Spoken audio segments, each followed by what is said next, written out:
disappointed in every one of you. I'm sorry, I don't mean to offend you. I'm disappointed in every one of you. I kiss you on the mouth. No, I'm not cool with that. I'm sorry. One more time. I'm disappointed in every one of you. I mean, I'm dealing with degenerate animals.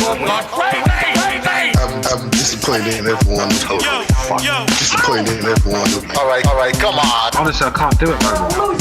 I'm disappointed in every one of you. Let me tell you why. It's gonna be all right, Nicky. Go ahead, shoot. You just killed a fucking man. What are you going to do about it? Yeah, because you got nothing. You don't got a thing. Yeah, because you got nothing. Lomito! Got nothing. I want to get out. I want to get out of this rat hole. I want to get online. I need BDA boxing.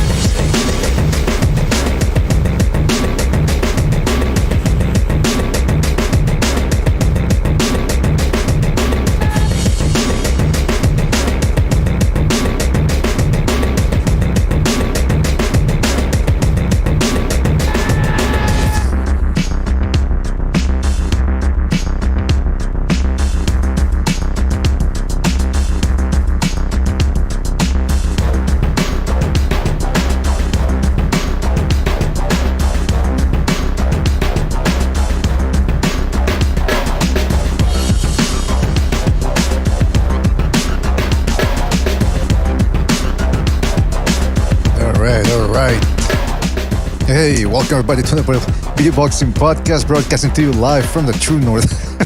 Sorry, I was reading something funny. Glad to have you everybody on board here, man, fellas. Let me tell you, we've got ourselves a fantastic, and I do mean fantastic show, a lot of outside the ring boxing drama, negotiation tactics, stalling, what people love to talk about, and boy, are we gonna talk about that today, let me tell you. But before we do that, shout out to everybody in the chat room joining us. We got Shadow Boxing, Team Batman Boxing, Egg, Knockout Ned, Eparokua, Meno A, Intergalactic, AJR, Eddie Valenzuela, Punch Smollett, and many more people to come, I'm sure, fellas. Thank you for joining us. Really appreciate it. Don't forget, you can check us out on Spreaker, iTunes, and Spotify. You can also donate via the Super Chat if you're so inclined, but I would suggest that you join the BDA membership program. That way you get more bang for your buck, as it were. And that's really it, man. We're looking to spread the BDA gospel over here. Try to get people to jump on the boxing team. There's too many people complaining out there, and we need to celebrate the fact that we're getting big fights made as of this moment. So jump on the boxing team and stop complaining. That's what I say. Why don't you jump on the team and come on in for the big win? That's right. Coming in for the big win. That's what I'm saying. All right, you know what? Let's see if we get people here, because I was having trouble connecting. Stu, are you there? Yeah, man, I'm here, man. How you doing, Stu? Good to hear from you, man. Yeah, not good, man. Not good.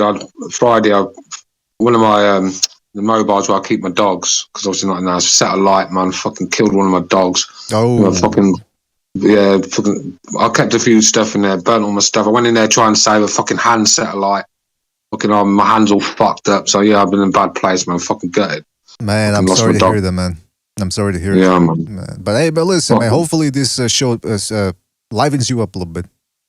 Yeah, I doubt it with you, though. Ah, well. I'm joking. Yeah. Hey, by the way, hold on. Stay right there, because I'm going to have to invite other people, and it's going to take us to another Discord group, all right? So we're going to have to leave this one. All right. All right. Well, listen, hopefully Stu feels better. Ah, shit. Did I invite Stu? Yeah, he's here. Okay. What was I going to say? Yeah, people in the chat room are saying that sucks. Condolences too. Yeah, man. I mean, it sucks losing a dog. What do you want, man? But mate, let me tell you something. All right, so listen, the big news here is we got Recognize dropping by. Recognize, you there? Yo. Yes. Ah, shit. What did I do? Oh man, I gotta tell you this. All right, you know what? Hold on a second. Give me 2 seconds here. There's all sorts of fucked up here. This Discord is really giving me problems here. So let's try that again. See if this works. We had Recognize on, and then I switched groups here. But man, let me tell you that Kambosos and Lomachenko, it seems like that's the fight that's gonna happen. We don't know for sure, but we'll see, man. All right, we got Gonzalo, we got Recognize, we got Stu dropping by. Fellas, thank you for joining us. Look, the big news right now is that there was a big negotiation between Kambosos and Haney, they were going back and forth for weeks, a lot of name calling. Now, all of a sudden, it seems here, based on what I'm hearing, again, it's just a rumor from Australia with Thunderdome, spoke to somebody from Kambosos' gym, and they said that this is indeed what was going to happen. And now Mike Coppinger is reporting it, so it's looking likely. And that is that Kambosos will probably defend that lightweight titles against Lomachenko June the 5th in Melbourne, which means, probably more than likely, that means that Lomachenko, as always, made things easy. He made the fight easy to make by agreeing to almost everything Kambosos' team wanted. He didn't talk, not a peep from him, from social media, not a peep. No trash talking, no name calling. He just goes in, make the fight, give him whatever he wants, because at the end of the day, he's going to try to take away the most important thing, which are the belts. Fellas, what do you think about this? Is this true? You think Lomachenko's team had a lot to do with this? Why isn't Haney pressing more for this fight? Is he asking for too much money? What do you guys think? I think, I think we talked about this. We've been talking about it for a while since Kambosos beat Teofimo. That if he sticks to his guns and says, "I'm fighting in Australia," I think I don't think Haney takes it. The guy I think that takes it with no problem is Lomachenko, because he understands. Look, say what you want. You don't have to like people like Lomachenko, Triple G, Usyk. I can name a few more. Those guys don't have no privilege. There's no A-side privilege going on. They might have it against certain guys, but everything is on the road. Everything's got to be. You're not fighting these guys in their country, or right. You're not fighting any of these dudes. They would never ask you to do that because they know you wouldn't, because you wouldn't last. I don't care who it is. You wouldn't make it. You wouldn't make it. You would die on your stool. Okay, you would just not make it. So they understand that, and they understand that Devin Haney, Lomachenko probably said, "Look, what I'm going to do is I'm going to stay on the sideline. I'm going to let this dude know that I'll do whatever it takes to get this fight. So much that I'll even accept a meaningless rematch clause to fight you back in your country." So let's say Loma whips his ass. Let's just say, right? Let's say Loma goes in there and beats, just whitewashes him. He's basically got to fight him a rematch again, exactly. Right? And Loma's like, all right. Yeah, exactly. I don't understand what. Like, that's the other thing. People are saying, well, because we're gonna get to that, because some people, the Haney fans, the usual suspects, they're saying, real quick. Yeah. Can I tell you one thing real quick? I think they put that in there to see if he would back down, and he said, "No, I'll take it." Exactly. That's what I think too. Because look, neither Lomachenko nor Haney are big names. So at this point, it's incumbent upon one of those two guys to accept everything that Kambosos is asking for, because neither of them are A-side. So they have to accept those terms, and at the same time, it's about who's the most deserving of a shot at the titles. Because we're gonna get to that. We're gonna get to all the narratives that are being spewed out by the usual suspects about. Because that's the one thing I've been hearing is Kambosos is ducking Haney. That's the big one circulating amongst the boxing in the world. For certain people, you know who they are, and I'm thinking, man, can't you just accept? By the way, can we give Kambosos credit? Whether he fights Haney or Lomachenko, whichever one he chooses, he's not taking a gimme. This is first title defense right off the bat, man. No. I mean, these guys got balls the size of Cincinnati. Yeah, I mean, first of all, he's fighting, a top, to me, at least still a top 3 pound for pound fighter. One of the best. He probably would be pound for pound the best had the decision what Teofimo would have been given to him, right? Mm-hmm. That when he fought Teofimo, if they would have given him the benefit of the doubt, that fight would have been, right now we're probably talking about Lomachenko as pound for pound the best fighter. So he's in that top 3. Canelo, Usyk, and him. Those are the 3 best fighters in my opinion. The 3 best fighters right there. No particular order. Usyk, Canelo, and Lomachenko. But I mean, I can't stress that's not a gimme. I can't stress that enough, how easily it seems like, Lomachenko wants to fight? Okay, let's make it there was no back and forth. There was no trash talking. There was no name calling. Both guys posturing and peacocking and, like a bunch of chickens and roosters. They just say, yeah, whatever you want. Size of the gloves, ring, location, money. Just, I'm going to beat you at the end of the day. So what does it matter? And that's what he seems to be. And then Devin Haney came out on Twitter and he goes, whatever he's agreeing to, I agree as well. I'm thinking, well, he already agreed to it. Now you got to, not only you have to match the offer, you have to surpass it with something better, something more tantalizing. Yeah. I mean, this guy, I refuse to believe that Devin Haney doesn't want this fight. It's got to be his promoter or it's got to be a Bill Haney, Papa Haney. Well, by him saying that, is what he's saying is, I agree to even go to Australia and the rematch if I beat him. Right. In Australia, so listen, I doubt Cupcakes is down for that. I'll be honest with you. And I'm calling Haney Cupcakes. Yes. Why would you do that though? Cupcakes are delicious. I'm just saying. I mean, listen. Well, they are. But that's what fighting him is like. Nothing's gonna happen to you. Nothing bad's gonna happen to you against Haney. Well, you should have gone there with the usual, the old walk in the park or slice of cake, piece of pie. Win or lose, if anybody's getting knocked out, it's him, not you. You don't have to worry about that. Well, supposedly,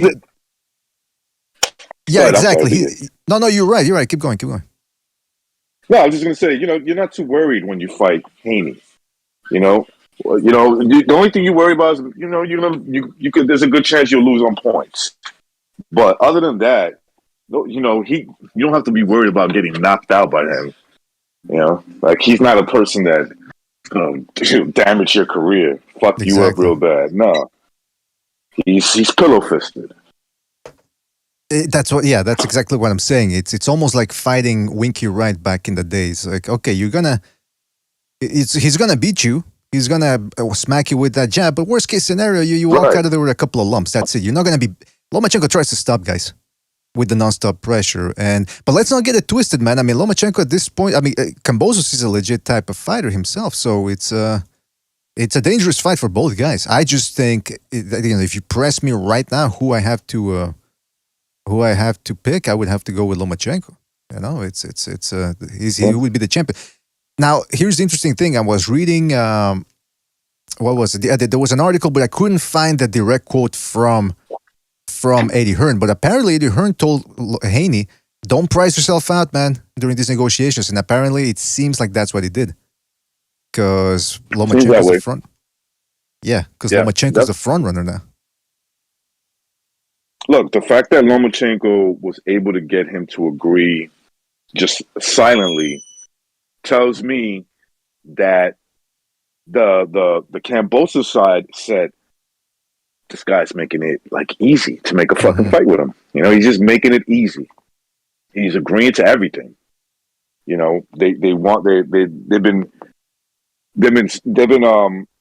keeping to their promise that the next fight was going to be in Australia. You see, Devin Haney says, I agree to everything that Kambosos, that Lomachenko agreed to. Yep. Recognize you're dropping off, man. Recognize. Can you guys hear me? Or is it just recognize a drop? Yeah. Okay. Yeah. Yeah, it's recognized. I heard him moving around there, so he probably hopefully he didn't fall in a elevator shaft, down an elevator shaft. But I'm curious, Gonzalo, we got Bucho, we got Jimmy, we got Gonzalo, Jimmy. Hey, BDA, quickly, can you guys hear me because I'm in my car? Yes, we can hear you. Yeah. I can hear you, yeah. That's all right then, that's good then. Yeah, man. I was trying to talk earlier and then he was answering, so I assumed you weren't him. Look, you got to be careful what you wish for, and this is it's all right to say calling out these guys, but so calling someone like Lomachenko could be a career ender, especially when you're a young fighter. That's and Haney's a talent, but he's never been in with anyone like Lomachenko, and I got a feeling he could freeze if he fought someone like Lomachenko. I think he's doing the right thing for going after Kambosos, because I think Kambosos is a good fighter, but he's there to be beat. And I think if Haney's going to take these titles, I think he's the guy that he's probably got better chance with, because The Tiafimo. I think, to be fair, I think Tiafimo took his eye off the ball on that one. I think he just thought he had to turn up, job done, and he got the shock of his life. But I still think that Haney's got a very good chance of beating Kambosos. What about you guys? Yeah, of course. I think so. But I also think that it's very capable of him to have an anxiety attack fighting in Australia when there's a lot of people cheering against him. Look, he's not built that way. He's a suburb boy. That's all he is. He can pretend about whatever he wants to pretend about. When you get in that ring and, some dude is mad dogging you and wants to beat the shit out of you, and he's got the crowd behind him, I think this dude shits his pants. That's what I personally think. Yeah, I mean, the thing is, as well, a lot of fighters, they like that comfort zone of being protected by promoters and networks, and especially a lot of the American guys. I mean, that's why very rare you get an American travel and fight someone in a big fight. I mean, Jacobs the other day, he did it, and I think he got robbed, to be fair. Do you? I don't know. What I saw in the fight looked like he got robbed. So, you got to be very careful when you travel away from home. And someone like Haney, I think if Eddie Hearn's probably looking at it like fucking ass, a bit of a risky one going to Australia. We all know what happened to Pacquiao when he went there. Do you know what I mean? Right. I mean, listen, it's anything can happen. Yeah, man. but Haney has a one belt. It's not even a real belt. I mean, some people are gonna say that it is or whatever. The real champion is Kambosos, man. You want to fight the champion, you go to his hometown.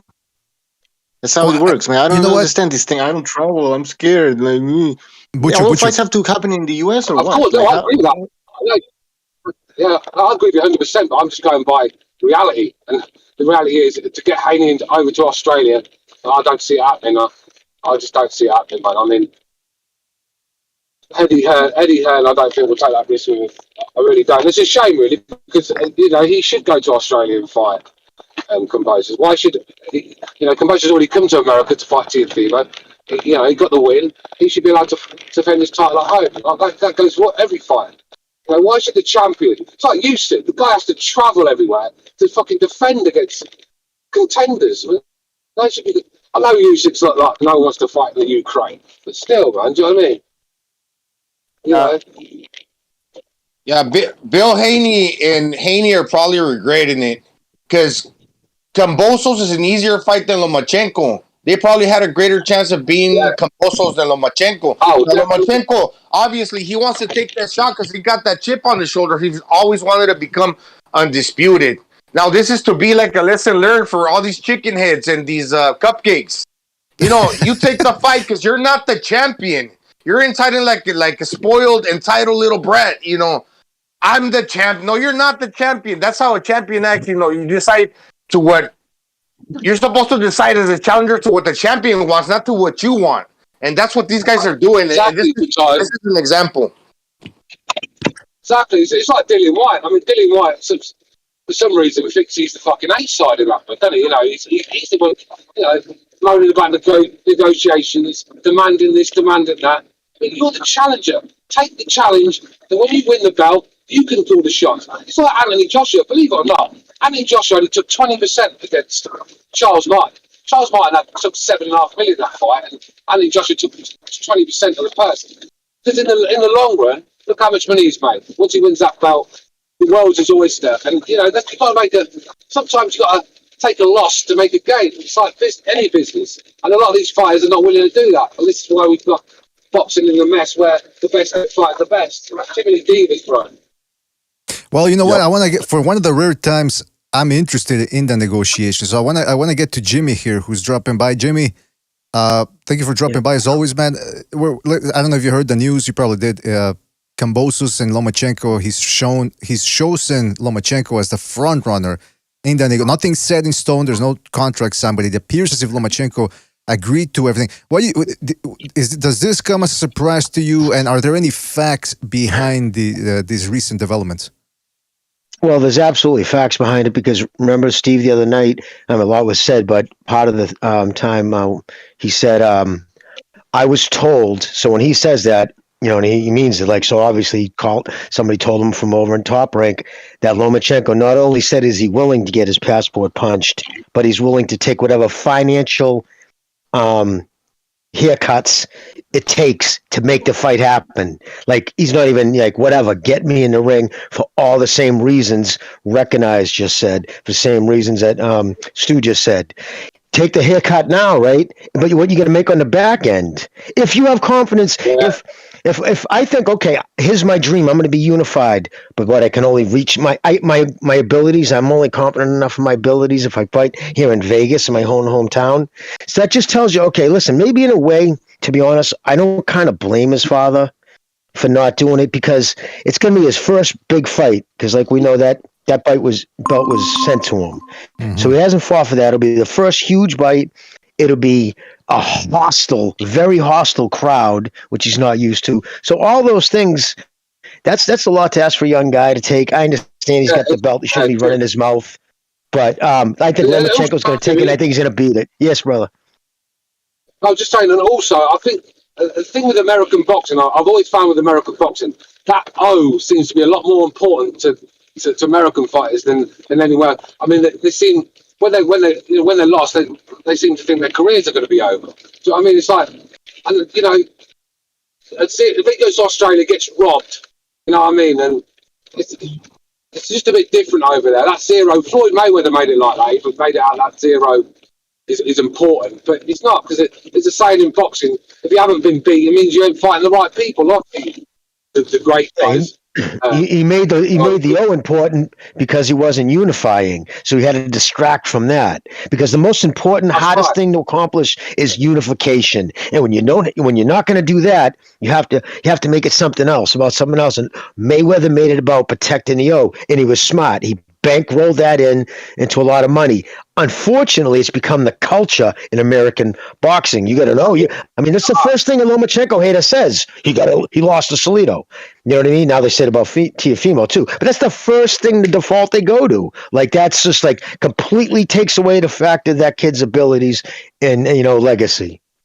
Yeah, Jimmy, but I'm glad that Lomachenko's there. He's deservingly. I'm glad he's there, because if it were somebody else, Bill Haney would be seeing what the next guy is doing and go off of like what that guy is doing to prolong the negotiations to get the fight. But Lomachenko's willingly accepting, so that means that they had no choice, and they're looking bad because they can't go back and forth because this guy's ready to go. You see? Yeah, I think with Lomachenko as well, like I said, there's no O to protect, and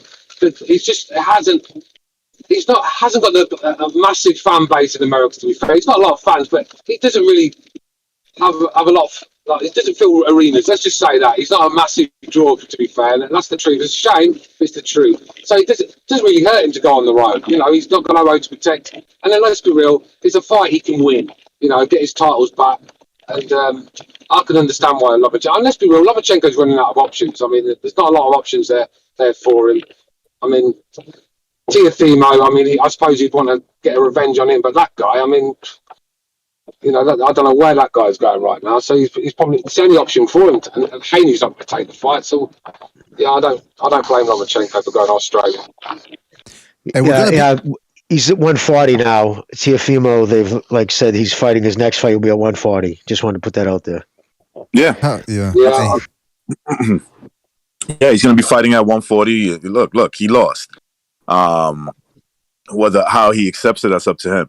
So right now there's a champion, right? There's a guy that most people will consider. Well, he is. There's nothing to consider. He is the man at that weight class, and so because he did it in the ring, right? You had Teofimo who beat Loma. It was number 1 versus number 2, and then you had the man, right? Which was Teofimo Lopez, and Kambosos went in there and beat him. So look, the whole thing comes down to, what are you willing to do to get the fight? And now I don't know if he's going to get the fight, but it seems like more likely he might get the fight, right? But it puts things in perspective. So in order for Haney to take that fight, he's basically going to have to agree to what Lomachenko did. That's what it's going to take to get that fight, because they're not going to deal with a guy who has all these demands when the other guy, right, the other star of that weight class, has already said, look, tell me what you want, and I'll make that fight happen. As long as you don't make me tie one hand behind my back, I'll fight you. You know what I'm saying? That's a good. I mean, this is the good thing about Kambosos winning that title. He seems to be one of them guys that is willing to fight anybody, anytime, and any place. That's what we want. We don't want these divas, fucking, outpricing themselves out of fights and then not traveling. And the boxing's it's a shambles at the moment, isn't it? Let's be real. It's a fucking shambles. And we need more fighters like that. That's what I mean about Dillian White. I'm a fan of Dillian White, but he's left a bad taste in my mouth. He's been calling for this title shot for fucking how long? And he gets one. And he's sitting there crying about the money and demands. And I just don't get it, man. Sometimes these fighters, all right, not getting paid as much as you want, but you win that title, mate, the world you hoist, and you get double, triple what you know, and they're just fighters, they're not willing to take risks anymore, gamble. If they're not in the comfort zones, they're not interested. Yeah, that's the thing.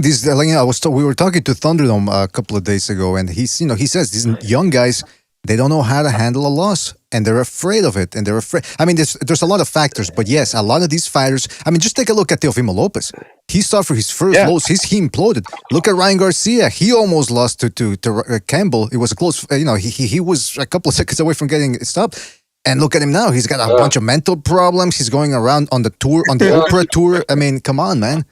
Get your act together. Why are these other guys? Why is this channel saying that that Kambosos is afraid of Haney because he chose to fight? He might choose to fight Lomachenko because, in my opinion, Lomachenko is a more experienced fighter. He's a dangerous fighter. So it's not like as if Kambosos said, I'm not gonna fight Haney, I'm gonna fight some B-level fighter, then I would maybe say, you know what, he doesn't want to fight Devin Haney because he's scared of losing or whatever. He's fighting Lomachenko. He might fight Lomachenko. Like, where's the logic here, man? These people are crazy. Yeah. How can you be ducking a fight and then fight Lomachenko? It just don't make sense. I mean, it just don't make sense to me. How can he be ducking Haney and then want to fight Lomachenko? Because if I was Kambosos, I'd rather fight Haney every day of the week. Hey, man, yeah, we're going to be opening up the phone lines. And, Reckon I said that too, like Lomachenko is a bigger threat. Because, okay, let's put it this way. This is what I want to ask people, because like I said, we're going to be opening the phone lines. I'm really interested to hear people, if they're willing to justify, how is Haney more dangerous or more deserving than Lomachenko? That's what I want to hear, because look, I know what they're going to say. They're going to say, well, Lomachenko has 2 losses. Well, yeah, I mean, I think Devin Haney would have 2 losses too, more than likely, if he would have fought Salido in his second professional fight. Or if he would have fought Lopez. But guess what? He never fought any of those guys. He never fought Lopez. He fought him on Instagram. He fought him on Facebook and Twitter and X video, but he never actually fought him in the ring. Guess who did? Lomachenko. And once he got going, he almost, he had him clinching and on the defensive. And he chased for a rematch. So he wanted him twice. Haney has never wanted Lopez, as far as I know. If I ever hear somebody say, well, he's got 2 losses, I don't have I try not to even have conversations with people like that, because then I know they don't know nothing about boxing. I mean, you're looking at Lomachenko's style and you're talking about his 2 losses. Nothing about his style. And guys, expect callers. If we have callers, expect them to say that, well, Devin Haney is a WBC champion, so therefore a unification fight is more important than anything else. This is what they don't understand. Real quick, Bucho. Mauricio Suleiman has said this, okay, in public, that if Bill Haney, more or less than in these words, he said, if Bill Haney had an option when you elevate the WBC franchise, he's not obligated to fight the WBC regular champion. And he still took the regular belt. So how bad did he really want to fight Lomachenko? Recognize in the chat, Ignacio says that Teofimo beat Loma, get over it. Teofimo won, though. Recognize you're a little fanboy. Oh. Yes, Ignacio, you got me. That's exactly what it is. I'll shut up from here. You're right. Well, you know what? Listen, the Devin Haney fight, if Kambosos would have chosen Haney, I would have been okay. I would rather see Lomachenko. He's definitely more dangerous, but it's still a good fight. On the other side, though, these blocking people can't handle it. They're like, nah, he's ducking. It just shows you the mentality that they have, that it's never enough. They're getting a good fight, and instead of saying, you know what, hey, I'm pretty sure if Lomachenko beats Kambosos, he's going to give Haney a fight, because that's what he does. Look, The fact that Lomachenko is willing to go to Australia and conceded to almost probably everything shows you that this guy is a real fighter. He wants to fight. Haney, on the other hand, hey, I'm the A side. I want more money. I want the gloves. I don't want the fight in Australia. I want it in Cincinnati in front of 3,000 people. I mean, come on. Who's really showing you who's the real fighter? You want to know when I knew this Haney had no intention of taking this fight? A couple of things were said 4 or 5 days ago when this all started getting kicked off for real. Well, first off, Haney said, I agree to all his terms. He publicly said that. Remember, his father said, we agree to all, my son agreed to all, we agree to all of the terms, but we just need to change the narrative that it has to happen in Australia. First off, Kambosos is the man who beat the man. Those are his belts. He's the champion. Shut up. It happens where he wants. Kambosos, he's even willing, knowing that he's not going to be the money man. Obviously, if DAZN comes in, they're going to be financing it. They have the bankroll or Top Rank.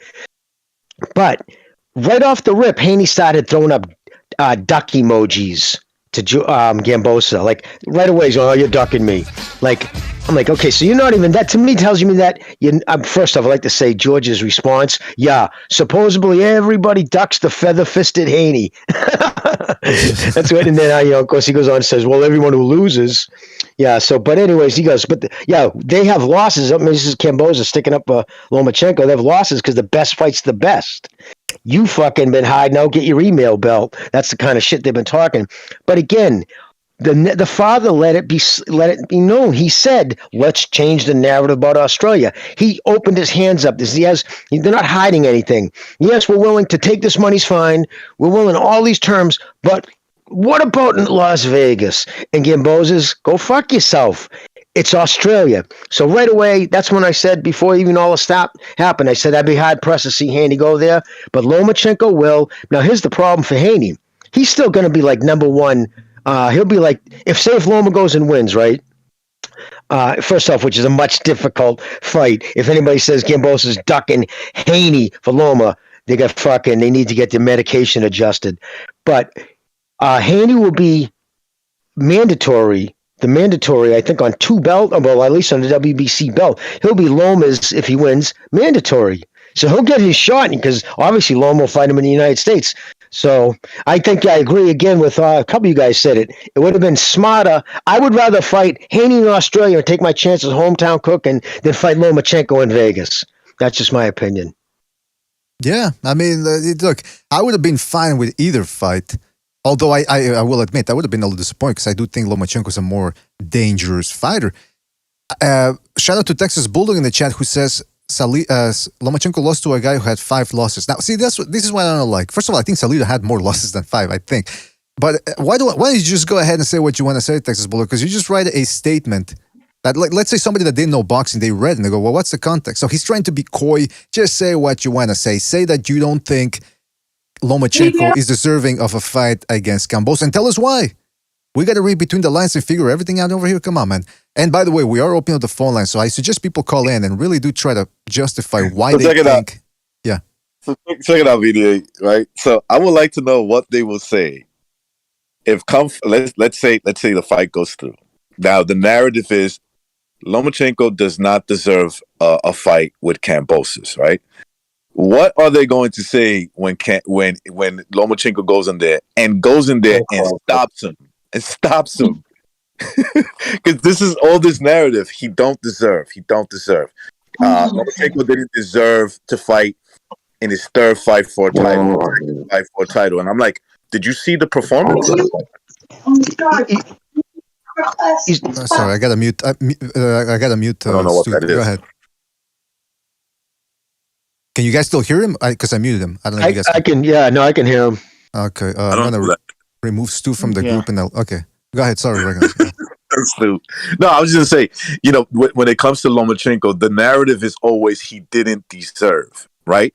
He didn't deserve in his 2nd fight to fight Orlando Salido, which I agree. But what do you think about the performance is the question. And I think he proved more than enough that even in his 2nd fight, his situation was a little bit more unique than your average guy coming into their 2nd fight, right? So his situation was backed with a lot of accomplishments as an amateur. But once the fight happened and you saw the result, I'm like, damn, this fucking guy is good for a second performance in a fight where, you know, he was being fouled and you know, it was crazy. On one of the scorecards, he won. So, you know what I'm saying? So at least to one judge, he won that fight, the second fight of his career. Then he gets a third fight with the very next fight. He's fighting Gary Russell Jr.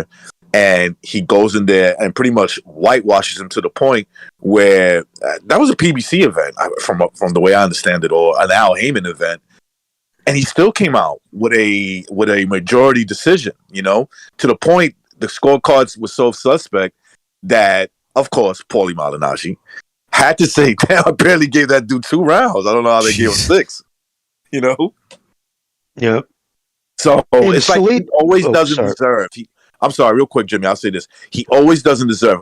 I want to know, if this fight happens, I want to know what they're going to say, the same people that have that narrative, if he goes in there and stops Kambosos. I'm going to ask them, how about now? Do you think he deserved it or not? That's a good point, man. Yeah. Because that's what people keep... Oh, sorry, Jimmy, you were going to say something. Go ahead. Oh, no. Finish your point. Well, I was just going to say, like, because that's the other thing, the narrative that people spew is, well, Lomachenko's been gifted things because he got ahead of the line. Okay, so which one is it? Is he overrated, or did he get shots and put in front of the line? Because he got put in front of the line.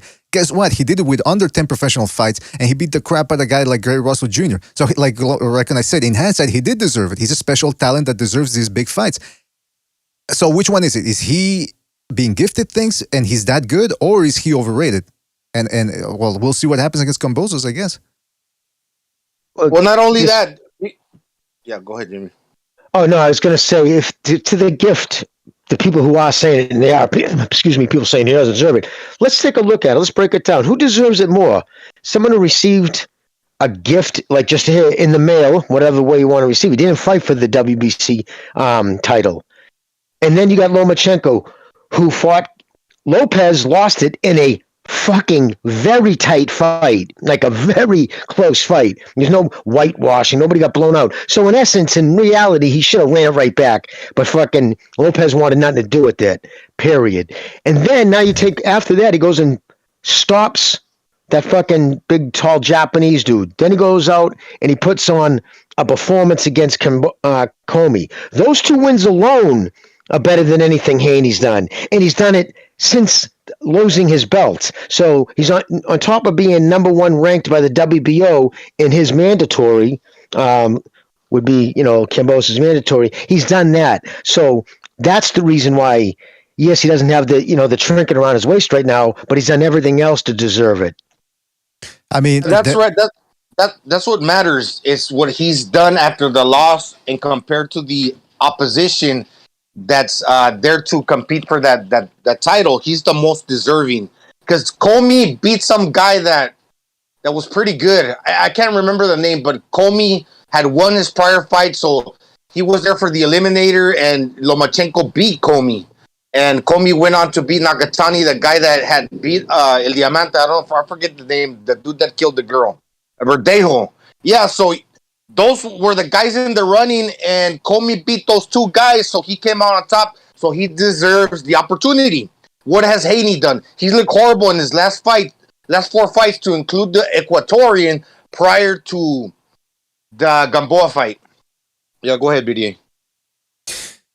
No, good points, Gonzalo. But I was going to say that I got to read a couple super chats here. Texas Bulldog says, Jimmy, Haney was the mandatory.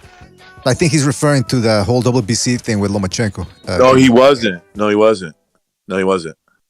I mean, is he talking about like after he got the WBC belt? I don't know. He just he leaves short messages without any context, so I don't know what he's talking about. First of all, Lomachenko took the franchise because that was going to allow him to fight for undisputed. That's not ducking. This dude, just say you don't like Lomachenko. That's it. Or maybe you don't like his fans, okay? Because you think they're fanboying for him. And maybe some of them are. But you don't know what happened. You're just talking out of, it's talking points. Nobody's scared of cupcakes. That's what I call him. That's it. He's cupcakes, bro. By the way, shout out to Eddie Valenzuela as well for his contribution to Super Chat. He says they say Loma dogged Haney because he was the mandatory. So now Cambo isn't docking since Loma is the mandatory. Yeah, isn't he the mandatory for one of those trinkets? Well, I believe the WBO, and he's number one ranked 2 by the WBA or something. Loma's up there in all the belts. And on top of that, if I'm not saying it's not, I'd have to go check, but it doesn't make sense because if Haney was the WBC mandatory and the WBC is mandating it, meaning you have to fight him. And if you can't come to a fucking agreement, you go to a purse bid. All right. But or we're not letting you fight. If you fight Lomachenko, don't count the WBC belt in it because we're not letting you fight him because we're mandatory and your next fight has to be Haney. That's a mandatory. He might be the next one in line, but that doesn't make him Kambosos' mandatory opponent. That's what mandatory means you have to fight him. That's right. Butch, okay, can you hear me? Butch, anyway. Yep. Yeah, okay. Yeah. I managed to open the phone list. It was giving me trouble for some reason. I was trying to do 2 things at the same time here. But for some reason, too, I can't put the chat up on the screen. You know, the highlighting the comments? Yes. It goes white. So I tried. Anyway, we'll talk about it later, but I can't put the chat.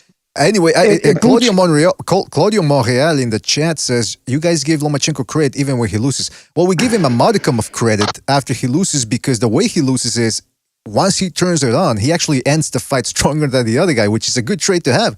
Because normally you get weaker as the fight goes on. This guy knows how to pace himself, and his stamina is off the chart. So yeah, you can give a guy credit even if he loses. Now you can't say, "No, he lost," but he's the best, man. He actually got robbed. I don't like the way Lomachenko fought Teofimo. I'll be honest with you. I did not like that shit at all. Oh, the early rounds, you mean? Yeah. Yeah, absolutely. That to me, look. Granted, there was an issue there, but if I just had to judge the performance, yeah, like it was 50% completed. What he did in the first half, the first half, he basically did nothing. You know what I'm saying? He basically did nothing. Now I'm not saying he got washed in the first 6 rounds, but my point is that he didn't, he didn't really put up anything. Mm-hmm. Now the second half he turned up, right? And it cost him. He lost the belt. Okay? But nobody's ever beaten the shit out of Lomachenko. Not even come close to. Not even come close to. Well, see, that's the thing though, recognize. That's the thing people want to say when they say, well, he's got 2 losses. Yeah, okay. Did he get schooled? Did he get knocked out? Like, give us the context of how he lost and why he doesn't deserve a fight. Because let me tell you. If you consider what happened to him against Salido and Teofimo a schooling, I would agree that the Orlando Salido was a different kind of schooling. It was welcome to the big leagues kind of schooling, a real schooling. Yeah, where shit can happen. You know what I'm saying? And let's see what you got type of thing. It's funny. Recognize. Yeah, it's funny. Lomachenko.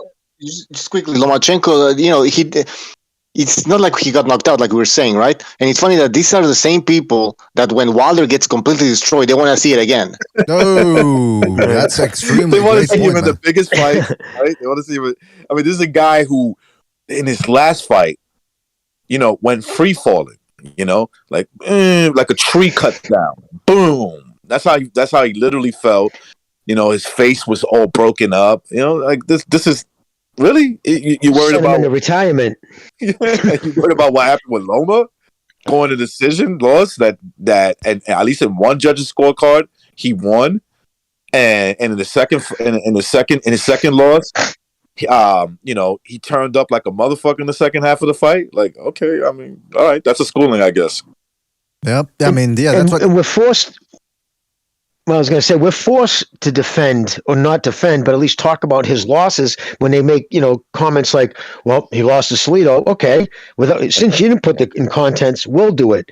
It was his second pro fight. Do you think Haney would have beat him in his second pro fight? You think Tank? You think any of these guys would have fought Salido on their second pro fight and took it to the point where they leave out that Salido came in 6 pounds overweight. Okay, the fucking referee called it the worst performance of his professional career because Salido should have been disqualified. He beat the shit out of Lomachenko's nutsack all night, and he just missed it because Salido's that skilled on the inside. They just don't give Salido the credit he deserves, or they don't put the fight in context. They just throw out the loss like we didn't see what happened. That's right. Yeah. Very convenient thing to do. By the way, okay, now we're getting a whole bunch of phone calls. So this is what I want to say. I want to hear from the people. We want to hear from the people, see what they got to say about this. Because again, it's a lot of behind-the-scenes stuff that you got to put things together to see the reality, or as close to a reality as we can get. So let's go to the phone lines. Phone numbers right there in the left-hand middle portion of your screen. And let's do this. Let's rock and roll. Real quick here. Is he on? Yes. 678. You're on the air. 678. What's on your mind?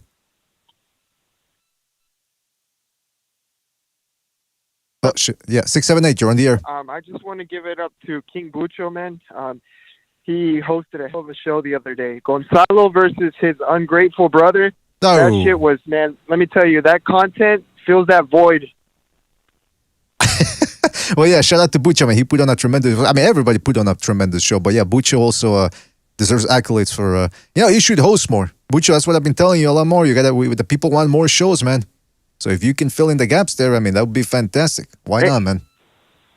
Yeah, I've been busy. Yeah, but out of how good it was, there was... Out of how good it was, let me tell you about the lows. So fighters... Bucho credit. Hello? Go ahead, caller. Yeah, we can hear you. Sorry, man. Sorry. Yeah, so also in that same show that I enjoyed so much, Fighter Spirit actually was campaigning for a lynching to take place, and it got to a very dark and scary place. That's what Fighter Spirit does. He goes to places where he takes us places we don't want to go to. It's like ayahuasca. Sometimes you take that shit and you Yeah, as he was saying that, they were trying to wrap it up, and then Recognize starts talking to Fighter Spirit, and you hear Bucho, don't engage, don't engage, don't engage, don't engage, don't engage, and then Recognize goes, okay, say I'm a child molester. Oh yeah, I heard that part. Yeah, but anyway, man, what's up, man? Anything else? You want to comment on this Lomachenko? Okay. Yeah. The Lomachenko thing, listen, he made a fucking believer out of me, man. When I hear his guy, I think it was in the Kim show, I can't pronounce the guy's name, but when they said that Lomachenko would go over there, practically live, take the pay cut, I mean, that's what a fucking fighter is, man. Absolutely. Yeah, that's what people have been saying, man. And then Haney comes out afterwards and says, what he's agreeing to, I'll agree to. Well, wait a minute. So are you telling me that now you'll agree to it? You won't surpass the offer. You'll just match it because you were refusing to go to Australia. Now, when the other guy takes the fight, now you want to go to Australia. I mean, come on. By the way, caller, anything else you want to say before we move on? Yeah, I'll go away with this. Whoa, everybody knows Shakur can box, but has he ever been in a fucking fight before? That's a nice LT quote right there. LT, he's doing the LT. Right. All right, listen, man, good call. Call back next time, right, man? Shout out to you. Have a good one. You too, man. He did the LT. That was funny, man. Don't forget to hit the like. Yeah. Don't forget to hit the like button, fellas. Hit the like, hit the like, hit the like. Let's go to another phone call here real quick. Let's go to, hold on a second. It's loading. 215. You're on the air. 215. What's on your mind? Yo. You hear me? Yes, we can hear you, my friend. Go ahead. All right. So I just want to say, Devin Haney and his team, whoever, I don't know if it's him, his management, his promotion, they're messing this up big time. Because I'll put it to you like this. He can beat George Kambosos. I don't know if he will. There's a lot of people that think George had the fight of his life, and maybe if Tio was more locked in, he would have lost. I like George. I like Devin Haney. But if you slip up and you let the boogeyman, Lomachenko, get the belt, I promise you Devin Haney is never going to be unified, undisputed, whatever you want to call it. Because he doesn't have it in him to beat him.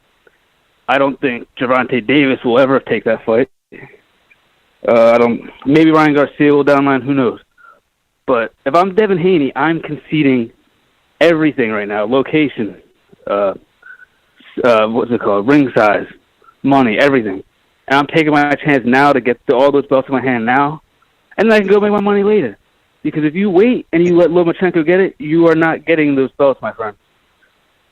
That's an excellent point, man. That's an excellent point. And Jimmy, you said something to that effect of look, it's when it comes to negotiations, if indeed Haney doesn't like the money he's being offered, he still gets the titles. And it's not like he's fighting for free. It's not like he's getting peanuts. He would still be getting paid more than he's worth because guess what? He's not an attraction. Right, Jimmy? Exactly. Because he got into that contract with the Zone and he got it in on the high end when they were first throwing around the big money. I don't know if I meant to mention too. Another thing I didn't like was when Haney, of course, he said he agreed to everything, but then he turned around and said he never received an offer after the fact. But how did you agree to everything if you didn't receive an offer? He's not. He's not that smart. That's why. I mean, that's a guy who's lying, and then it's not good at it too. Everything about Haney, just everything about Haney tells me insecure little boy. You see, at least Lomachenko is going to turn this little boy into a man, right? Because look, think about it. Let's say he steals the fight from Loma last minute. Well, who made him do it? Lomachenko. That's right. You know what I'm saying? Lomachenko made him do it. You know, that's why I said if it weren't Lomachenko, but let's say it's like a Ryan Garcia or a Teofimo, that he's pushing the envelope. He's the one that's forcing the other guy to react quickly because if he doesn't, he's gonna lose out. Yep. Now Loma's not doing it for that. Loma doesn't care about him. You know. That's right. That's just a consequence. Yeah. If you ask Loma in private, Loma's like, man, fuck that dude. Listen, he's the type of guy that, what do you think about Haney? Fuck him. Then steps to Haney. Like, he's just one word. Fuck him. Haney, Kambosos, I'll take whatever you got. I'll sign right. This is where the expression would fit in perfectly. If you snooze, you lose, right? Exactly, yeah. Yep. Hey, by the way, can I just... I think Haney will be his target next fight. I think if Loma was to win, I think he's gonna push that mandatory. I think Loma's gonna want to fight because he knows he's getting older. He knows his legacy's important. He's not gonna be doing 40 fights, 50 fights like another career, so like most people's career. Because if he kind of ended late, he's gonna have to get all of them in, which he's proven he will do. Fight the best. So I believe he's gonna push Haney and make Haney fight him next, or duck him. Well, listen, let's go to the caller here. Caller, go ahead, man. Final comment before we move on.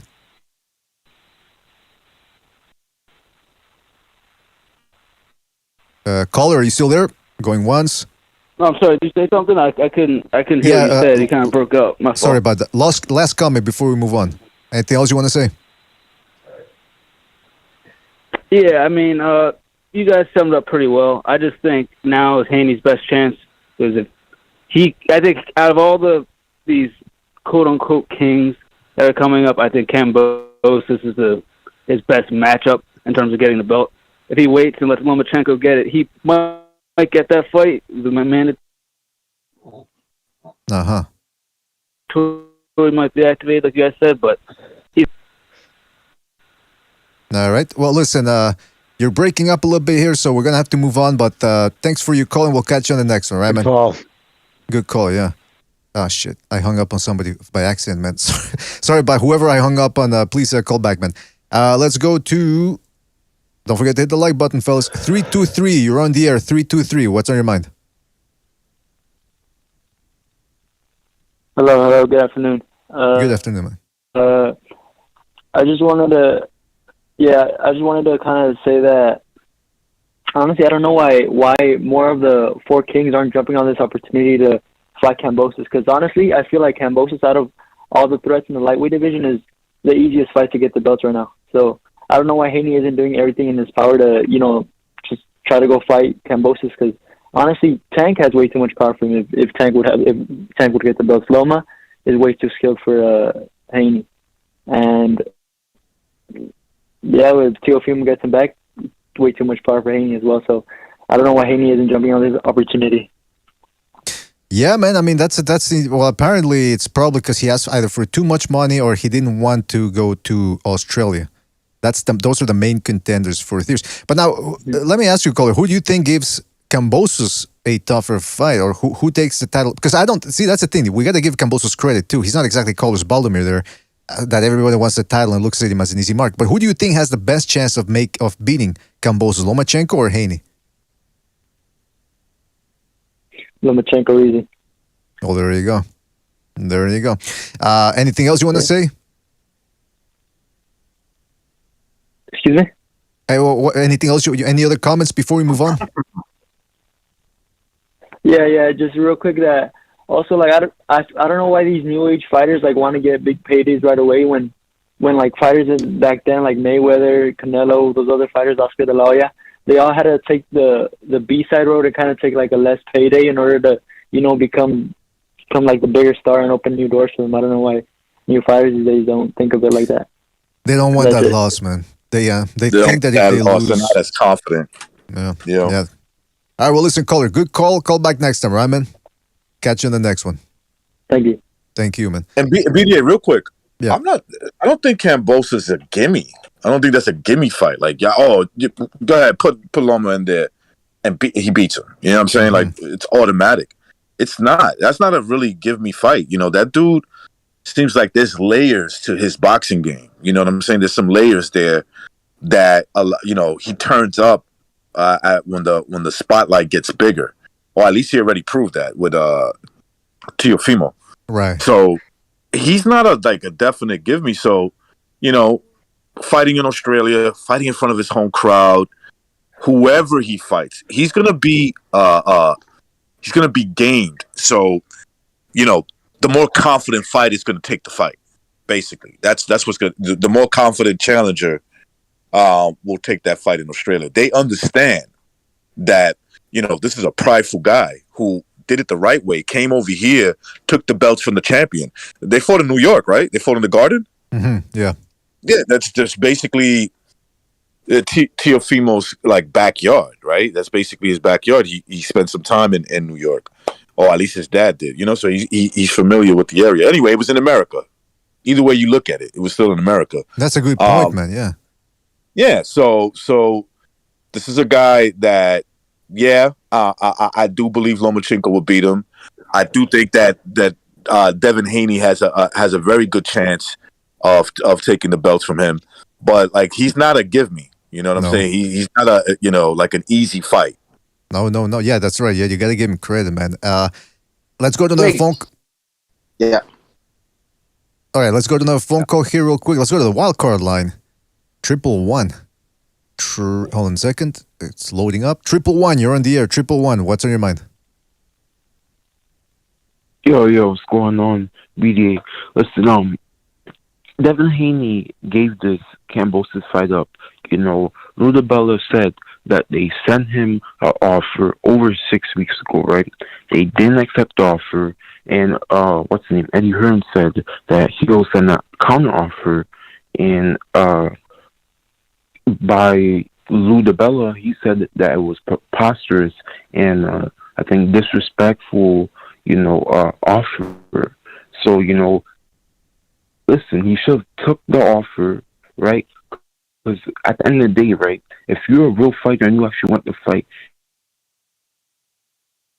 you might think you're being, you might think that you're not getting what you deserve. But at the end of the day, it's for undisputed, and he is the A-side Kambosos, so I would have took the fight, but Loma taking the fight with all, it being in Australia, him having to take, probably a pay cut. He's probably not going to get paid, as he regularly does, but he's still willing to step to the plate and fight Kambosos. That shows that he's a true warrior, and I really think, but I think, what's the name?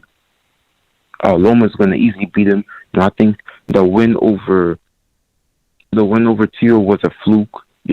Let's be honest. Teofimo did have some issues, and that was not the best Teo that we have saw. Whether you like it or not, it was not the best Teo we saw.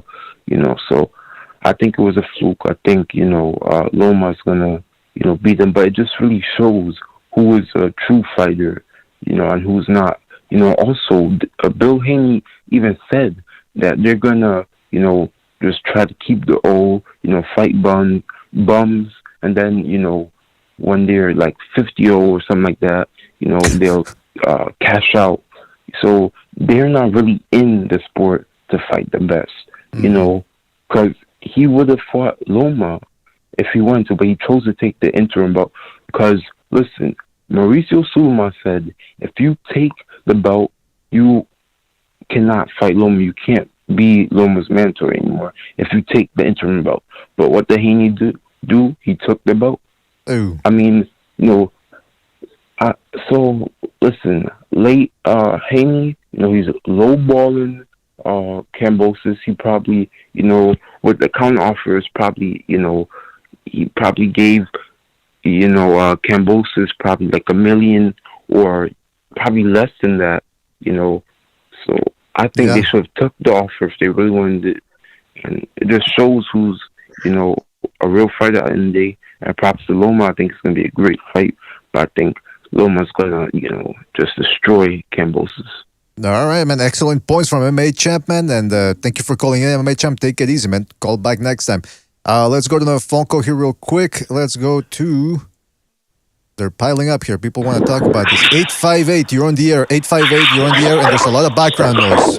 Please try to get yourself somewhere a little bit more quiet, all right, man? Go ahead. Go ahead. Yes. Go ahead, caller. Hey, well, basically, what I'm saying is you can't have it both ways. You can't complain about Lomachenko fighting Salido in the first fight when he's touted as the best amateur of all time. And he was fast tracked. So you can't have it both ways. That's the reason he fought Salido and got the title shot. Plus, Lomachenko, he lost to Salido because Salido's a big guy and he's a big puncher. All that matrix shit only works on little guys.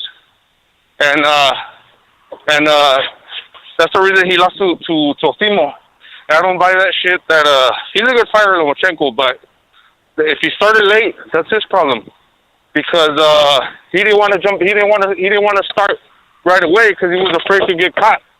By something from Teofimo because he's a hard puncher. So that's so. And like I said, I mean, Teofimo is like the best. Touted as the best amateur of all time, so you can't complain that he got put in there with Lomachenko. And as far as Salido, giving him all those little blows, well, that shit happens all the time in the pros. So welcome to the pros. All right, well, listen. All right. Everybody's saying it's not a slam dunk that he's gonna beat Kambosos, man. Kambosos is a beast. Beat Nicky Bay, beat Teofimo Lopez. So that's not an easy Can I ask this caller? Hold on, Jimmy, don't try to talk over. Here's what we're gonna. Yeah, that's me, motherfucker. Hold on, we're gonna let him speak. Hold on, fellas, let me say something, please. Let me say something. We're gonna let him talk, and then we're gonna hang up on him because he will refuse to listen to what we're saying. He'll just talk over each other. So listen, Jose, thank you for calling in. Any last thing you want to say before we move on? Because there's too much background noise, and we can't. It's always difficult to talk to you. So go ahead. Arm broken all the way. Yeah. Arm broken all the way. Mirrors that look like they're reusable.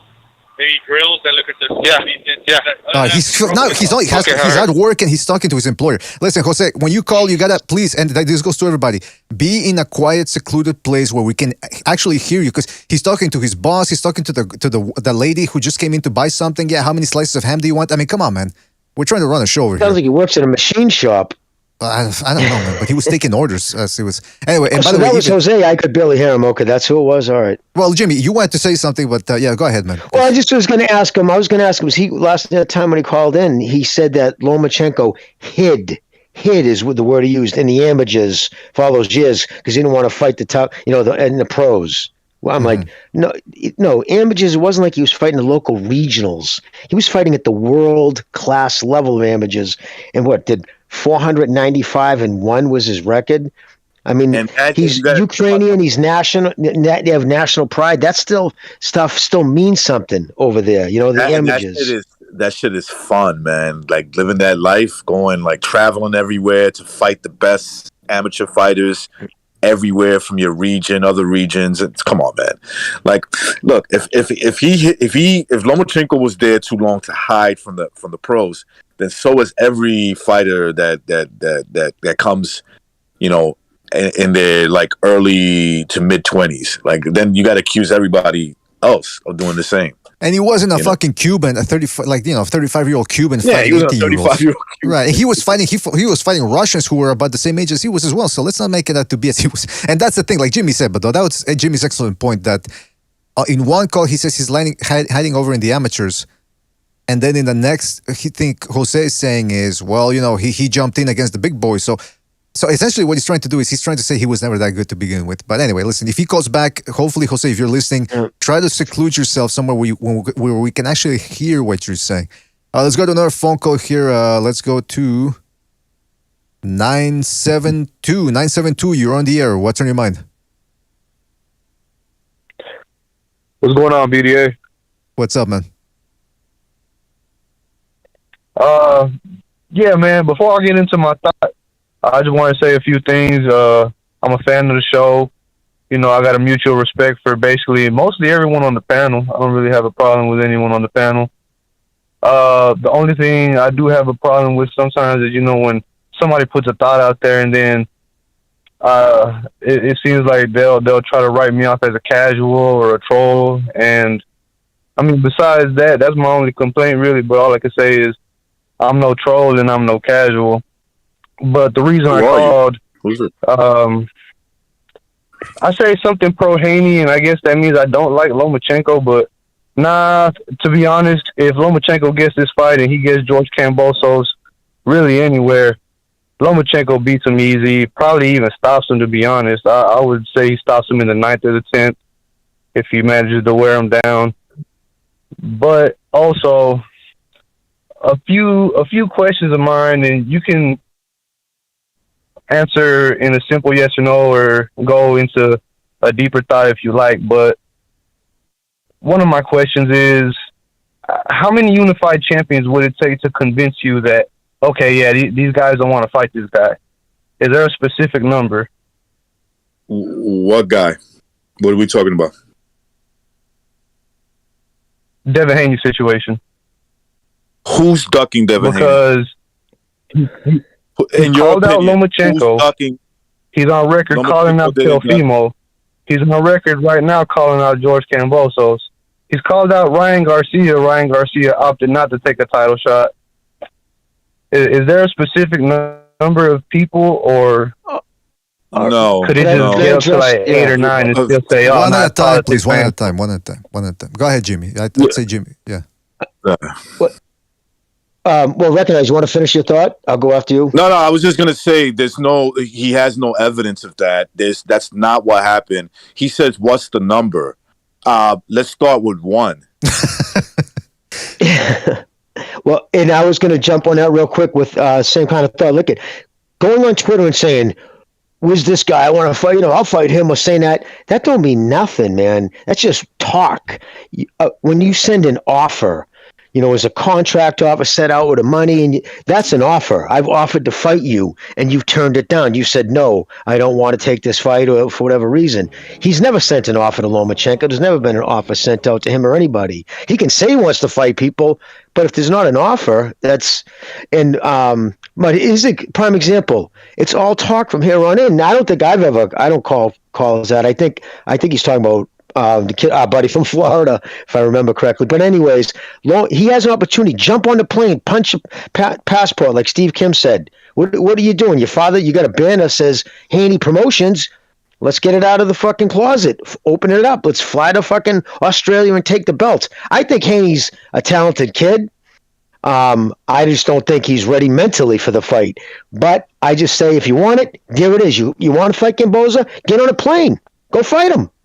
That's all. Yeah, because caller, and because we got to move on, but I'll ask you one last question, and if you want, you can answer just a simple yes, or if you want to give a little bit more context. But are you of the opinion that Haney's being ducked?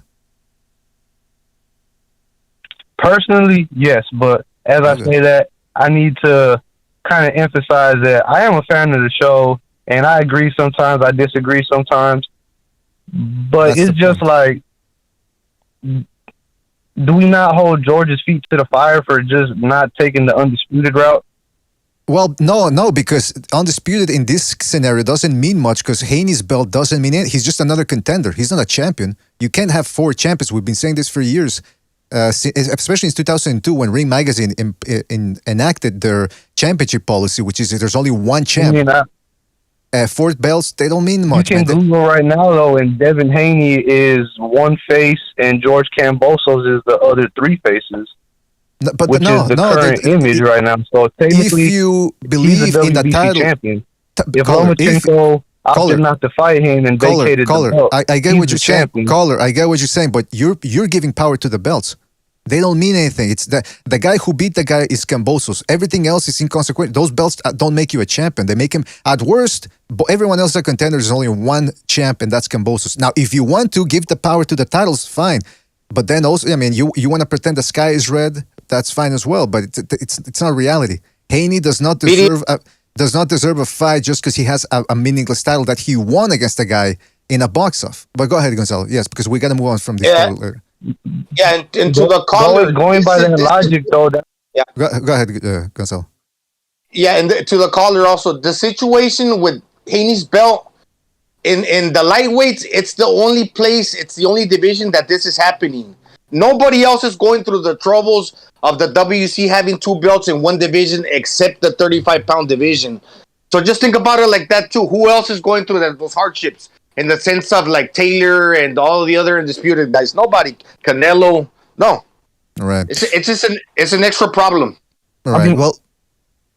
I mean, we all know who began the confusion at 135. That's no mystery. We all know that. But at some point, no one's going to come for that green belt. Or I'm willing to bet if he does move up to 140, watch how fast people fight for that belt. That didn't mean anything before. They'll probably, it's very likely people will swarm on it like flies on shit. Well, here's the problem, though. They sent Haney an offer, and he doesn't want to go to Australia, and he's haggling over money for the A-side. So if there's anybody out there that doesn't want those other belts, it appears to be Haney. But anyway, listen, caller, thank you for your call. He'll go to Jupiter, and he's vaccinated. Well, and his last two opponents have record paydays. Yeah, but that's not what he's indicating in these negotiations. He can say whatever he wants, but when it comes down time to negotiations, he's asking for more money. He's asking for a specific location, aka not Australia. So, caller, I don't know what to tell you, man. I guess we're gonna have to disagree here. But change the narrative. Change the narrative. Yeah. That's what I guess we can leave it. We can agree to disagree, and I'm fine with that. Like I said, I'm still a fan. I'm still gonna listen. Yeah, you've said it 3 times, I'm not a troll, and I'm not casual, man. I just. I got a different view, and I know there's confusion. And in my opinion, we can't write off Haney as nothing. So we just got to see what happens. Yeah, nobody's running him off as nothing, but this narrative that he's being avoided by everybody because he's that scary. His performances certainly don't reflect that. But anyway, caller, thank you for your call. Call back next time, right, man? Oh yeah, definitely. Thank you, man. Take it easy. BDA, you're so right when you say his performance. I mean, it'd be one thing if he was starching dudes. You know what I mean? But that's not the case. I don't know. Jimmy, here's my thing. Actually, I gotta go to more calls, but we'll go to the calls, and then I want you to please, or if anybody can remind me about what Jimmy just said about the performances, because we do have to focus on that as well. The wins and the performances. Who's that? Haney's? Yeah, and compared to Lomachenko's. Okay. Thank you, Gonzalo. Thank you. Let's go to 661. You're on the air. 661. What's on your mind? Yeah, I agree with the last caller, and I'm not trolling either. I'm not trying to be funny. I feel like Devin Haney is being avoided, and Kambosos, during the lead-up with the Teal fight, he was talking a lot. He was making it seem like, oh, yeah, we'll do it. If you didn't want to do the fight, just tell him there in your face. And also, he has a chance to become undisputed and finally, prove everyone wrong about Haney. But it seems like people are making excuses, and I felt Loma ducked Haney as well, and going to Australia, right now it's a dangerous thing to do. Haney might not make it back from Australia, right? All right. Go ahead, Jimmy. Oh God. Well, can we? All right. Look at if Kambosos is straight up saying if Haney was his first one, that was the one he wanted because he wanted to unify. Okay, and he also knows in his heart, I know he believes Haney's the easier fight. So the Haney was the fight he tried to make first. That was established. It was Loma in the background, and to the other caller's point, who tweeted out, "We sent you a contract with the money name number. We will go to Australia." Laid it all out. So that was the monkey wrench that said, "Okay," and that kind of put heat on Haney. So let's establish this: Kambosos wants to fight Haney. How is he ducking Haney when he says, "I want you"? I agree, and Haney says, "I'll agree to all your stipulations. Let's do this." But now it comes down to this: the location. But the guy with all the belts is saying it's in my yard because that's how I want it. So if you want this fight, you come here. So imagine if a dude's across the street and saying, "Come on, motherfucker, get over here, let's do this." And the other guy stays on the other side of the street. "Oh, I'd kill you, but I don't like to fight on that side of the street," and walks away. You're going to say the dude who walked away because he didn't want to cross the street was the one ducked? Because that's exactly what you're saying right now. No questions asked. If I have to get vaxxed to get to that street, I might think about it. But isn't he vaxxed? Isn't he vaxxed?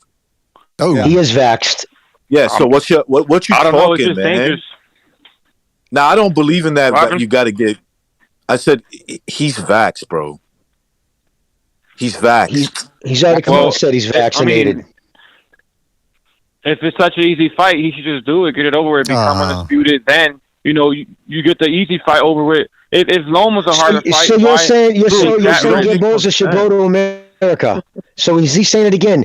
Kambosos needs to go to America. Come out and say that. Say the champion with all the belts, who has all the right for the real estate call, needs to get on a plane and come back to America to fight the fucking kid with the one belt he got in the mail. Is that what you're saying?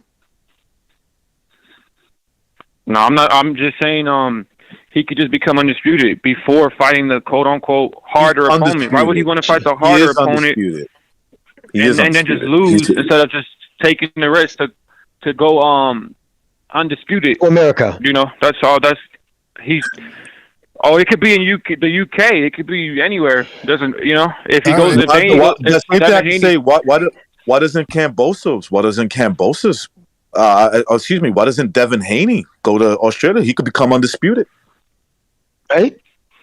He could become undisputed. I mean, he probably will go. He'll probably will go to Australia. It's just Kambosos is not really he'll go setting now off. that he'll go he now was that talking, Lomachenko, bluffering, and then he'll go now that Lomachenko made it hard for him. If he does, it. Yeah. Go ahead. You see. Well, hold on. Recognize wanted to finish. Yeah. Go ahead, Recognize. No, I was just gonna say, if somehow Haney steals the fight or back away from Lomachenko, it's because Lomachenko put the pressure on, and he basically put it on Haney, right? He doesn't give a fuck about Haney. You know what I'm saying? Like, what does he care about some little bitch that came from San Francisco who wants everything his way? He's not doing it for that. But for Haney to take it away, he will have to go over there and sign off a rematch clause that would make him fight in Australia again if he won. I mean, I was going to mention.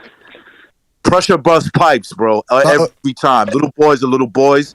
We turn them into grown men or they drown. That's it. That's all that happens. All right, hold on, Gonzalo, hold on. Okay, let me just say bye to Fighter Spirit. And all right, Fighter Spirit, we got to move on to other calls, but thank you for your call, and I see you on Friday. All right, man? All right, take it easy, man. Yo, what happened? Say that again? I said, we got to move on to another. Yeah, we got to move on to another call, but we'll see you on Friday, man. All right, go ahead, Gonzalo. Yeah. Yeah, just you have to be impartial. Put yourself in Kambosos' shoes. He already came to America into Teofimo, an American's backyard. He's only asking for what he just did. So that's kind of fair game. And to Haney, let's not act if Haney were the champion, that he wouldn't be asking all these demands, that he'd probably be like a real diva because he's already showing signs of doing that without being the champion. Imagine if the ball were in his court. He'd be a greater diva.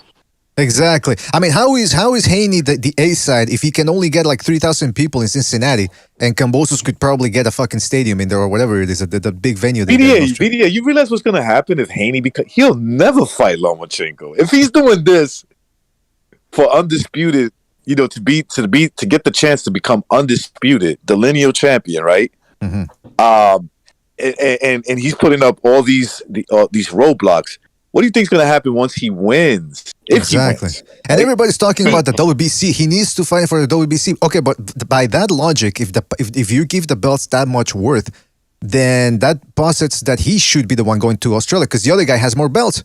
I mean, it's just that this disconnect here, reality. It's really amazing, man. Let's take more calls, man. See what else we've got here. Let's go to. Stay on the line, fellas. We're gonna get to you. Let's go to 818. You're on the air. 818. What's on your mind? Hey, can you guys hear me? Yes, indeed. Go ahead, please. Hello? Hello? Oh, very nice. Hey, yo, so I agree with Jimmy and recognize, I don't get this argument that Haney is like the boogeyman. I mean, the dude couldn't punch his way out of a wet paper bag. Oh. I mean, look at his last 4 opponents. He went 12 rounds with, who the fuck is Alfredo Santiago? That was on the Jake Paul undercard. That guy was a bum. He went 12 rounds with Zombie Gamboa, who's practically a shell of himself.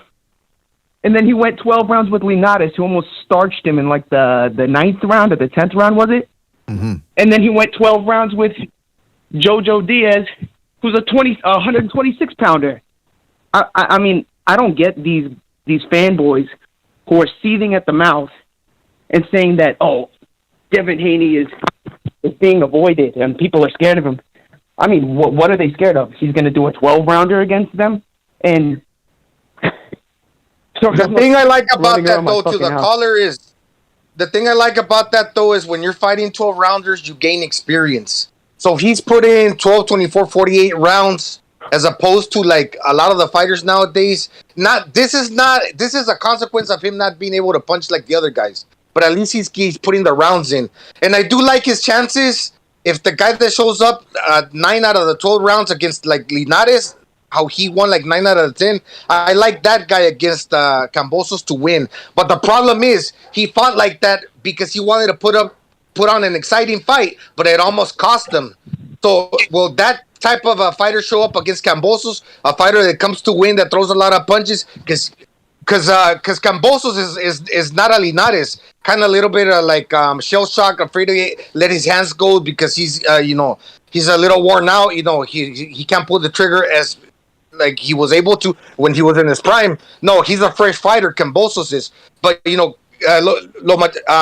what is it? Haney has to come to fight, and will he do that? That's the thing. But I do like that Haney if he shows up.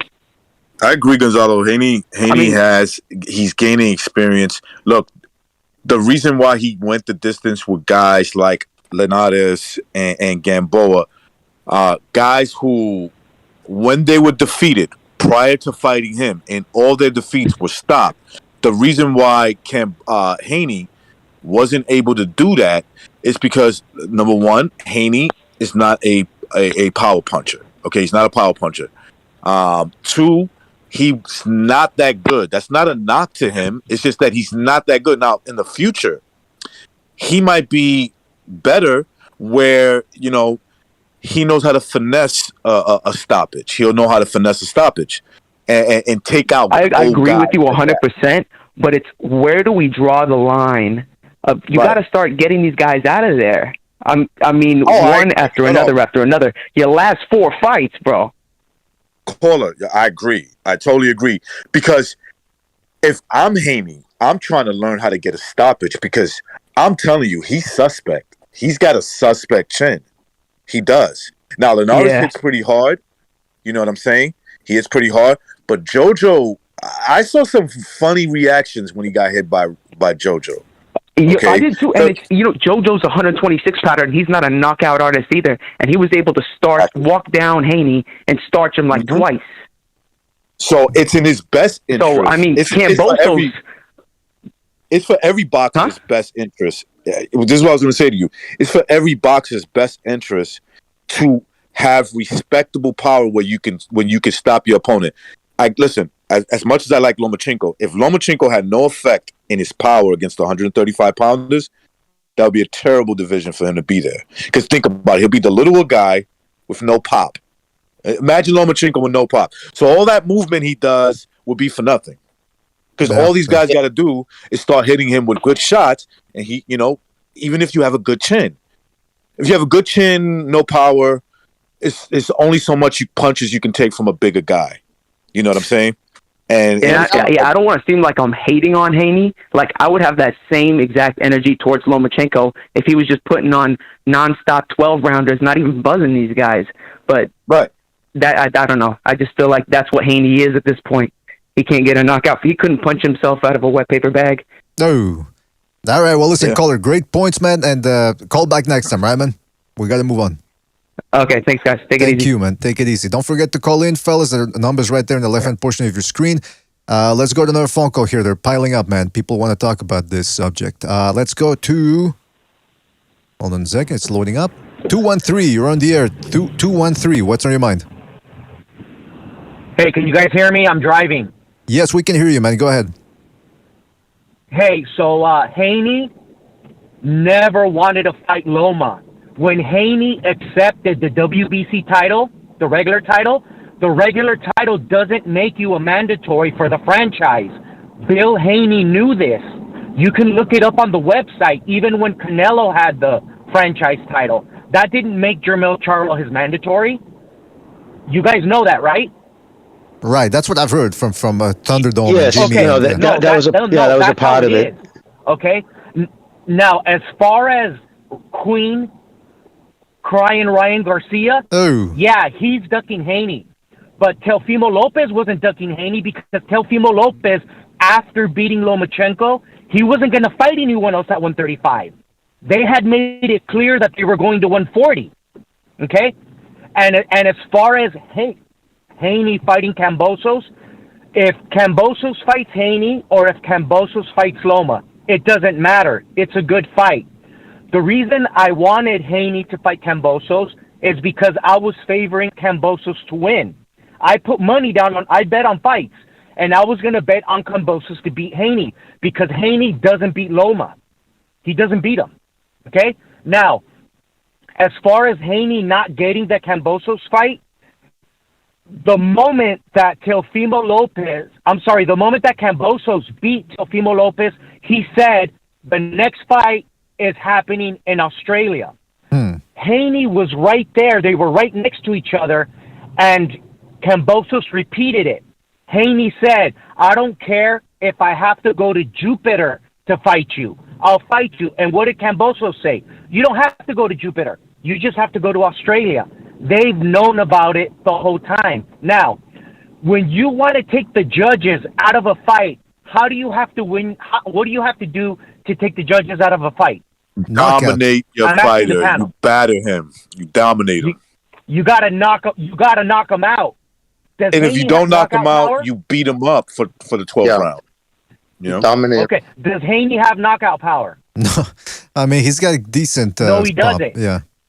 No, he doesn't. Now, if you're gonna fight in another country, obviously it happens all the time in America, in the UK, wherever. If you're going to someone else's country, there's always going to be home cooking. Out of the what was the fight that just happened? Ryder and Jacobs. Who did the panel have winning that fight? I thought Jacobs. Yeah. Who did the panel? But I had Ryder. I had Ryder winning. Okay, so I had Jacobs winning that fight. That's what happens when you go into another country and you don't knock the guy out. Mm-hmm. That's how I see it. So that's the end of that. That's it. The guy that called that said he isn't a fanboy or a casual, he's a casual. And Fighting Spirit is a wannabe mecha, wannabe indigenous dumbass. He's an idiot. And I will take him anytime you guys want to put. I have indigenous background and I actually speak a dialect. I speak a dialect. So whenever Fighting Spirit wants to do the Kumite, please put me on because that guy is a moron. He speaks 2 European languages, English and Spanish, and he doesn't even speak an indigenous language. He has no right to speak on behalf of First Nation, indigenous, Amerindians, whatever. He has no right to speak on their behalf. All right, well, thank you for letting me call. Caller, before you go. Caller, before you go. Yeah. Have you been on the panel before, on the open panel? I've been on the panel once before. I don't think you were on, Mr. BDA. It was with King Bucho. Okay, so I do have the. Who is this? This is Campos. Campos Vasquez or? Yes, Campos Vasquez. Okay. Well, show up. Listen, show up on Friday. Open lines Friday, 5 p.m. Eastern time. Everybody gets to be on, and yeah, you can certainly come on in, man. I will try and do that. I get off work 3 p.m. Pacific time. Oh, so thank you guys. Have a good day. All right. And I'll be listening in. Thank you, man. We'll still be on at 6 p.m. when you get home. He gets up, what time he gets up? 6 3 p.m. Pacific time. West Coast time? 6 p.m. Eastern time. Yeah. No, he gets out at 3 Pacific So 6 p.m. Eastern time, yeah. Yeah, I remember that's 12. And all right, well, listen. We'll figure that out later. But you can show up at an hour after you leave work, man. But anyway, listen, Campos, thank you for your call, and we'll catch you on the next one, all right, man? Take it easy. Thank you. Goodbye. Yeah, I remember Campos. King Bucho. He brought up a great point about, I think he was talking about the Canelo fight the first time he got on. He brought up some great points. Yeah, man. I mean, he did. He actually did real well when he was on when he called that day. In fact, I think we told him to make sure to call back. Yeah. All right. Well, let's go back to the phone lines here because I'm getting rushed over here. Let's go to 747. You're on the air. 747. What's on your mind? Yo, what's up, guys? Jay Money. My thoughts are on the bigger picture, and it goes back to something that hurts me, because I really do like what he's doing, and I like what he's building for boxing, but it's really Eddie Hearn. Eddie Hearn is pampering David Haney to like the 10th level. All the money for not being a star, like he gets to be in a gay parade and hug Linares for like 8 rounds just to get away with the fight. That should have been an automatic suspension. He gets to call out anybody, and his dad is right there to back him up, And Eddie Hearn even got Teofimo and what's his name, Kambosos to fight on the zone, perfect right there, and have David Haney get all the, the feedback, be right there, be the guy that they give the mic to and everything. So it's really Eddie Hearn's fault. Like he fractured the sport, like, really bad with the money. And I don't think that it's going to be possible to get Devin Haney to do anything that he doesn't want to do because he has the backing, which is, Eddie Hearn. Yeah, that's an excellent point there, Jay Money, man. Excellent point, man. And anything else you want to say before we move on? Because that was an excellent breakdown right there, man. When it comes to like the fights and the matchups, it's obvious that, the smaller guy, even though he's a smaller guy, he just has the most skill when it comes to Lomachenko. And, I wasn't too much of a believer, but, you just see his fighting style. And then, like you said, when he turned it on against Teofimo, like Teofimo, there was times where Teofimo was like, oh shit, like what the fuck just happened? Like when he got hit like so fast with so much speed. And if he was doing that to Teofimo that has like incredible power, I don't know what the fuck Devin Haney's going to be able to do to get him off of him. Like it's going to be impossible. Devin Haney, man, it's really sad. Even after the Linares fight, there's like a video with Fight Hype TV, where he goes over there and he says, "Hey, rate my power. Do I hit hard?" Like that. That's just embarrassing, man. That's just embarrassing to do because that automatically means that you're self-conscious, that you don't have confidence in your power, and it just means it just exposes you as someone that doesn't have the confidence, right? No, yeah, and you know where it becomes dangerous for him to the collar. Because he's got a vulnerable chin too. Like, for example, what does Triple G have? He has power and he has a chin. That's why it's hard to do anything against him, because even if you walk him down, he's going to crack you back. And with Haney, if you walk him down, you can land on that chin because he can't keep you off with his power. And when you do land on that chin, he's going to get hurt. So he's got two things that will make him like really vulnerable against anybody. That's why Joseph Diaz was looking like a Canelo Alvarez, because if you can't keep him off you, then he's pushing you back. Then you're going to be able to land on him. Excellent point, man. Jay Money, anything else you want to say before we move on? Right. Yeah, and I know you guys like bagging on Queen Ryan Garcia and everything, and I think he dumped his girl, so he's probably cheating on another Insta star. Oh. And he's already on his second baby. He's already on his second baby mama, so it's not looking too good for that bank account, man. I'm highly disappointed with that. You know, you got to get that prenup. But, you know, at the end of the day, when we're talking about raw fundamentals, he does have the speed and he does have power in both hands. So, I mean, when it breaks down to that, we at least got to see, you know, like, can he get something, you know, a better career? I think that he has the raw talent, right? He just has to be, you know, set up together for him. And, I mean, let's see what happens. But I believe in. All right, maybe maybe Joe Goosen will put him in the right mind frame. I think that when you look at his size, his power, and you know, because of his size, yeah, huge guy, like almost 6 feet. If you teach this dude how to mix it up, teach this dude speed. Yo, if you teach this guy how to mix it up on his offensive alone, it just makes him a dangerous fighter. You know. All right. Well, hold on. Yeah, hold that thought because we got to get to other focus here. But J Money, thank you for your call. Excellent points. Catch you on the next one, all right, man? Take it easy, J Money. I was thinking about you guys. Yeah. Take it easy, man. All right. Hey, can I make one quick point just to put it into perspective? I'll be fast. Yes, please. Just imagine Devin Haney versus Subriel Matias at 140. A guy that, like, let's say Haney can't keep Matias off him, but Matias keeps coming and coming and coming. Imagine what would happen. Yeah, he would knock him out, man. He would have him like Matawa had Juan Manuel Lopez in the 12th round from pillar to post, just getting ready to take him out of there. Remember Rogers Matawa? Yeah, exactly. I mean, people would probably say to that, Gonzalo, no, but Haney would outbox him. Well, he was having a heck of a time outboxing Jojo Diaz, who's not a hard puncher, and he's not as big as Matias. So that remains to be seen when people assume that Haney would just outbox a guy like Matias at 140. There'd be a lot of hugging. That's what I think, man, as well. Yeah, it'd be a lot of hugging. He'd reach out and grab the dude.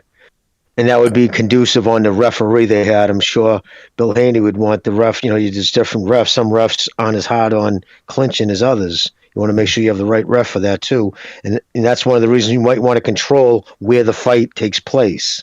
Because you might have influence on things like that in the United States. And you give all that up when you go to Australia. Excellent point, Jamie. BDA, remember Rogers Matawa when he had a fucking Lopez on Queer Street too?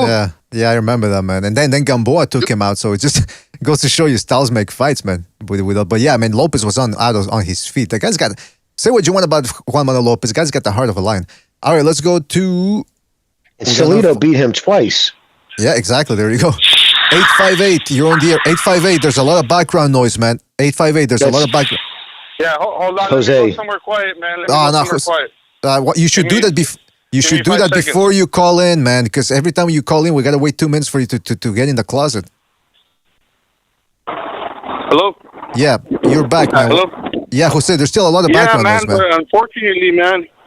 But unfortunately, I'm working, so I can't be like. Well, that's not. I appreciate you are working, man, but it's not our problem that you are at work right now, man. We can't hear what you're saying. Okay, man. Well, just let me get my points in there. All right, go ahead. Because, I just want to apologize to the panel. I just don't mean to like get irritated or whatever. So that's all right. Because I'm working this and that. So I hope everybody accepts my apology after my apology. No, you don't need to apologize. The only thing you should apologize for is the background noise. That's the only thing. But everything else, everything else is just to repeat. It's nothing personal, Jose. It's just boxing talk, bro. We don't take it personal. Exactly. Oh, I know, man. Sorry, I'm just a little edgy for reasons I don't want to disclose. But it is nothing personal against anybody. It's just me, basically. But, that's fine, man. That's fine. Yeah, and I appreciate the show, man. It gets me through work or whatever, boxing talk. But also, well, in regards to that, like I don't know, my brother says I contradict a lot, but the thing is, I mean, the show is called the Boxing Debate Arena, and I think I should be able to like get my points or say things that might not agree with everybody else's, so that's my only, like the other guy called and gave his little qualm about, whatever the show, that's my only thing, and about the background noise, man, I'm sorry, man, I guess I just won't call in when I'm working, or also because I'm far away, but yeah, I can't afford to just be, waiting to call a boxing show. I got to work. I can't talk boxing for a living. So, but Jose, can I suggest if you're going to call in? I'm not even going to get into what that second. Go ahead. I was gonna say maybe if you knew you were gonna call in, if you knew you got like a 10-minute break coming up or a 5-minute break, get a hold of your brother.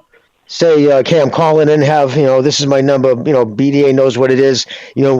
Just to help you out. Because if you want to call in, just throwing it out there, brother. That's all. Well, yeah. Right now, my calling to it. I just walk to the restroom. That's the best I did, and I don't think it's that bad. Even though you guys got away from me, just a couple seconds to the end of the world. But, yeah, that's my only thing, man. I have my points of views, and sometimes I think, and in my mind, that's the way I see boxing, For example, like the David Haney situation, whether he deserves to fight for Kambosos, that's I'm not even going to get into all that. Yeah, his fights are sometimes a little... I don't want to say boring, but yeah, he's not like the hardest puncher. He has a good punch.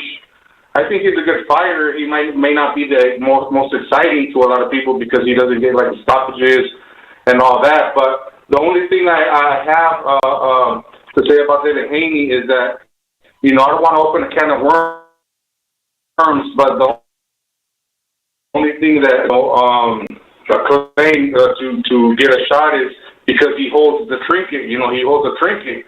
And I think that should count for something, whether it's the email thing or not. Like I said, I don't want to open a can of worms.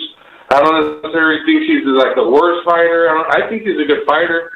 I think, Jojo Diaz says he punches hard. Yeah, he gets wobbled here and there, but I think that makes for an exciting fight, man.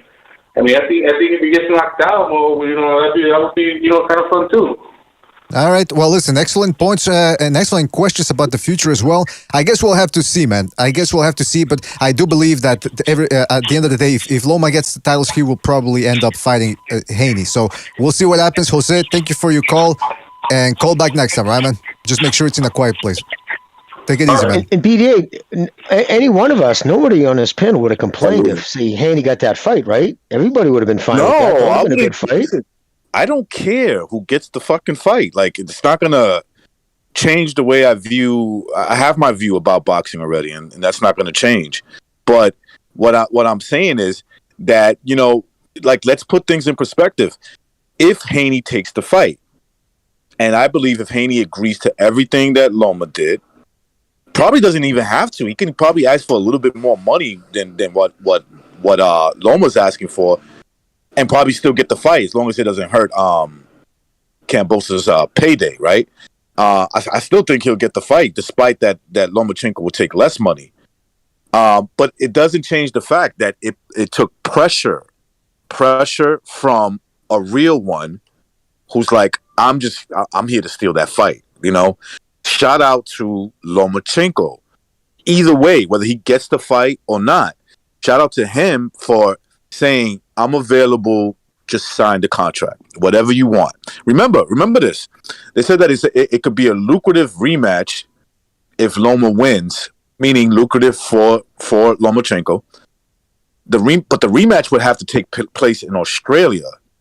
And I don't see Devin Haney doing that. Now, he could prove me wrong, and good on him. But that would not change the fact that Lomachenko put that battery in his back if he takes the fight.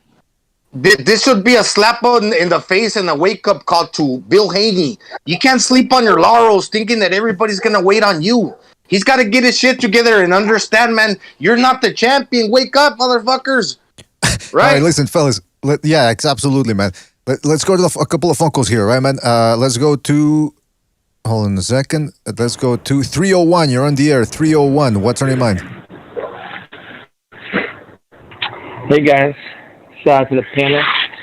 Yeah, I was, before I called in, I probably had the same opinion as the rest of you, that, like, the WBC title was won by Loma against Campbell in a vacant fight, and there was only a year between him and the Unification, and that, WBC franchise is a cash grab, etc. but just listening to these calls, that I'm convinced. Kambosos he's ducking Haney. That's my view now. That's that fighter spirit guy. Shout out to him. He doesn't seem like he has that retard strength, but he has that retard logic. So I don't know if it's the brain damage from listening to him or what it is, but now I'm convinced. Kambosos he's ducking Haney, and also he's racist. Why not? Let's throw that in too, right? Yeah, just throw that in there. All right, point taking caller. He's white, right? Isn't that the same thing? Right. But you gotta consider things, right? Like Haney going out to Australia, that's a big commitment. He doesn't have all the supplies. Like, for instance, where is he going to get all his do-rags? Oh, come on. They just expect him to wear the same do-rag for months on end. Would you even have black people out there? See, more racism. You know what? Oh, You're convincing me. Go ahead, Colin. Oh no, it's just go ahead. No, I was just gonna say, great. Anything else you want to add before we move on? Oh, no, man. Just that's how I see the situation now. Theory, cheating on Wilder, etc. The whole gamut. I swallowed it. Hook, line, and say. Oh, actually, I did want to shout out to Campos, who called in a few calls ago. I was listening. I was on that panel when he was there, and he made an excellent point about the perception of Mexican fighters. Mm-hmm. He was talking about Sanchez, especially, and I'm particularly interested in that. Because Salvador Sanchez, to me, is like the biggest if in boxing history.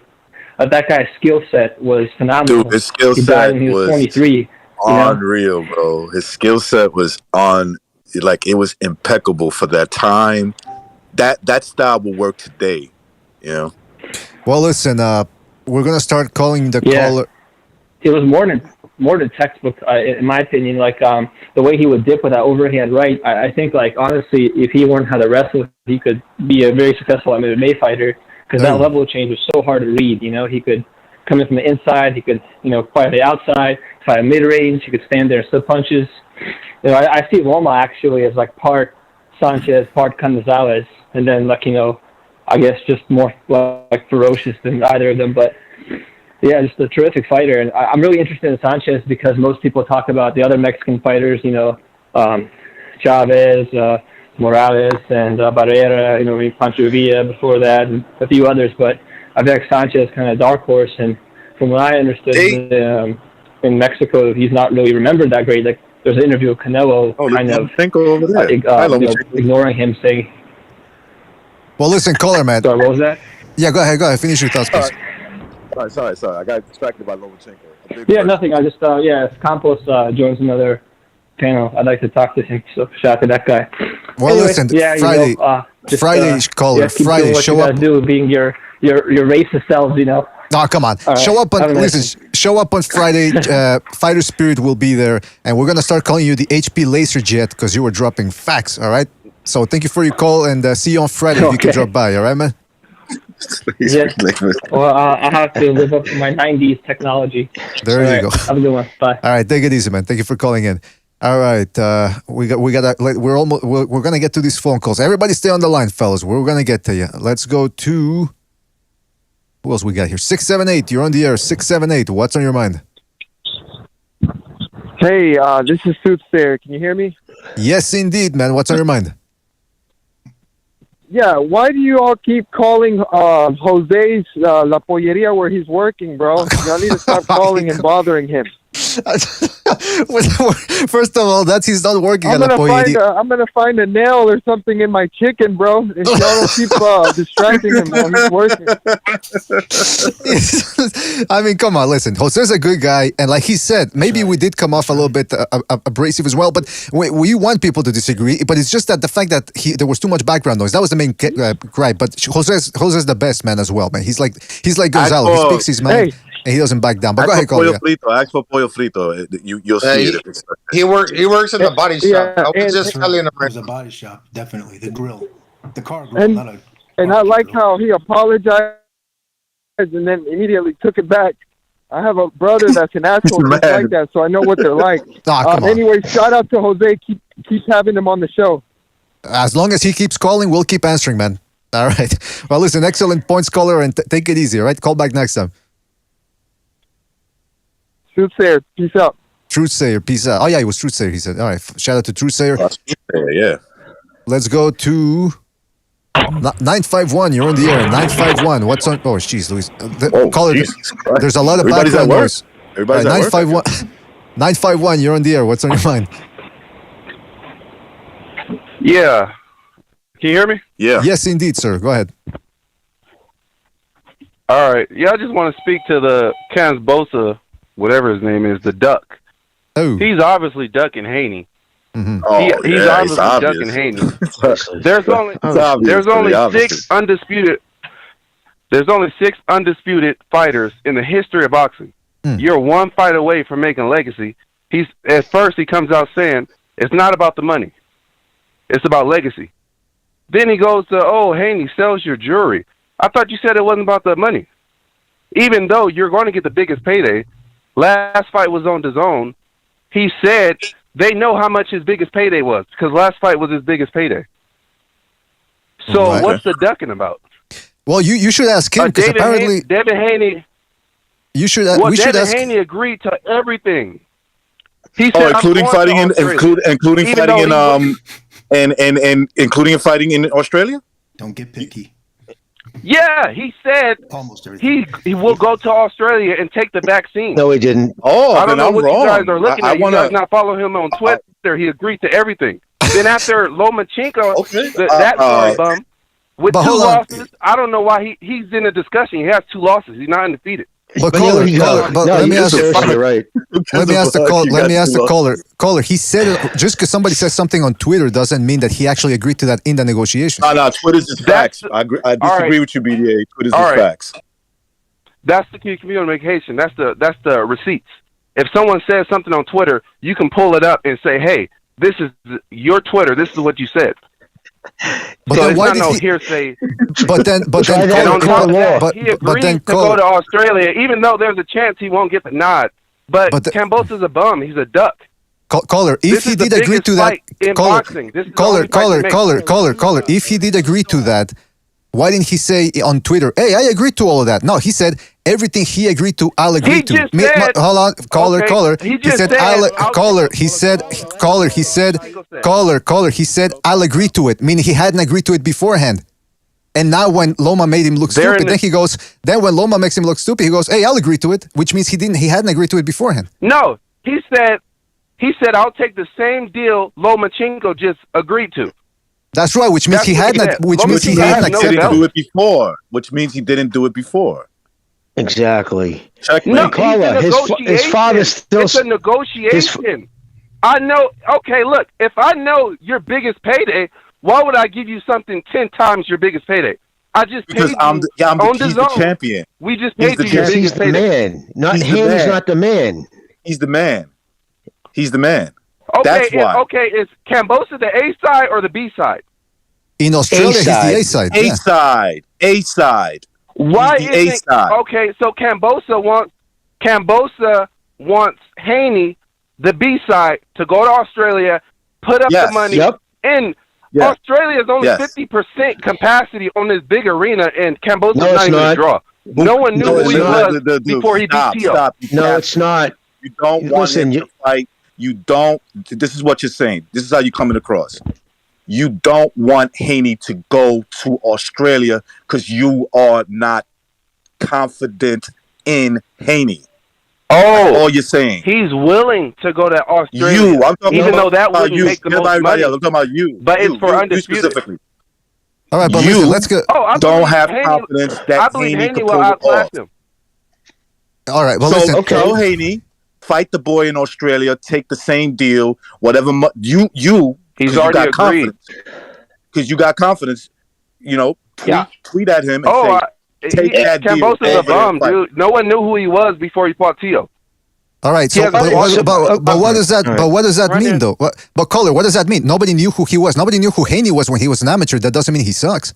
Yeah, it's what you do in the ring. He's far from an amateur. He's one fight away from undisputed. All right, but that's the other thing I want to get to, caller.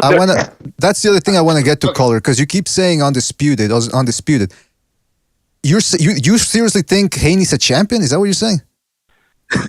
He does. But He does for sure. But look at that. He's getting BDA. Yeah, go ahead. So look, No, Kambosos caller. I asked you a question. Sorry, because you couldn't hear the question. You think Haney's a champion? Yeah, he's a WBC champion. He has. What are you talking about? So you think the belt nowadays? So you think the belt makes him the man, not the other way around? No, he's one fight away from history. There's only 6 boxers in but history, you're not. You don't understand Saul what I'm saying. Alvarez. You don't understand what I'm saying, caller. That since 2002, when Ring Magazine enacted the championship belt, it's because there were too many belts. And back in 2002, the WBO was considered a joke. Now, more than 20 years later, we got the WBO. What I'm trying to get at is, almost anybody with the right contacts can get a title. That doesn't make them a champion, and Haney is the perfect example. No, he didn't earn. He does that belt doesn't make him a champion because BDA, can I explain something to the caller right quick? All right, he's gonna listen. Okay, it's not all listening. Okay, just let me say something. Haney has 1 belt. Kambosos has 3. He keeps saying that Kambosos is 1 belt away. Or Kambosos has 4, because there's 5 belts in this situation. Kambosos has. Hold on. Kambosos has 4. Devin Haney has 1. You're saying that Kambosos is 1 belt away? Well, Devin Haney has 4 belts to gain. Who has more to gain? Devin Haney would be accomplishing the greater feat. Why are you putting it all on Kambosos? Kambosos upset Tio. No one thought Kambosos was going to win. He upset Tio. But he did. He only had the belt. But he did do it. Which he got dropped in that fight. He's a nobody. And on top of that, before the Tio fight, he told Devin Haney, you can look it up. Oh, I'm not going to duck you like Tio. I'm going to fight you. He told Bill Haney but then he ducked Haney. him. The interviews are there. Then Devin Haney made it hard on the negotiation tables and is possibly going to get outbidded by Lomachenko. That's what happened, bro. Yeah, look at this. Are you older? Devin Haney's how a old black are you? fighter. How old are you? A lot of black fighters don't get the fair shake in boxing. But when you talk about Devin Haney, he's a legacy fighter. You sound like you older than Devin Haney. Caller, when he's talking to you, bro, let him finish his thought. Recognize talking to you, dude.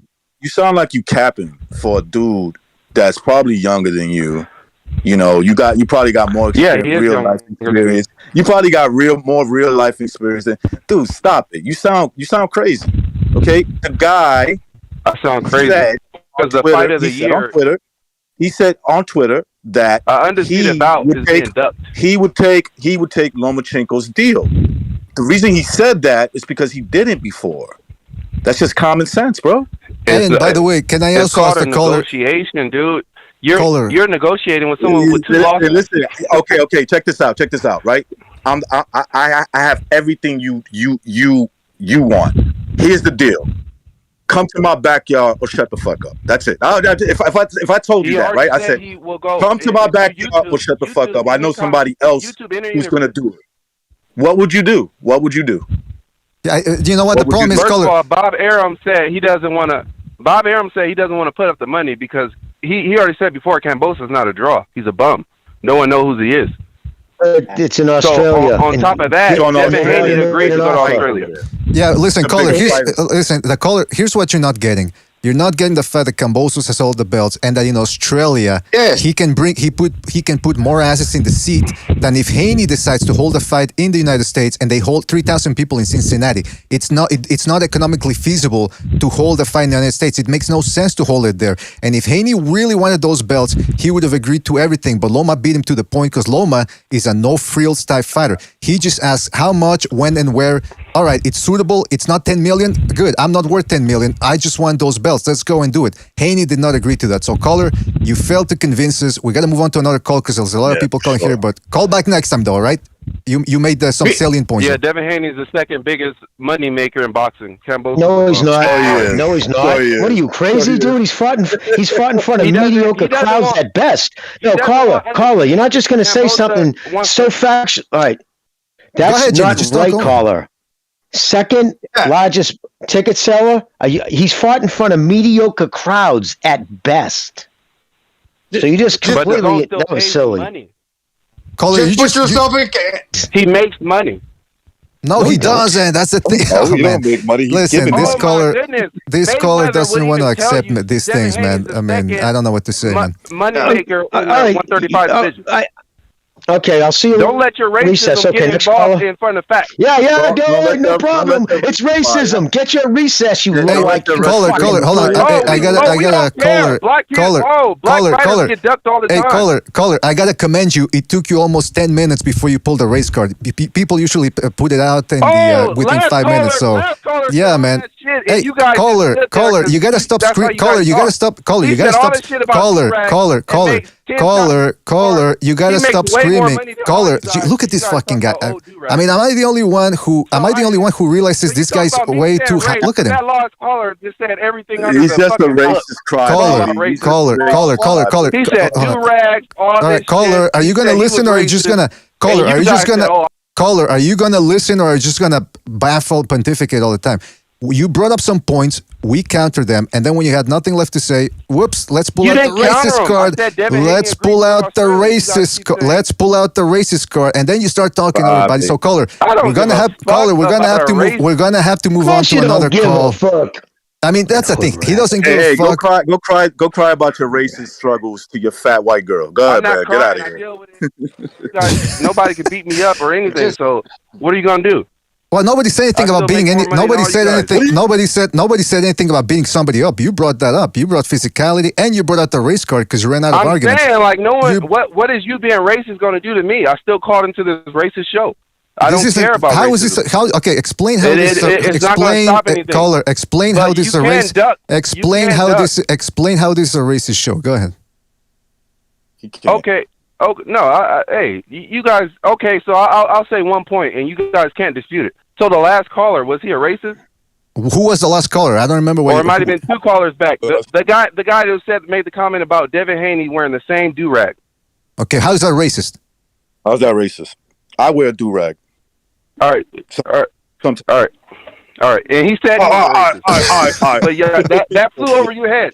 That flew over your head. He said he was a racist. No, listen, I'll admit it. That had racial overtones. It was kind of a dig, a racial dig. But I don't know that dude, and he doesn't speak for the show. Yeah. Yeah, that's the thing. No one that's cares about him being a racist. He can't do anything. Caller. You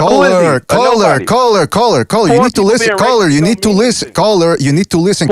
Calm down. Oh my God. Hey. Take a deep breath. Take a deep breath. Caller, you also need to keep in mind, this is a show. You keep talking to everybody. Nobody can hear what you're saying. Jimmy made an excellent point. That caller, first of all, it's tenuous at best whether it was a racist comment. And second of all, that's a caller. He doesn't represent the show. So that was your proof that that's a racist show. So if you would have said... You guys didn't blink an eye. Blink an eye. This is video. This is audio, pal. You can't see our faces, number one. Number two, like I said, it's a strenuous comment. Come on, man. It's a strenuous comment. You can't prove that it was a racist comment. That's how you interpret it. It had racial overtones, but it wasn't racist. Take a poll. Caller. Don't let words hurt your feelings, man. You'll never ever succeed in that. Who said it hurt my feelings? I wouldn't have called it. You said it by complaining about it. You did. I care about the rich racist people, not the poor ones. All right, good for you, man. I care about any racist people. How about that? I don't care about any. By the way, we're getting into something I hate, which is race talk, to prove that I'm not a racist. So we're gonna move on to another call. But listen, caller, call back next time, right? Because he was entertaining at the most. Call back next time, right? Take it easy, man. Thanks for calling in. Foolish way. Remember that scene in the movie with Steven Seagal when some white dude beats up an Indian, but then Steven Seagal jumps in and kicks his ass? Yeah. Then he says, what does it take to change the essence of the man? That's what I'm... Oh, man. No, yeah, man, listen, we try with the guy, but I hate when people just talk. A lot of people always do this when and listen, I see shitty white people do the same thing, you know. They when they don't have an argument, they start, you know, because white people really, like white shitlibs, they really hate themselves. You know, they hate being what they are. But they always go to, when they don't have an argument, when there's no argument, it's all about the race. It's all about some guy called in. Oh, I saw a comment in your comment section. You guys didn't even blink. Dude, you got like 300 people in your fucking comment section. How the hell are you going to see every single comment while you're having a conversation? He had nothing, and so he went back to let me bring the race car. What he doesn't realize is that's getting outdated. Nobody cares about that no more, bro. We don't care. We don't care. That's the thing. We don't care. Now, I mean, listen, these people, when they run out of comments, that's what they go to, man. So I don't know what to tell you, man. I wanted to say, BD, like, look, this is where he's putting it all on Kambosos. Just put yourself in Kambosos' shoes. You got all the hardware, all the jewelry, all the belts. But then the other guy's got the Cracker Jacks box belt. Are you gonna be like, okay, I need that belt just to feel complete? Or if you're Haney, man, that other guy's got everything that I want. I only have this Cracker Jacks belt right here. I want all of them over there. You probably want, if you're Haney, you're probably thinking, man, that dude's got all the pieces that I need, as opposed to Kambosos thinking I only got one left that's not really considered to be the belt because that I got mine from the man that beat the man. Exactly, right? Gonzalo. Exactly. And not for nothing, but just last comment on this because we got to get to other calls. I told that guy, hey, look, at least he was entertaining. Call back. He said no. So it's on him. He doesn't want to call back. He couldn't handle it. I don't know. Can I say one more thing? Real quick, every please, every WBC ranking website that I go to, they have George Kambosos over Devin Haney. Well, there you go. So I don't know what they're talking about. All right, listen, we got to take other phone calls here.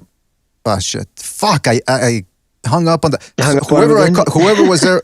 If I hung up on somebody who, I forget who, 951, I think, or somebody else, I hung up on you by accident. Call back, right? Number's right there in the left-hand portion of your screen. Let's go. 956, you're on the air. 956, what's on your mind? 956, you're on the air. Going once? Going twice? 956, last chance, I should say. Yo, can you hear me? Yeah, we can hear you, man. What's on your mind? Yo, can you hear me? Yes, we can. Go ahead, man. We can hear you. Yeah, I can't hear nobody. You can't hear us? Hello? Call it. 956. All right, he dropped that. Let's go to... Hold on a second. 480, you're on the air. 480, what's on your mind? 480, you're on the air. Go ahead. 480, bro. Going on the air. Yeah, can you hear me? Yes, we can hear you, man. Go ahead. Hey, it's Rare Breed. All right, so I got some. So you guys are saying that basically, why would people want to avoid Devin Haney because he's got no pop, right? That's not the only thing we said, but yeah, that's one part of it. Yeah. I mean, that's a question you should ask them because for whatever reason, people don't want to fight this kid. That's the question you should ask the people who are ducking help. But who's ducking him? Who don't want to fight him? Who don't want to fight him? Who's come out and say, I don't want to fight him? Ryan Garcia, he officially ducked him. I'll give him that. Absolutely. Ryan Garcia, I'll give you 1,000%. Ryan doesn't want to fight Haney. I agree with that. I believe also Teofimo ducked Devin Haney because if you know anything about Teofimo and Devin, they have history together, so he knows what Devin Haney can do. He has no interest in fighting that man. That's why he chose to fight Kambosos instead of Devin. You think he might be ducking. I think that there might be some posturing going on Teofimo with that. But when it comes to Lomachenko, George Kambosos, tell me how they're ducking him. But Kambosos was a mandatory. I want to hear Rebel. I want to hear what he says. I know. I was just saying that I was telling him it was a mandatory.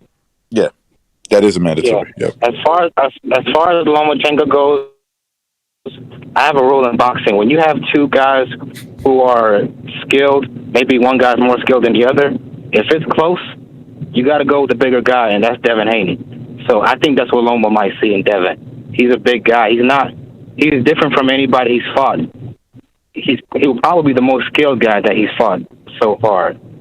I know you guys don't think highly of Devin. First of all, they haven't he fought. Does have skills.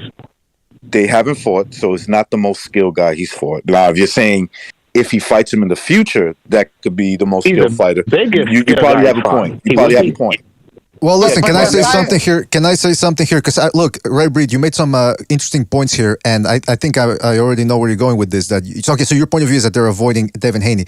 which might be the case. But can I just say one last thing myself before you give your last comment? I think you're going to be surprised if Loma beats Kambosos to see that Loma will indeed fight Devin Haney. I'm pretty confident in that. The guy's willing to go to Australia. He's willing to do what it takes to get this fight done. So I do think that if Haney wins his next fight, I think that's the most likely scenario right there. But anyway, listen, before we get to another call, anything else you want to say before we move on? Yeah, 2 more points. Okay. Do you see how thirsty these guys are to fight Kambosos? Yeah. I mean, it's not just because he has the ball; it's because they see him as food. You don't see that same energy towards Devin Haney. Well, because so what I'm trying to say is, What I'm trying to say is, hold up, let me.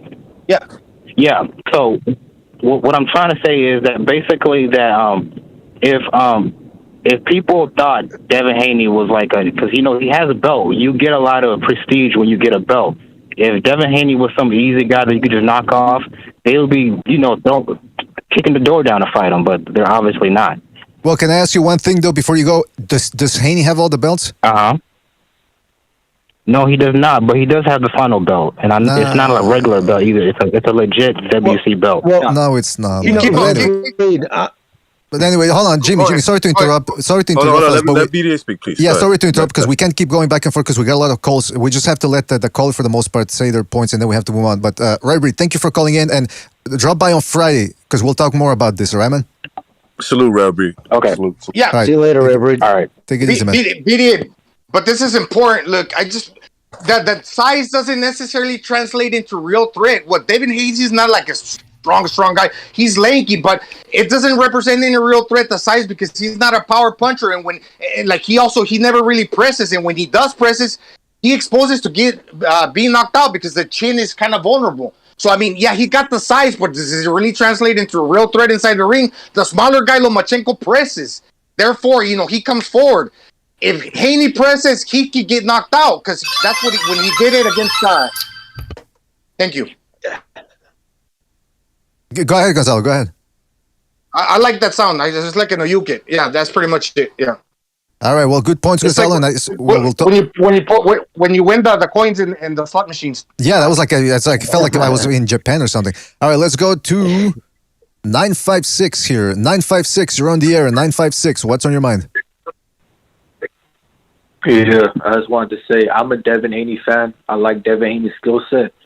But what can I say, though? Congrats to Lomachenko for getting the fight. It is what it is. I think Devin Haney and his team, they fumbled the contract. I predicted this would happen a month ago because Devin Haney and his team, and Kambosos and his team, they're both young guys, big egos. They think they're worth more than they are. So that negotiations, it was gonna fall apart. You know what I'm saying?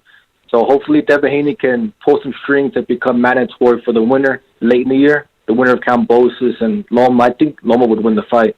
But it sucks because I think Haney would have schooled Kambosos and I probably could have won a good amount of money on it. But it is what it is, right? But listen, the thing about the boxing community on YouTube is people are so emotional and it's either one thing or the other. It's either Haney's being ducked because Kambosos is racist or Loma's ducking him, or the other side saying Devin Haney's a scaredy cat. He don't want to fight. He's ducking. It's neither. You don't fight Jojo Diaz and Linares back to back and say you're scared of anybody. I think Devin Haney does want these fights. Devin Haney, what I heard from reports was Devin Haney was willing to take pay cuts to go and fight Kambosos, but Bill Haney ruined it. Because Bill Haney, he does have a big ego. Bill Haney, he's kind of like Junior Lopez, where they're not toxic, but they're like very aggressive, in certain areas. So I do believe Devin Haney wants his fights. So people saying Devin Haney don't want him, Devin Haney's a pushover, he's a pussy. That ain't true. But the Devin Haney fans crying about racism, man, shut up too. It's neither. Just accept it. You know what, man? Caller, great, excellent points, very balanced call, and I think you're right on the money there, man, for the most part. So, on BDA quickly. Yes, go ahead. Okay, this is what I want to say. Look, you never take the father-son relationship at face value. Listen, I have a son.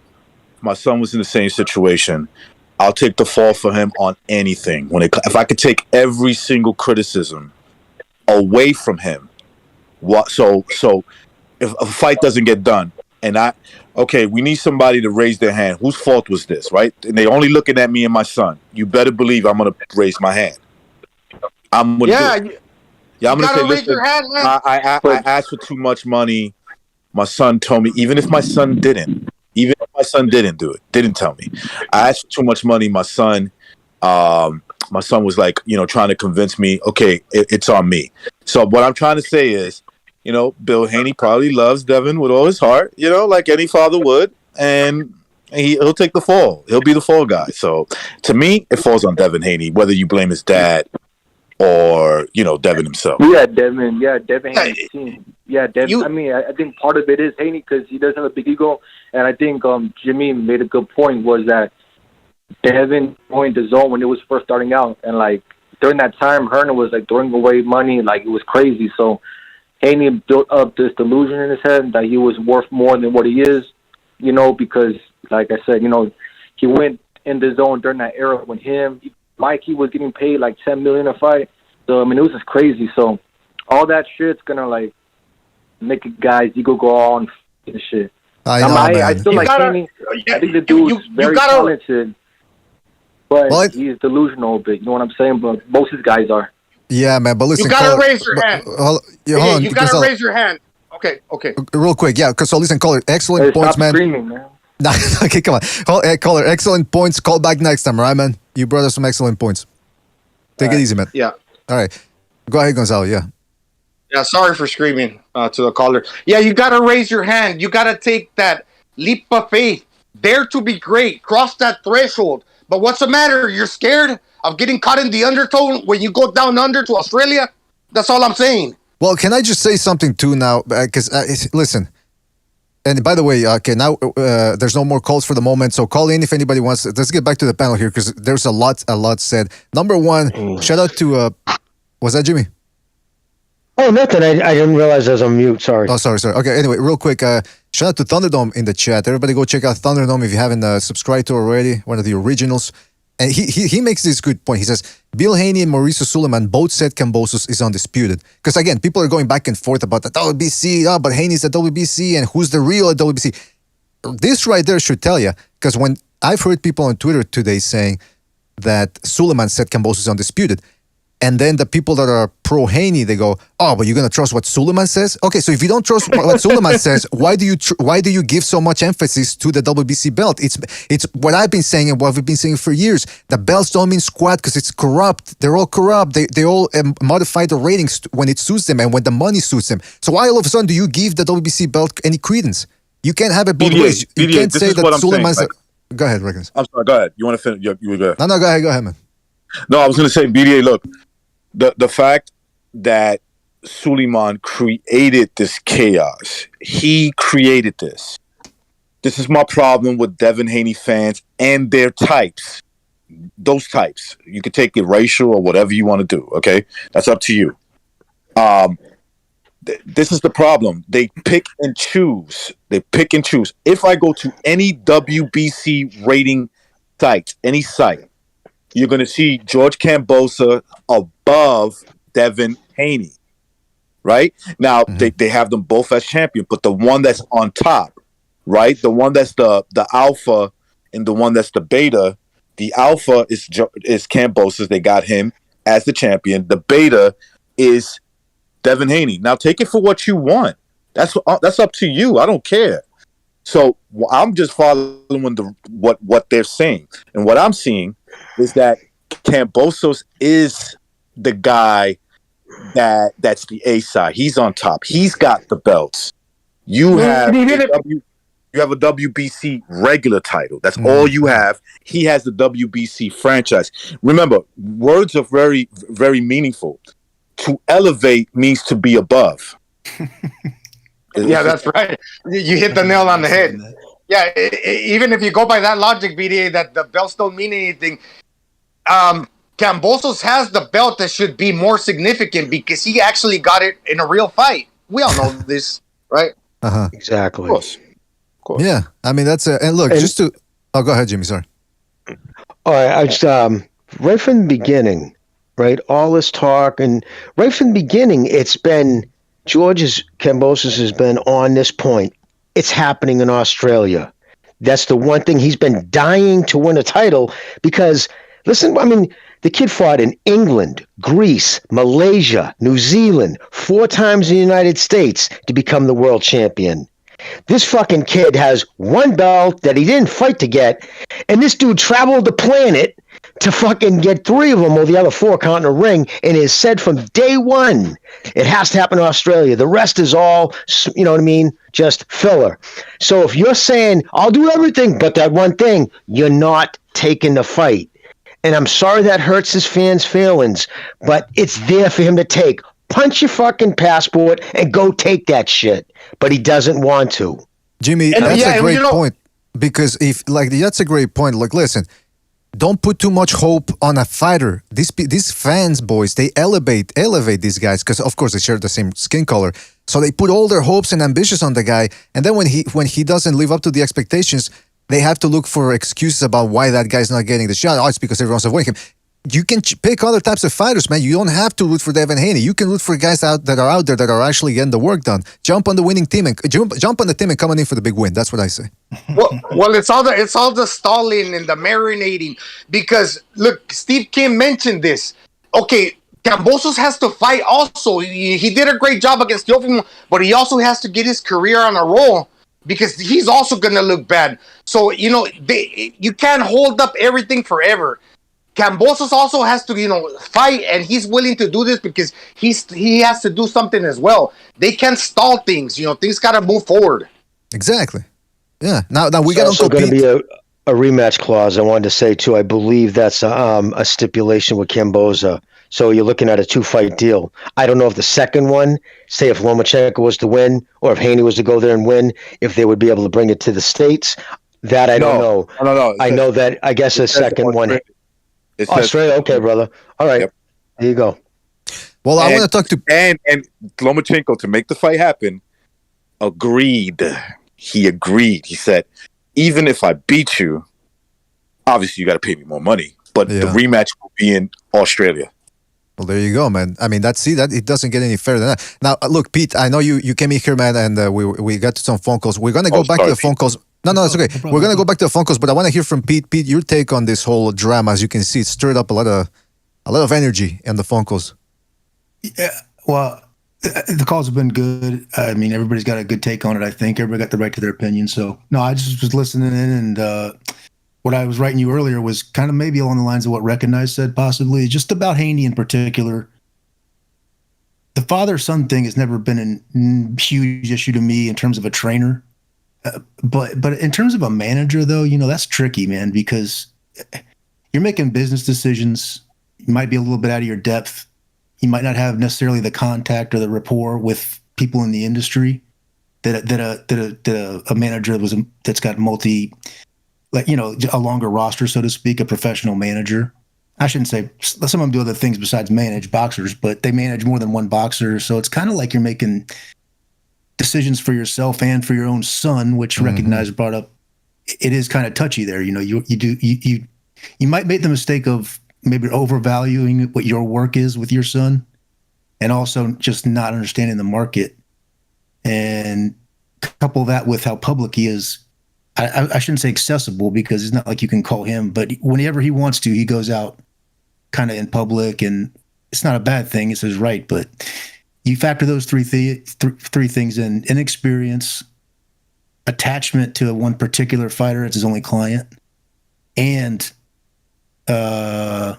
social media, heavy on the social media. It might wind up, it was just too little too late. You know what I mean? That could be, man. Yeah, but you're right though. It's that fucking dynamic there, father-son dynamic, and I think it's Bill, like I said, I think it's Bill who's been taking more of the decision, that the reins about the direction of the career. And please somebody remind me that I want to talk about the performances themselves, about Haney and Lomachenko. But before we do that, somebody else is calling in here. Let's go to 480. You're on the air. 480. What's on your mind? Hey, yo, Mr. BDA. It's Jose from Phoenix, Arizona. Oh, how you doing, Can man? you guys hear me? Yeah, we can hear you, man. Go ahead. Doing well. Hey. So, I'm not a Devin Haney fan by any means. I just have a question that nobody seems to answer. So, Kambosos is undisputed, right? He's so the what man. happens at 160 pounds when Canelo was the franchise? So say hypothetically if Triple G and became undisputed without that franchise belt, who would be the undisputed at 160, being that Canelo's still the franchise champion there? If Canelo would have stayed, being that he beat Triple G and the WBC elevated him to the franchise, had he won, I think he just needed one more belt, he would be the undisputed champion.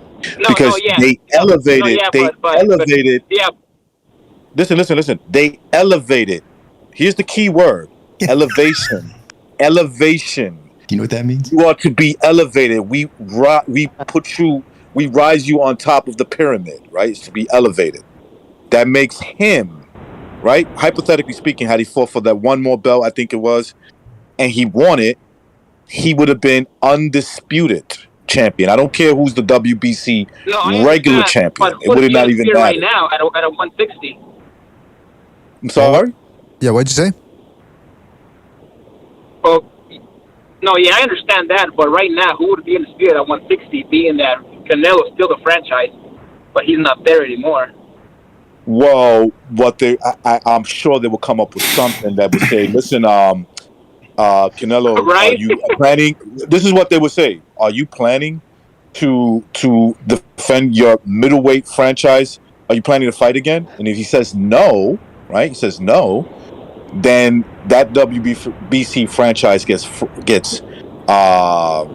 taken away from Canelo, gets thrown up and in the air, right? WBC regular champion becomes the undisputed. If he has the WBC, he becomes undisputed because Canelo hasn't fought in middleweight since he fought Jacobs, and that's like 3 years. What, years ago? Yeah. Well, you know what? Can I just say the something? franchise belt isn't transferable. That's just correct. It's a dedication. Exactly. They don't transfer. It just allows you to designation. fight. Thank you. It allows you to fight. The way I understand it, it will allow you to fight for. Here's the key word again, man. Words are key. Okay, you have to understand what it means. It allows you to fight for undisputed or unifications. So undisputed as well. Well, you know what? Correct. Caller. And you could skip. Yeah. Go ahead, caller. Go ahead. I think it's dumb, caller, but yeah, it is what it is. No. I just had that question because somebody if it's not transferable, nobody can beat Canelo because he's not at 160. But trust me, I understand the whole franchise. I love the show. I gotta tell you guys. So I gotta say, Bucho and BDA, you guys sound exactly the same. Gonzalo's awesome. Rick and I's awesome. You guys are freaking cool. And Jimmy, you're my man. I agree with everything you said about everybody being awesome, but I disagree about me and Bucho sounding the same. That's fake news. People keep spreading. You guys are cool. You guys just sound the same. Bucho's telling me. Bucho's is kidding around in the chat. He goes, "Hang up." Now, all you people sound like. you guys are evil. No, I've been listening to you guys for a while. The first time calling in. All right. Hey, well, call back next time, and if you can, drop by on Friday. Open panel. Everybody can jump in. I think Bucho sent a message. Yeah, I sure will. All right, man. Thank you for calling in, and call back next time, man. All right, have a go. He took a dive, baby. All right, take it easy. What do you say? Excuse me, BDA. I don't mean to sound disrespectful, but King Bucho has got a puppet in his and he's got a sock in his hand, and he makes it talk, and it's Mr. BDA. Okay, that makes no sense, Gonzalo. Well, anyway, listen. You just reminded me. One of you just reminded me of something about. Okay, because look, we've already established that the belts, they don't. When people use that excuse about why Haney should be next for Kambosos, and they use the belt. Oh, it's for undisputed. We just look. I'm gonna show you. Look at, first of all, you can't criticize Mauricio Suleiman as a snake and then at the same time think that the organization that he runs and that his father used to run and his father was just as slimy as a son, that organization means something. Look at this. These are the middleweight champions titleists, okay? WBO, again, they count the WBO now. 4th title. Demetrius Andrade, IBF, Gennady Golovkin. I mean, what the fuck has Gennady Golovkin? Are you going to tell me Golovkin's the real champion at 160 because he beat Zeremata? Ryota Murata, WBA. WBC Charlo. Oh, but then guess what? We also have another WBA champ, Erislandy Lara, and Canelo Alvarez, like the caller said, still has the WBC. So you telling me there's 6 champions per division? Guys, this is just this is something that the WBC was the first one. They came out with the whole super champ. Or, sorry, excuse me. It was a WBA. The WBA came out with the super champ thing in the early or to mid 2000s. To make money. This is what they came out with, the silver belt, the franchise belt, the interim belt. It's to make money and get money off the sanctioning fees. They're literally leeching off of Devin Haney. And these guys go ahead with it because, like Steve Kim always likes to say, the titles do mean something financially to these fighters and the promoters because they can put champion in the marquee. And the average boxing fan, or the casual looks at that and they go, oh, he's a champ? Okay, I might buy the ticket. But he's not the real champ. So this whole thing about Haney being the champion and that he needs, Kambosos needs to fight him to unify, that doesn't fucking work. So now let me ask you another thing, guys. This is the second point I wanted to bring up. So what's the other incentive for Kambosos to fight Haney? Why does he necessarily have to fight this guy? And people go, well, because Loma has 2 losses. Okay, one loss was 2014. The other one was against Lopez, who Haney didn't fight. But since then, Lomachenko has really kicked ass against Nakatani and against Comey. Last 2 fights, what did Haney do? Did Haney look that impressive against a similar or even slightly inferior opposition against Linares, who's 35 years old now, and small Jojo Diaz? Come on, Kambosos' incentive to fight Haney as opposed to Lomachenko is probably that Haney is an easier opponent based on the performances that you just mentioned. There's evidence there. So it makes no sense that he would be ducking Haney, right? Mm-hmm. Right, especially that he's offering Devin Haney a chance to fight him, right? That's the key thing too. He's offering the fight. He's not saying, "No, I don't want to fight him." It's Lomachenko and that's it. So that's another thing. So he's just got to agree to want to go to Australia. Now, real quick, Australia has all these like restrictions going on. I don't give a fuck about that, right? I don't care about that shit. I think that shit is wrong, but it is what it is. The guy who came over here beat Teofimo and took those belts away from him. And now he's in a position to say, look, man, you come here. You come and you fight here. And, don't be careful what you say in the public. There's people that heard you say you got that thing. You got it. Now you're saying that you don't want to go there because you don't want to have to. Which one is it, man? You sound like you're fumbling your lies like a young boy does, when they get caught. I'm sure all of us been caught in lies, especially when we were younger. Well, not me. I've always been the same. Like a young boy playing with his pecker.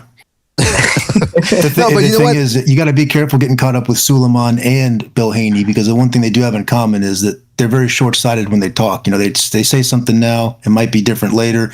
They talk right over themselves in the term of a couple of weeks. So it's like, and they negotiate in public to a certain degree, with explanation of the franchise champion, and it's not transferable, but yet I'm going to take it off of Loma and give it to Tio after you won that fight. It's like, what? And then Bill Haney, we gave him everything he wanted. All right. But we got to get off this narrative that it has to happen in Australia. It's like, okay, well, he just told you he wanted to fight in Australia. And you just said you gave him everything that he wanted. And then out of your own, not even a second later, you just walked over yourself and just said that it's a sticking point for you.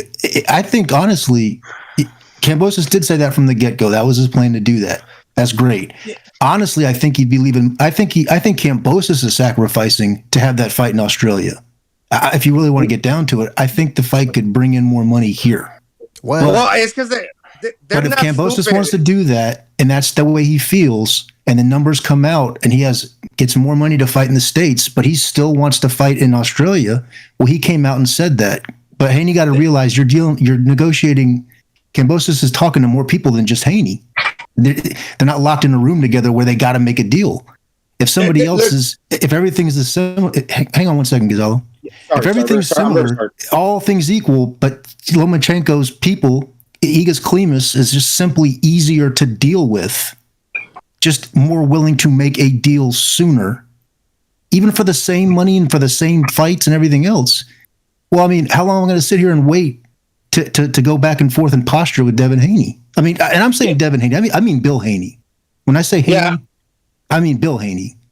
Because I mean, ultimately, if you have no rapport, and Kambosos just came out of this situation where he's getting jerked and jerking himself with this Triller thing, and it cost him a year traveling back and forth, coming over here, getting ready, going back. It's a pain in the fucking ass. He left money on the table doing that.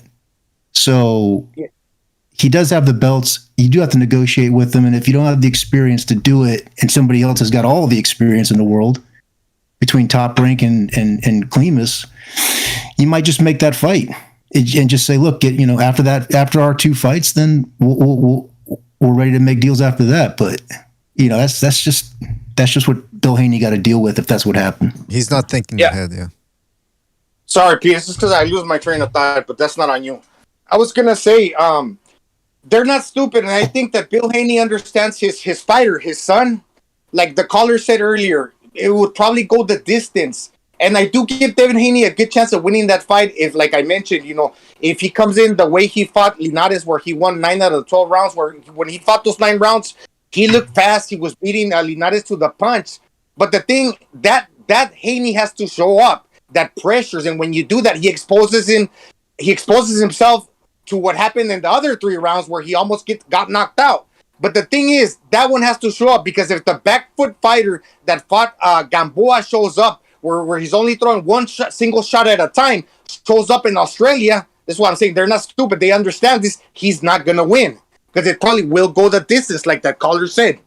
So that's the thing. That's the dynamic of the fight, BDA. Yeah, but that's it. But people, Gonzalo, that's the problem. People don't focus on the fights themselves. They like to talk about. See, I mean, let's really summarize. Bad. Yeah, that's my fault too, because I brought it up too. I like to see all 3 of those fights. As a fight fan, by the way, right. I like to see all 3 of those fights. I like to see all 3 of those guys fight each other. I like to see any one of those matchups fill in the blank.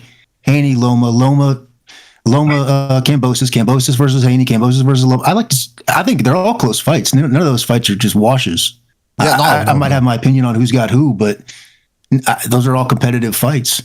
Right, exactly. Just to be clear, and just to be clear, the guy that showed up against Linares, who won the 9 rounds, that guy's a dangerous fighter in the sense that he punches quick and doesn't allow you to get your shit together to respond. He got quickness and he's got timing. He bamboozles you. He lands the second shot and he's there to rattle you to where if that Haney shows up, that's a good Haney. But the thing is, when you fight like that, you risk yourself and getting countered like you did in those 3 rounds. Once again, you expose yourself to that happening to you. But he's got no choice. When he goes to Australia, that Haney has to show up where he's at the risk of getting countered, because if he gets on the back foot, he's not winning the decision. Just to double down and reemphasize what I just mentioned. You're right, Gonzalo. You're absolutely right, man.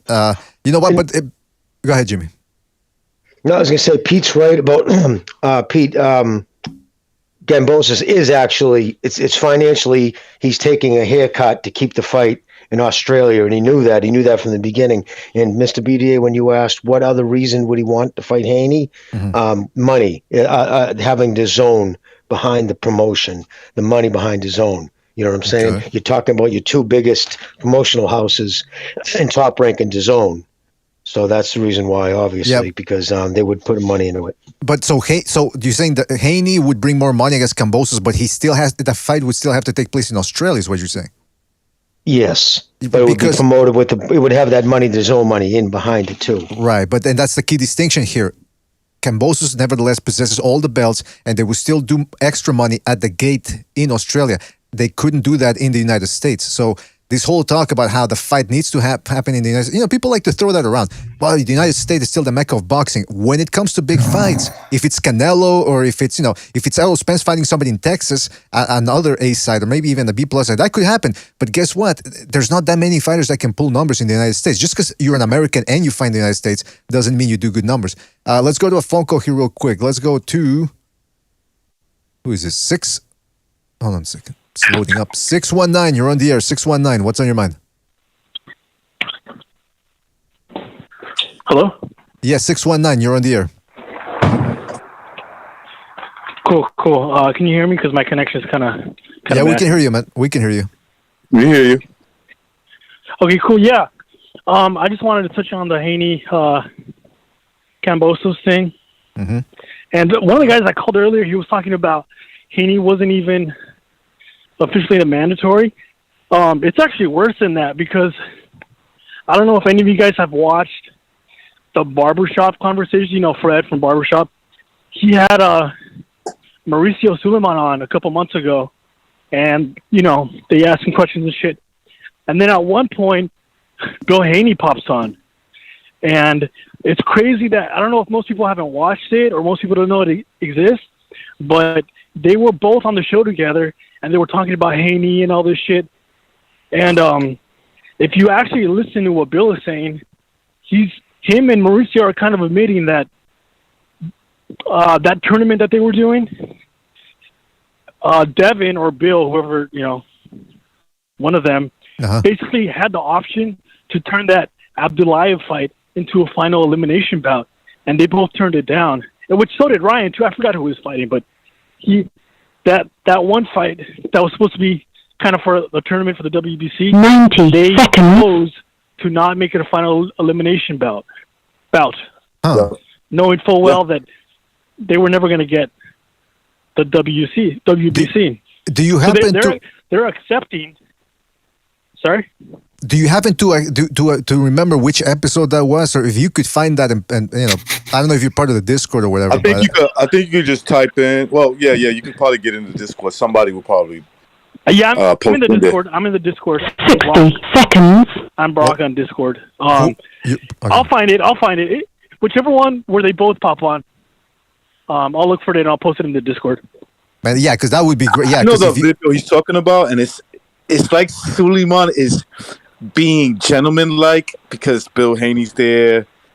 What he's basically saying, listen, your son had the option. Like, your son had the option to be in a title eliminator, to fight Lomachenko. He chose the other route to get the regular belt. Like, he was trying to be a gentleman about it instead of saying, maybe there's a little bit of a language barrier. So, therefore, he doesn't realize that they're trying to put Suleiman on the spot, trying to turn it on him. And that's why he sounded gentleman-like. But basically, 10 seconds. Hey, lady, calm down. It's like two guys trying to. It's like two partners. It's like two partners in crime trying to bullshit, and they don't got their story straight yet. That's what it seemed like. Exactly. Because they both don't want to step on each other's toes. See, had I been there, if I was Barbershop, right? Yeah. This difference between me and him, I would have said, it means elevate. You know what that means? Yeah. Elevate. It means you're higher. Recognize loves that analogy. Recognize the elevation. You know what that means? That means you're higher. Okay. Recognize the elevation. But listen, caller, caller, elevate. You know what that means? I can't even finish my point, man. Forget it. That's a great point, though. That was a key word, elevate. It was. Yeah. All right, listen, caller. Catchy. Hey, Brock, thank you for calling in, man. Yeah. Anything else you want to say before we move on? Yeah, can I make one quick point real quick? Yes, please.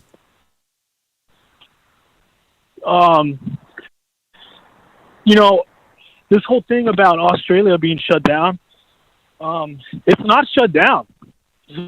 So you have to ask, it's fully open. And actually, George tweeted that, Kambosos tweeted that. And, or it's about to be fully open. They're in the process.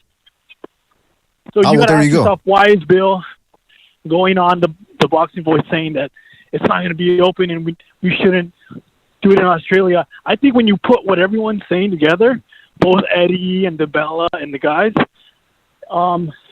it's not like the zone won't pay anything. Of course they'll pay something, so they won't. There is an offer, but they don't want to put in too much money for a Devin Haney fight against Kambosos because they won't make much money. They'll lose. They are willing to put money for Ryan, even a good amount, especially if there's like a rematch clause and shit. Yeah, they don't want the fight. The Haneys don't want the fight. Yeah, that's the way it appears. But again, the fight has still Loma Kambosos hasn't been signed yet, so we'll see what happens, man. We'll see what happens between here and Friday when we do the open lines Friday. But listen, Brock, thank you for your call. Call back next time, right, man? All right, peace out, guys. I'm gonna post that link. All right, yes, please, thank you, man. We appreciate it. All right, man. Listen. The phone lines are closed. We went by through 2 hours, a lot of calls. Thank you guys for your patience, everybody. And I gotta say though. Did you notice a little bit of a trend here? The reasons why Haney should get the fight, according to some. He's got the WBC belt. All right, we already established that he's not a champion. There's only one champ per division, just because you have one belt. Unless it's like a Felix Trinidad De La Hoya situation where they both have belts, they're both undefeated, and they both have indeed fought the best, and it's still unclear who the best is. I can understand that they're happening where the fight has to happen. That's not the case in this situation. And the fact that, here's the other thing. People say, well, Devin Haney, Kambosos is afraid of Devin Haney. Are we just going to downgrade Lomachenko's performances? Because, let's put it in perspective. Like I said, let's compare Lomachenko's last two performances with Haney's.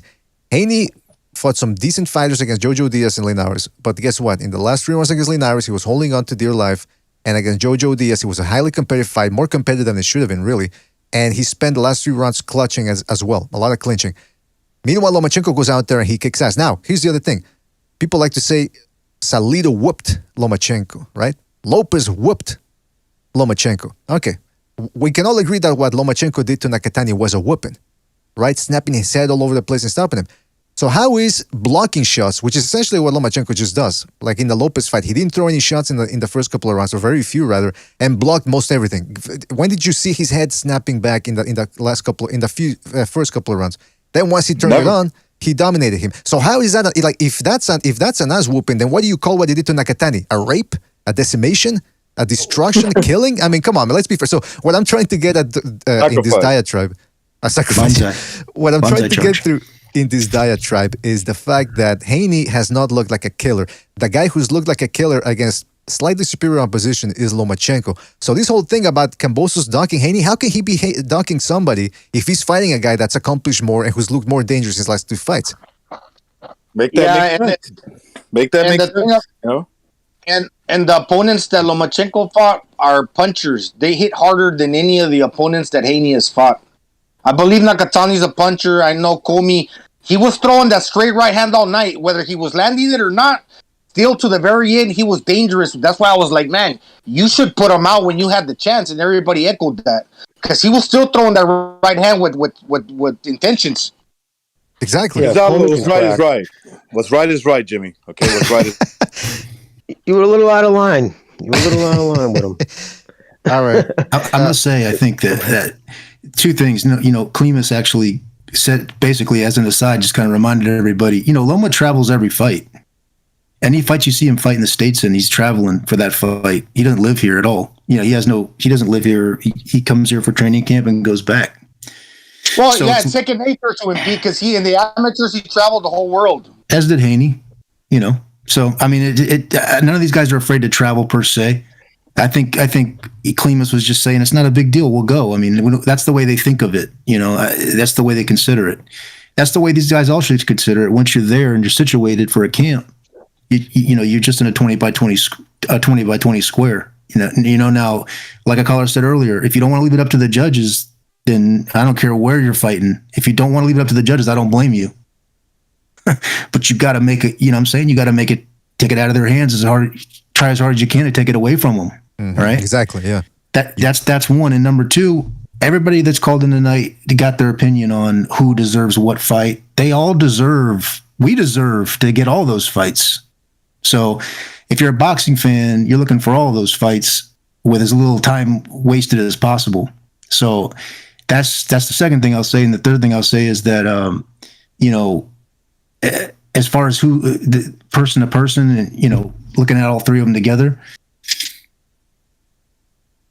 I think Kambosos is going to be as confident as he can be in fighting either one of those 2 guys. I don't think he's going to be of the two, I got to say, Loma would be a tougher fight. But the fact that he's lost two in the past, he lost that Salido fight, no doubt about it. I loved the fight, right? I loved watching the fight. That fight was exciting. He lost that fight. He almost knocked him out in the 12th round, by the way. Let's not forget that. But he lost the fight, and he might have been going through the same. He might have been going through the same growing pains in the ring as Haney might be going through out of the ring. And I say Haney, I mean Haney's kind of negotiating. That's right. And like you said, man, I mean, these guys, they have to stop doing the one shot at a time thing. And then, why did I get robbed? Because you didn't push, man. You didn't push for the fight. You didn't press. Or you can't win a fight. If it's a close fight, two guys throwing one shot at a time, guess what? The judges are going to go with one guy eventually. And no, you did not get robbed. By the way, we got MMA champ dropping by. He wanted to say something. MMA champ, are you there? Yeah, but like you can't win fights if you're cruising, right? Like if you know, yeah, maybe I'm winning, but maybe the judges think I didn't do enough, then put your foot on the gas. Don't, just cruise through the fight, think that you won it.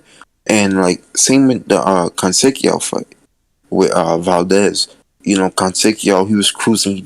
He thought, it was no doubt that he won, and obviously, I think he won, but the judges didn't see it that way. So I think he should have put his foot on the gas and, make sure the judges knew that he clearly won, and that's why I think with these fighters, they think they can just cruise and get the victory. No, that's not how it happens, I think that's what happened with the Loma fight. He thought, You're absolutely right, MMA champ. When you're right, man. And can I ask, Jimmy, I wanted to ask you something based on, and then you guys you can go as well, but Jimmy, I wanted to ask you, based on the calls we've got, who of the people who were saying that Haney deserves the Kambosos fight first, did any of them convince you? Did any of them provide any logical arguments? Oh, it's just the same old thing. And not only don't they say any reason why he should, that it's Kambosos ducking, they don't give any. You know what I mean? They ignore all these other things that have happened. They ignore Bill Haney saying we're going to change the narrative.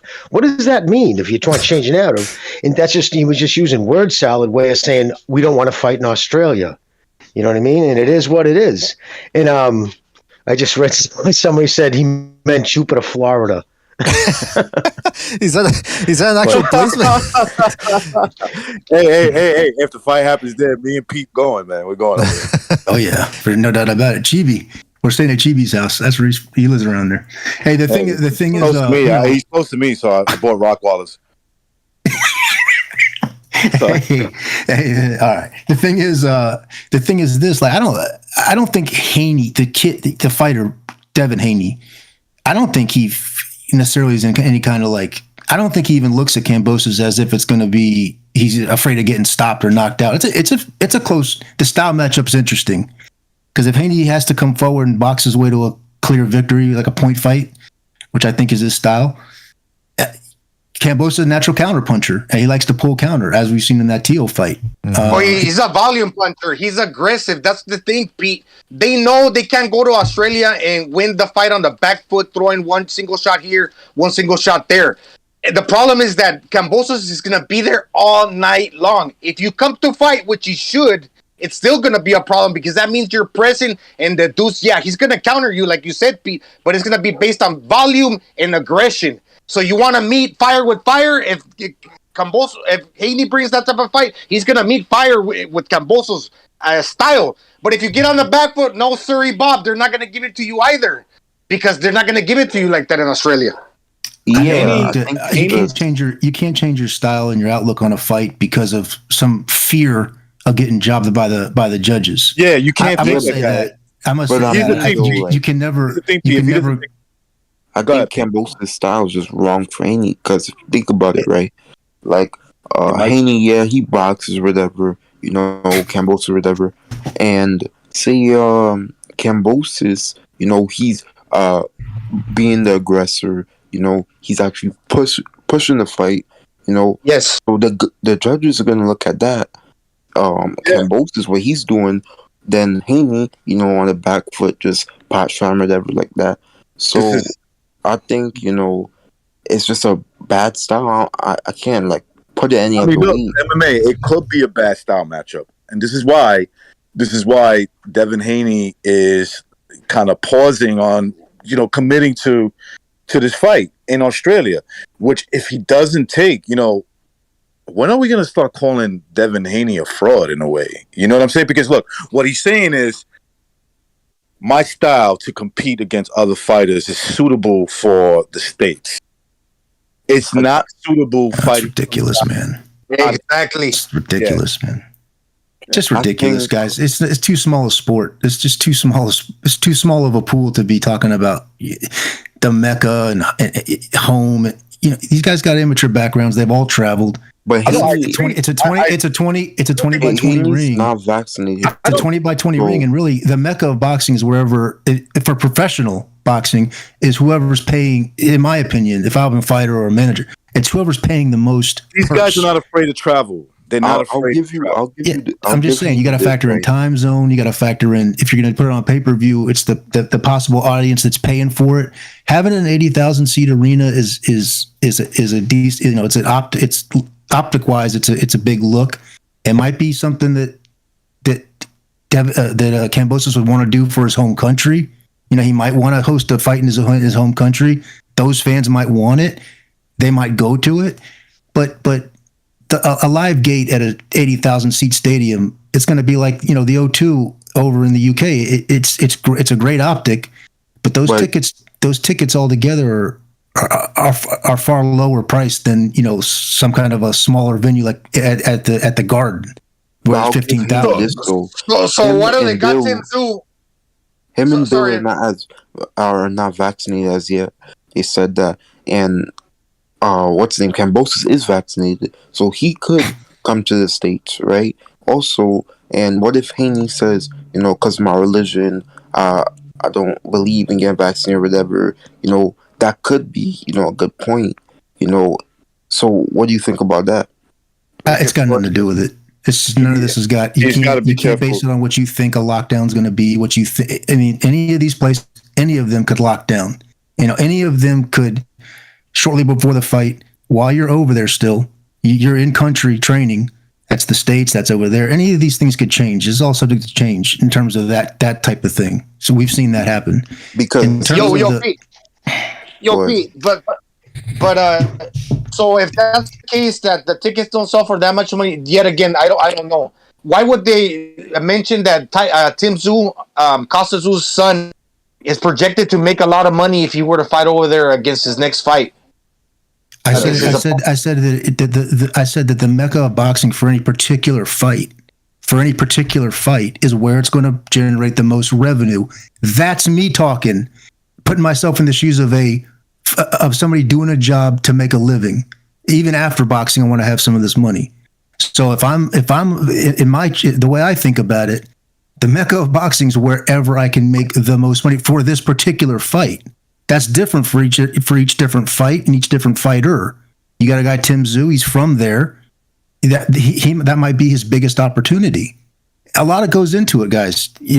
Total revenue, gross gate, pay-per-view, tax purposes. You might have tax issues. You might have, but then out of nowhere, out of left field, you might have a country out in Saudi, like Saudi, pop up out of nowhere. They're going to build you a stadium. They're going to build you a fucking, they're going to roll out the red carpet in terms of, a facility like that just to have the fight. And they're going to bring, a crazy big purse bid to the fight. Well, AJ and Ruiz, pack your bags because I'm going to Saudi Arabia, the Mecca of boxing. Fuck the Mecca of boxing. I'm going to the Mecca of money for this particular fight. It's like Triple G going down in April to fight Ryota Murata in Japan. I mean, it's like Triple G fighting in Monte Carlo. You've seen him fight in Monte Carlo many times in front of about 15 guys in tuxedos. Who are these guys in the background? It's like a bunch of do that, though, fucking James Bond looking people because they're paying a site fee. You get it? They're paying a site fee. Get a little bit. So you got to understand that. Just in all seriousness, that's what it boils down to. So All right. Well, I think it's like how Recognize said. What Recognize said is key. I think they're afraid. Fucking Haney's style is suited to fight in the United States. When are people going to start calling him out for that? It's true. I agree. I agree with that, Gonzalo. I really do. I think that it's about style, and if it's suitable for overseas, probably not. It's probably not. It's just not. They're gonna see that as an L, and so I think the financial thing is just an excuse, man. If he gonna get a lot of money. if he outboxes Kambosos to clearly, basically never, Kambosos never is able to counter. That's Haney's issue in terms of the fight. That's Haney's issue. Walking into the shot like he did Linares. Yeah, he comes. I don't see him as a back foot guy. I see him. He likes to throw combinations. He throws a lot of volume and a lot of flashy combinations. But unfortunately, no, he got pressured. He got pressured into fighting right there. Remember, Pete, because when he fought prior to that, people called him out. When he fought the what is it? The old guy Gamboa, he wasn't exciting, so he was forced to fight like that. And wow, yeah, people were like they entered their seats. I mean, I can only speak for myself. It was exciting, but all of a sudden, like BDA says, "Whoops, what happened?" In the 9th or 10th round, he got clipped. So yeah, he can bring that version of himself. We want to see that. But then there's a trade-off. You risk of getting knocked out. And if you're fighting Kambosos, he meets fire with fire. He's going to come forward, throwing volumes. He's not going to stop punching. And sooner or later, he's going to be there. Kambosos is going to be there, and sooner or later, he's going to get caught. Because in boxing, you're going to get hit. Okay. So help me out. So just to help me out real quick. You're saying that Haney's style is to fight off the back foot.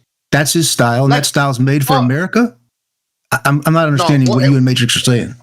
He fought in the back foot against. He fought on the back foot, throwing isolated shots where he wouldn't couple them together because he doesn't like to risk sitting down in one particular spot on the canvas to getting countered back. So he's kind of fleet of foot. I'll score a punch here. I'll move. I'll try to score another punch there, like Mayweather, and I can win a round like that without sitting too long inside of the pocket. Now, I'm not saying that's the all end all be all that's the way he fights always. No, he changed it up against Linares because he got a lot of criticism. And when he fought like that against Linares, oh wow, yeah, he coupled his punches together. He had quickness and timing where he was rocking Linares, and Linares couldn't unscramble his brain fast enough to react and counter Haney back. But when he got his timing down, Linares, and was able to catch, Haney, he did catch him, and that's what I'm saying. Kambosos is going to be there all night, and eventually it's not just that fight. You see a pattern with Haney. He gets caught every time. So, yeah, you're going to get hit in boxing, and you can't take the style where you're going to be economical and try to win a fight in Australia by landing a shot here and a shot there like he did against Gamboa, because they're not going to give you the fight. And I agree with what you said. You can't go in afraid thinking of that. But if you're a judge, you're going to judge it for the truth. He can't. That's not winning. That's suited for America, like Recognize was saying, and I do agree with all that. You know what, Gonzalo? Can I just say, because I wasn't sure if you were finished, but man, that's an excellent point about that. The Australia playing a part in it too, because, like you said, both Haney and Kambosos actually have a pretty similar style. I mean, one of the reasons why I didn't pick Kambosos to beat Lopez was because I thought that the Kambosos win over what was the name of that black dude that got knocked out by John Molina? He used to be a Mayweather. Mickey Bay, yes, thank you. When he fought Mickey Bay, it was a pretty close call. And again, Kambosos didn't really press the issue. Like, he was content to fight on the out. And that fight, I think it was a split decision. For a lot of people, it could have gone either way. So when I looked at that fight, I said, I don't know if I don't think Kambosos has a second gear. But it turned out that he really did step it up more in the Lopez fight. So he did. But he's still, but real quick, MMA. But at the end of the day, he's still a one punch at a time type of boxer. Lomachenko is not going to let him do that. So maybe, but the flash from Kambosos might sway the judges, right? So that's why I also think Bill Haney. I think it's Bill Haney who told Devin, look, we don't need to go to fucking Australia. Let's see if Kambosos beats Lomachenko, and if he does, we get lucky, and then we can fight Kambosos and not have to fight Lomachenko or something like that. I don't know, but I definitely suspect that it's Bill Haney who doesn't want the fight in Australia. But go ahead, MMA champ. What are you gonna say? What I was gonna say was damn it. So sorry about that. That what's his name?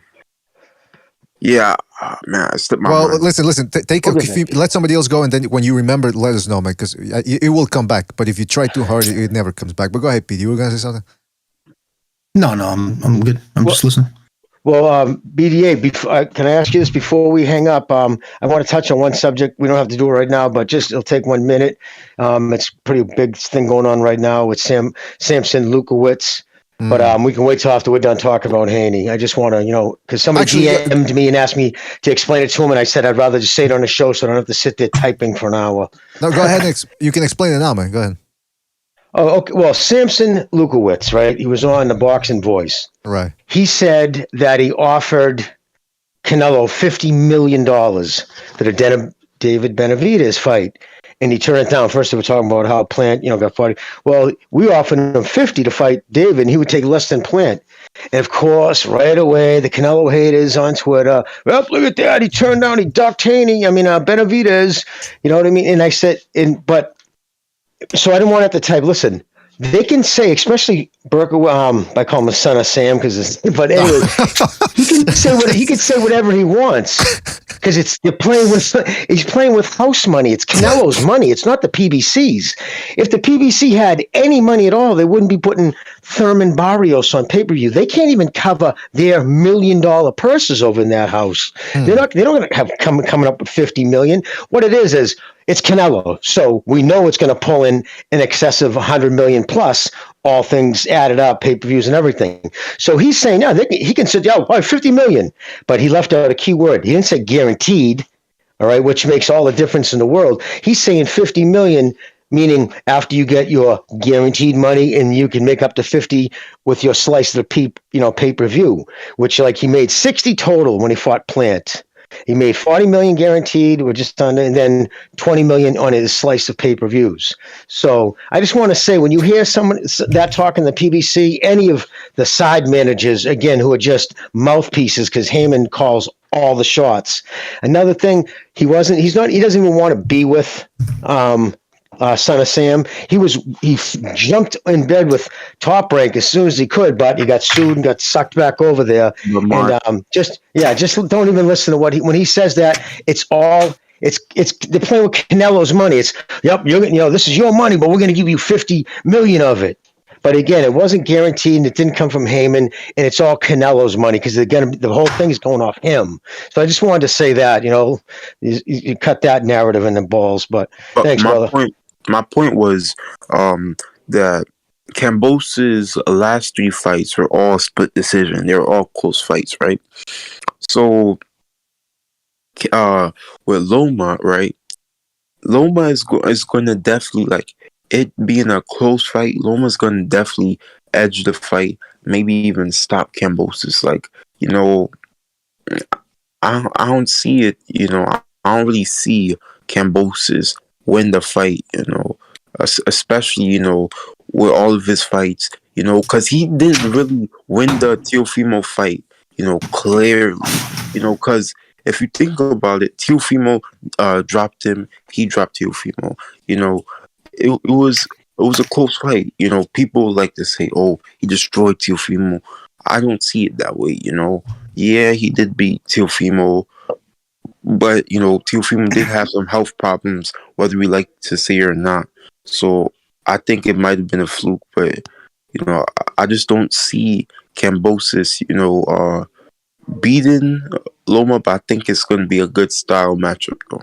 Yeah, it definitely will be, man. And that's why we were saying in the beginning, look, if Kambosos would have chosen Haney, which is still a possibility, I would have been a little disappointed because I think Lomachenko deserves it more, but I would still be saying, okay, at least he's fighting Haney. That's the other thing. These guys on the other side, they're not doing that. They're kicking and screaming racism, and they're making Haney out to be this monster that he's just not that he isn't. And by the way, Jimmy, just to go back to that Lukowitz thing, didn't I just read also today that, because they're talking about Benavidez and Andrade, I think Lukowitz said, yeah, but they need to pay us $7 million. I think that's what he said. He said, for Andrade, yes. For Andrade, they would take no less than $7 million to make that fight.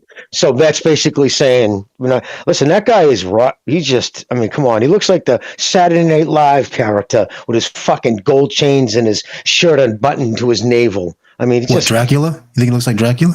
Well, with all the fucking, the characters they used to do on Saturday Night Live, what they used to call them Euro trash. Dudes with the gold chains and the fucking shirts unbuttoned to halfway down their chest. Well, you know what? I do agree. I do agree. Canelo is ducking Benavidez. Yeah, that's $50 million. He should have taken it. Right, but again, it's just when they say, well, we offered him 50 million. You could just the way that he was saying it, he was just coming off with a number on top of the head. But again, it doesn't matter because it's Canelo's money.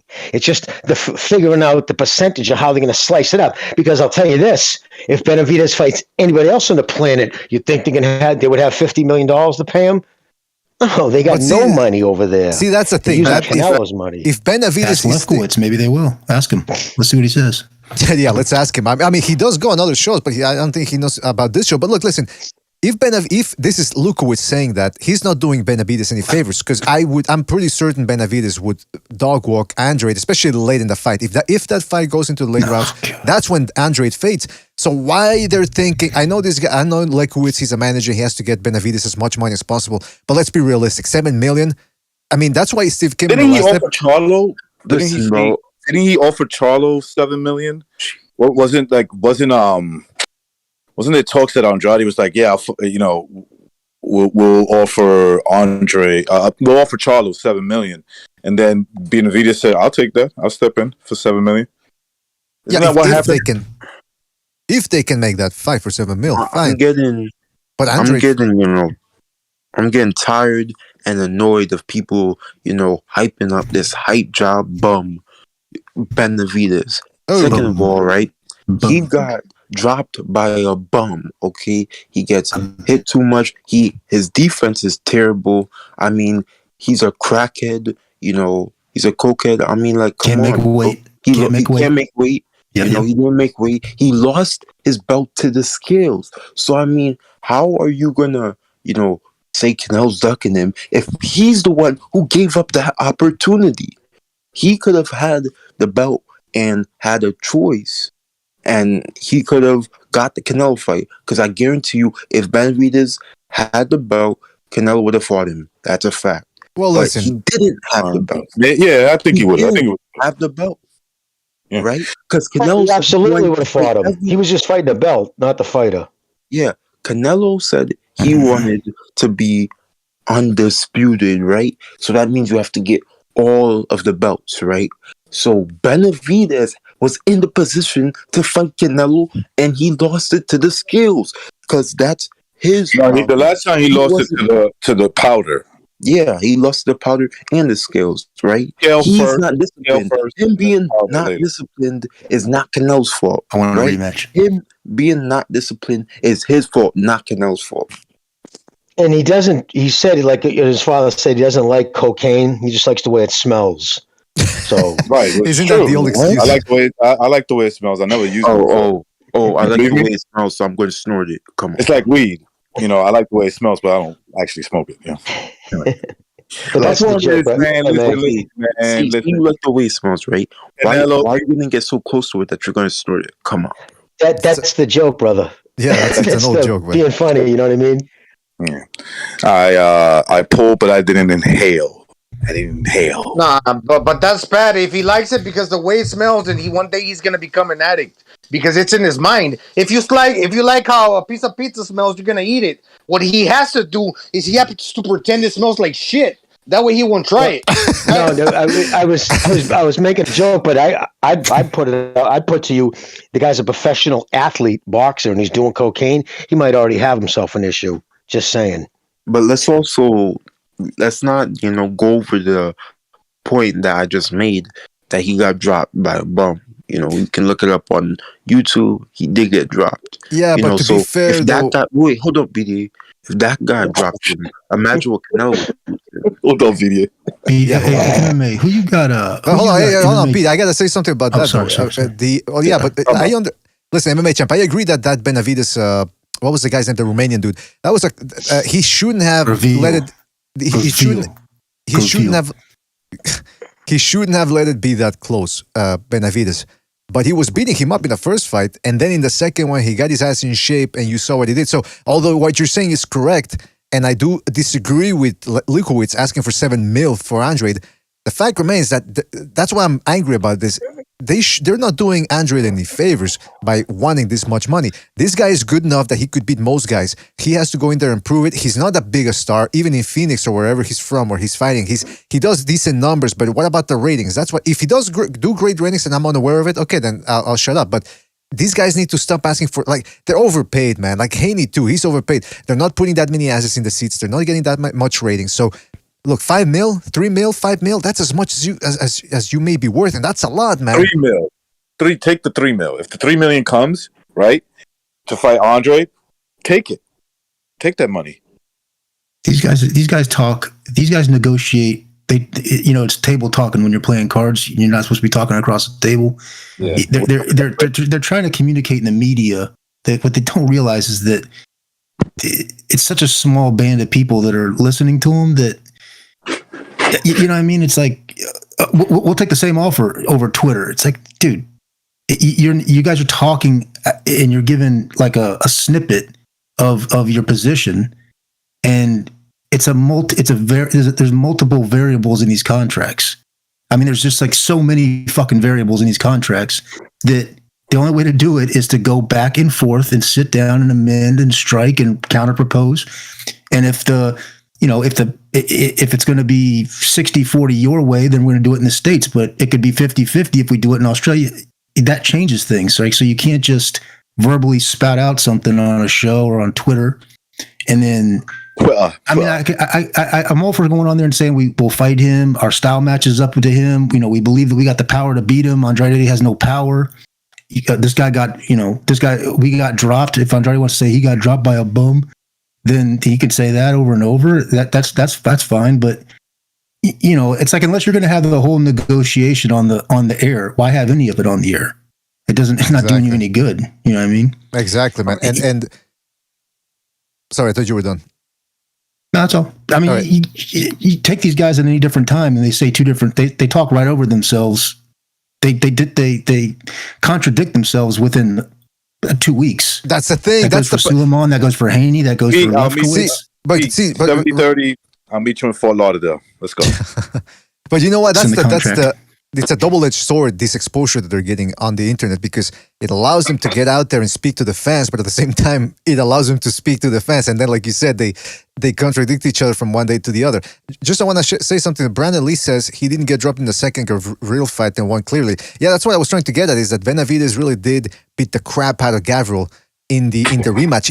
I'm surprised. That's how tough Gavril is, that he was able to go the distance. But MMA champ's point still remains, though. I do agree that this guy, he might be a little overhyped, though, because he's beaten up the opposition he's fought so far, but can he do that against somebody else? Because I want to see him fight Caleb Plant. I want to see him fight Charlo and some of those other PBC boys, but they're not giving. They're putting him in there with Skategui, and now they're putting him against David Lemieux next.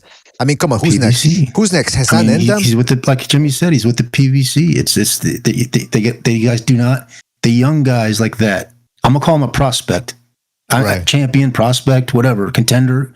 A contender like that he should be fighting more often. No two ways about it. He's not a marquee guy like it's not like Loma trying to get Fury and AJ together, and these guys are like that 1, 2, and 3 guaranteed. This fight needs that. We all know it needs to happen. Let's make this work business wise. A guy like a contender like Benavidez should be fight. He's one of my favorite to watch. I'm not a fan of. I don't know him. I'm saying he's one of my favorite to watch. I like his style. I like it, and I think he stands a damn good chance against Canelo in a fair one. I would be inclined to pick him. That's just me. It's just one guy. But the point is that the thing about the media, it's great that they got the right to get on a show, just like a guy can call in and call you a racist because you don't like Haney. They got the right to their opinions. You know what I'm saying? Exactly. Let them speak their opinion and let's keep it moving. But the problem with hanging on to the statements in particular is that there's a lot of variables floating around during these negotiations. Just piecing what we've seen together. If you've ever seen one of these bout contracts, just ring sizes and gloves and weight and catch hydrations and PED test. There's a lot of shit going on. So, and that's why they need the lawyers. We want $7 million. Right, and that's why they need guys like my good friend and mentor and attorney David Rayful Shapiro, because they need somebody that's trained to be able to pick out everything. You can't just. But listen,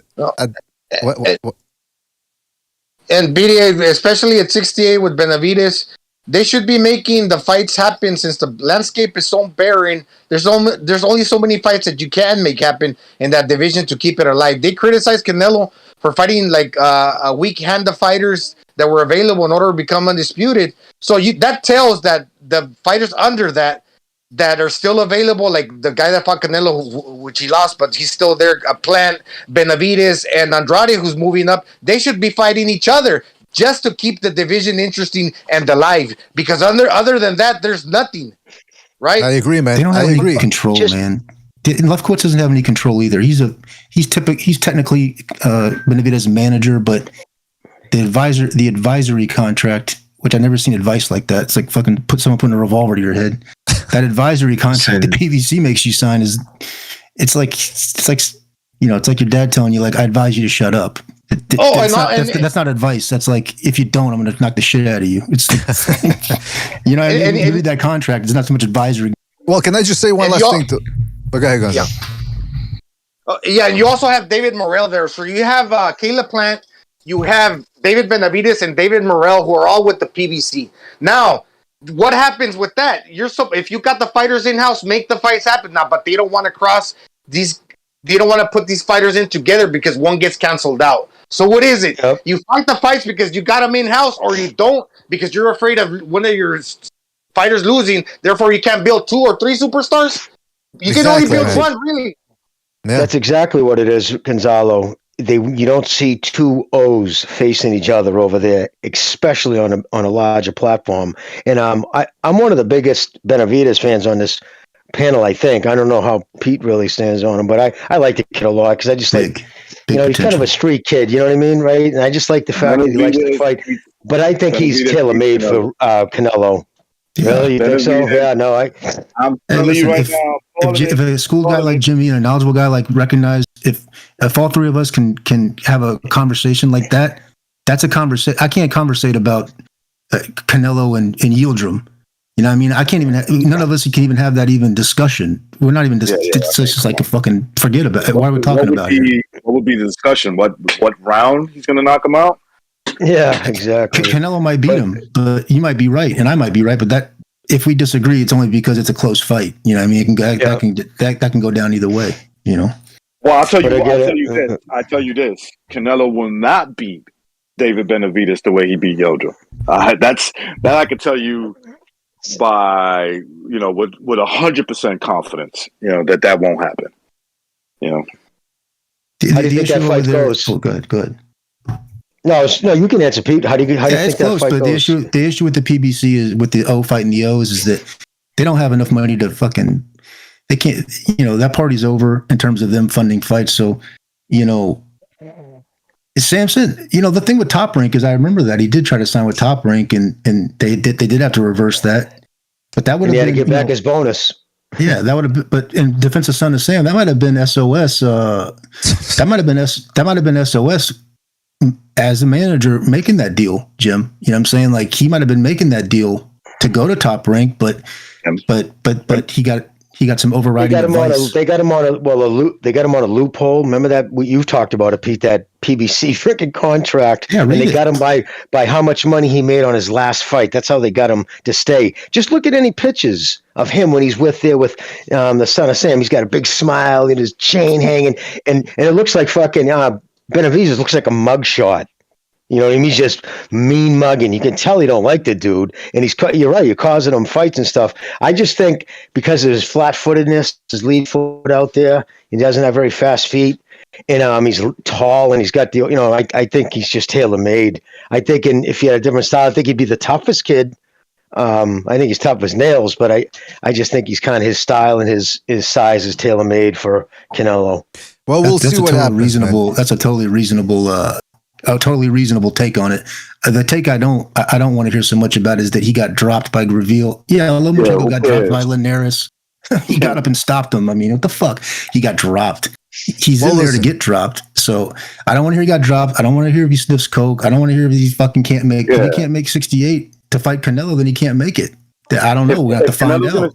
If Canelo's going to stay at 68, then I think he should fight Benavidez. I mean, you may disagree with that, but like, tell me who else deserves a fight over Benavidez at 68? Yeah, that's a good. I mean, that's an interesting point. Benavidez will fight him at 75. I don't think Benavidez would care to go up. He needs to fucking fight somebody. Well, whatever he does, he needs to start fighting somebody because that last year, I mean, he fought two guys that on paper he was clearly going to beat. And these fighters, these young fighters, need to stop thinking that they're going to be young forever. Time goes by fast, man. So make the most of it. Make the most of it now. Now, the other thing I wanted to get to was back to the Lomachenko thing. Because again, just to summarize what happened here, Kambosos might be fighting Lomachenko again. Nothing's been signed, but that fight might happen. But some of the arguments that we heard from the Haney fans today, not convincing. But the good news is we're going to be back on Friday. Open lines Friday, which means anybody can jump on. We're probably going to talk about that, especially if there's more, developments occurring since that moment. Because he might, and they might end up saying that it's Haney, or they might end up confirming that it will be Lomachenko. So on Friday, we're going to go back to that. But I got to tell you, fellas, for the moment, we already debunked the whole Haney has to be next because he's got a title. Again, those titles are meaningless. Almost anybody can get them. In fact, though, Ring IQ did his last video. He's talking about the issue between Kambosos and Lomachenko, and he said apparently Lomachenko is the WBO mandatory. So all these guys that are talking about, well, Haney is the WBC champ, so he should be next. Okay, so now who's better, the WBC or the WBO? Now you got to get into that discussion. But the easiest thing is to just dismiss these title alphabet organizations as meaningless and corrupt. They'll go where the money is. And number two, Haney has not proven in his last three performances that he's that much better than Lomachenko or that he's even better at all. So be happy that we might be getting Kambosos versus Lomachenko. Give credit to Kambosos for picking those two guys as possible opponents right off the gate. Exactly. No, he's not taking an easy touch. He's fighting either one of those guys. So instead of crying racism, which I have no proof for, and it's really a cop-out that's like Reckon I said, it's losing a lot of steam real quick. Just, talk the boxing. Time. Can I say one thing, Mr. BDA, which I'm just as to what you guys were saying, got me thinking, if they look at film, I mean, if they're being real with it, I think Kambosos would rather fight Haney in the States or in Australia, no matter where the fight's at. I think he'd rather fight Haney than Lomachenko. I think it's an easier fight. It's a better fight for him, for Kambosos, to fight Haney. So it might just be a situation where they're just negotiating through the media, just like Bill Haney loves to do. This might be Kambosos kind of like just getting on the same frequency with him and letting them know I'm about to ink a deal with Lomachenko, a 2-fight deal, by the way. So you straighten out and come to the table. If it has to happen in Australia, then get your ass over here, because I mean, I got to get a fight here. I got 3 belts or 4 belts, whatever you want to call it, and 3 of which are they don't want to see these belts tied up with one guy, especially a guy that's not a tremendous multi-million-dollar heavyweight guy. They don't mind unifying with a heavyweight. Let him wear all the belts because they're all going to take. But other than that, they're taking sanctioning fees on a much smaller purse than they would if they do it like they normally do it, which is everybody have their own champion. They make more money doing that than tying them up with one guy. So and you might be right, because they've already gone through this with DAZN for the one. I mean with DAZN, with this whole Trilla nonsense. That thing held up the division for the better part of a year, fucking around with this. So he's looking to fight soon, and I bet you it'll be Haney. You might be right. They're banking. Bill Haney and Devin Haney are banking that Kambosos is a coward. You would rather face the weaker opposition, who is them. They know that in their heart of hearts. But the actual thing that it might backfire. Kambosos might not be a coward. He might be kind of brave and take the tougher fight. Well, he called Haney out first for a reason. That was the first name he mentioned. It was Haney for that obvious reason. Haney absolutely is a more winnable fight than Lomachenko. And I mean, objectively speaking, I mean, he's performed better. He's just done more. He's accomplished more at that weight. He's well traveled, like you said, Pete. Everywhere's home. There's no home games for him. So yeah, obviously you wanted Haney. We'd still prefer Haney. You know what I mean? Because then he would even get like I kind of wanted him to take Haney. I felt like Lomachenko deserved it, but I just wanted him to take Haney, and I'd go for Kambosos because I just like the way the kid fought and whatever he did, and I just want to see that one way or another, that stupid franchise belt wipe the face off the planet. I'm done. I agree, man. You're preaching to the choir, man. Get the fuck. We have in one division. I mentioned which one, middleweight, 6 titleists. I mean, if people still recognize these titles and give them credence, and I mean, I don't know what you're doing, man. You can't see that they're trying to scam boxing. Come on. But it's cool, BDA. Patience is a virtue. Like Roy Jones said one time long ago. Let the chips fall where they may, because if Lomachenko beats Kambosos, Lomachenko will take anything to fight Haney, and Haney's going to have nowhere to go. He can't all these excuses why the fight's not going to happen. Lomachenko will say, yes, I'll fight you for nothing or for a couple million. Mm-hmm. Right? And so let the chips fall where they may. The Haney people might get all into their feelings and get their panties in a bunch and complain that Kambosos is ducking Haney. But okay, yeah, Haney fights Lomachenko fights Kambosos. Lomachenko wins. Now, the fight has to happen with Haney. And Lomachenko will sign, and Haney has nowhere to go. You can run, you can hide. How did Mr. T used to say? Any place, anytime, anywhere. I think that's what he used to say, but I mean, if somebody can correct me, maybe. But you're right, Gonzalo. Maybe you're right, and I'm pretty sure you are right that if Lomachenko wins, he will fight Devin Haney. I know people are gonna go back and say, yeah, but then why did he beat him for the franchise? But whatever. There's 2 sides to the story, and the side that I trust is telling me that he wasn't really the champ, Haney. That is, yeah. So, and I'll take the side of Suleiman's mouth right in front of Bill Haney. And Bill Haney saying nothing when he said, your son chose the easier route. In other words, he chose to not fight for the title eliminator that would get him the Lomachenko fight. Yeah. So, translation. Yeah. Hey, we're in this together, Bill. Stay in the boat. Don't throw me under the bus, because I can throw you under the bus. And then it dissipated. You see that? Neither one of them can bullshit properly. Because there's complete. Yeah, he couldn't push Fernando off that thing. But I just gotta say that Roy Jones. What was it? Yeah, he used to say that. What was it? Time is patience. Patience. With these hands. Yeah, he would say, patience is a virtue, and so patience. And he used to always say, ignorant is bliss. Remember, he used to say that all the time. It's driving me crazy.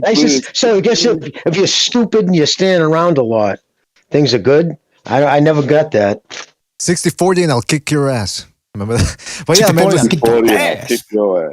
I'll beat that ass again. All right, now listen, people. Campos Vasquez, if you're still there in BDA land, I know you wanted something to say, but I couldn't find the whatchamacallit, the phone lines. I can't open it, so I'm gonna drop a StreamYard link for Campos Vasquez if he wants to jump on. And you know what? If anybody out there is crazy and they want to defend Devin Haney, I guess we can go for a couple more minutes and you can jump on StreamYard. So I'm going to be posting.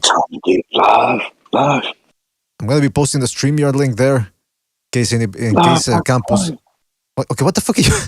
What are you saying, Recognize? Yeah, what are you saying, Recognize? Oh shit, yo! I'm not even on mute. What the fuck? He was watching. You know what he was doing, right? He was watching Conan the Barbarian. And Shadow had a plastic sword. He had a plastic sword that he was waving around that he got from the dollar store. We know what you're doing, man. Come on now. You got a police hat on right now. He thinks he's Tito walking into the garden. Oh, that's a good one. Man, I gotta tell you, I put me Bandera. I was blurring me Bandera. I'm sorry. You know what, man? When Trinidad did that, a lot of people we understood that he was paying homage to the cops and the heroes of 9/11. But he looked like people were making fun of him too. He looked like he was going to the Ram Club or he couldn't control that hat with his gloves on. That's the other just the hat. I'm not gonna let you talk about why Tito Trinidad like that. Yeah, you're right. I'm not gonna let you do it. You're right. Yeah, I mean, he looked like he was going to the mine shaft or something. By the way, Jet Kyle in the chat says, I don't think he will fight Loma though. Just a feeling from what I'm hearing. I am hearing around the gyms. Well, that's the thing, Jet. I was on Thunderdomes last evening. He said he's talking to another Australian dude forget the name, sorry. But he told Thunderdome that they were going to pick Loma, and boom, it happened. So he's saying that that's probably going to be the case. So, I mean, I don't know. Make of it what you will. Jedi? It was the Australian guy, Jedi? No. Oh. And by the way, there's some guy named Giovanni Bongu trying to drop in. I don't know who that is. That's not Campos Vasquez, but listen, let's see what he has to say, man. Yo, Giovanni. Well, hold on. I need two things first. Can you hear me, Bongu? And number two, can you guys hear him? So let's do a little test here. Bongu, can you hear the panelists? Yes, I can hear you. All right, guys, can you hear him? Go ahead, Bongu. Let's see if you can hear him. Yeah, I think I heard him. Go ahead, Bongo. Go ahead, Bongo. Yeah. Bongu. Fungu. Yeah, now I can hear you guys. Okay, go ahead. What you want to say? Nothing really. I just agree with you guys. You agree or disagree? Oh, hold on, guys. Let me finish because I can hear him. Don't finish. Go ahead. Speak your mind, Bongo. I just agree with you guys that Haney wouldn't want to fight Lomachenko. Okay. Baba Booey. Haney wouldn't want to fight Lomachenko. Okay, we got you. But go ahead. Anything else? Or? Anything else? No, not really. Explain why. Blah, blah. I think there's a delay, fellas. I think there's a delay between us and the StreamYard because I haven't used StreamYard in a while. I don't know if he left. Anyway, listen. Listen. He said that he doesn't think Haney, but he didn't really explain himself. Hopefully, he comes back. I'm convinced. That was a compelling argument. Oh, come on. Hey, the thing about it is, as far as deserve, we deserve to see all these fights. You know what I mean? I just think on the surface of it, if I'm Kambosos, very confident guy, very mentally, he's a very stable genius, as Recognized likes to say. But he really is confident. I mean, he really does steel himself up. And I think he believes that he's capable of doing any of this, even when no one thinks he could, But Lomachenko's style is a problem for any of these guys. I don't care if he's been dropped by, if Salido beat his balls up and everything else. He's the best guy at 135, in my opinion. I don't know, man. I can't get past that. He's got the complexion for protection. Oh. Just don't want to admit it. Come on, man. Hey, but listen, we got Bongu back. Bongu, please make sure you're listening to that your headphones are on your computer or device, and that you're listening to the StreamYard. Because if you're listening to us via YouTube, he left. Yeah, if you're listening to us on YouTube, there's always going to be a delay because YouTube is about 5 seconds behind. So make sure you're listening to StreamYard or whatever other platform we're talking on here. All right. Sometimes 7 seconds behind BDA. Sometimes as far as 7 seconds behind. Yeah, I think that's the thing, though. Yeah. Anyway, listen, Campos Vasquez didn't show up, so I guess we're going to call it a night. But don't forget, fellas, we're going to be back on Friday, and by then, hopefully, we'll find out if Kambosos is indeed fighting Haney or if he's fighting Lomachenko. We'll see. All right, hold on. One last chance. Bongu's back. Bongu, yes, please tell us why we disagree and about that Lomachenko Kambosos thing. Oh, wait, explain again. You said you disagree. Tell us why you disagreed about the Lomachenko Kambosos thing. I think Lomachenko would actually beat Kambosos. Okay. But you said that you think Haney's Haney's being ducked. I think that's what you said. Correct me if I'm wrong. No, I said Haney wouldn't want to fight Lomachenko. Oh, well, maybe. I mean, I mean, it's hard to. that. That's what I've heard from these guys on the panel, but I'm not sure, man. I mean, I don't think. You know what? I'll give David Haney the benefit of the doubt. I think it's his father. I think it's his father that's calling the shots. Yeah. Yeah, he picks and chooses, isn't it? I think so. Well, that's what happens when you let your father, and there's nothing wrong with that. When you let your father have a lot of influence. Look, there's other fighters that they got their dad helped them out through their career, and they're like, no, pops, listen, I call the shots. Don't worry about that. I got it. Mm-hmm. Yeah, men do that every day. Men do that every day. They pick and choose who they fight. Yeah, Bongu, I think you're right, man. But anyway, listen, I just wanted to. This is we're taking calls here with the StreamYard because it's an international line. So I'm gonna post the link again. Hopefully, somebody else comes by. Anything else you want to say before we move on? Who do you think would win against, what's it called? Dillian White and Tyson Fury. Ooh. Well, who wants to take that one? Oh, I think Tyson Fury should win. Between what? Who was he asking? Tyson Fury and Dillian White. Oh, I think I would have Tyson Fury on decision. I wouldn't doubt that Tyson Fury, I wouldn't doubt that he gets knocked down as well. Wilder got that right hand. Yeah, I was about to say that. It's hard for him to land, but he landed it. He landed it 4 times against Tyson, and what's this guy's name? Dillian White got that left hook. That's all. Go ahead, caller. Yeah, he's a bit cocky. He's gonna get. I can see him getting dropped and coming back and smoking him. Interesting, man. Interesting. So you would give White a good shot, is what you're saying, Bongo? Nah, I think Fury, like the first Wilder fight, he'll come in, think it's easy, get dropped, then come back and fight properly. All right. Well, listen, Bongo, thank you for your call, man. We gotta move on, but thank you for your call. Come back next time if you can drop by on the open lines Friday. That's your chance to stay longer. All right, man. Yeah, Friday. What time? Well, here in North America, 5 p.m. Eastern time. So if you're in the UK, you would probably be at around 10 p.m. At night. Yeah, no problem. All right, take it easy, man. Thank you for calling in. And with Fury, real quick, that would just have to be, if it's all about conditioning with him, if he takes that fight super serious and he comes in the condition he was in for the rematch with Wilder, that condition, yes, I think he would beat him. Like a lot of you guys, I'm getting tired of the Fury sideshow. I am. That's actually the first time I really talked on that fight, because I have been waiting to see if it actually happens. Right. I mean, we're putting in more. Go ahead, Gonzalo. Go ahead. Oh, sorry. I just think that got a little bit of delay.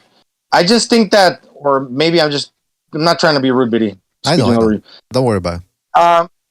I just think that to me, the lead left hook is much easier to land than the right hand. And I know everything's not the same. It is always the same. But the lead left hook, White's got power on that hand. It's the closest hand to your opponent, as I often mention. The right hand is coming from afar, and by the time you turn it, Wilder long and lanky, your fighter has a greater chance of moving out of the way. The lead left hook oftentimes will surprise you, because all you got to do is swipe and turn that hand ever so slightly, and you could connect to the target, and he's got power on that hand.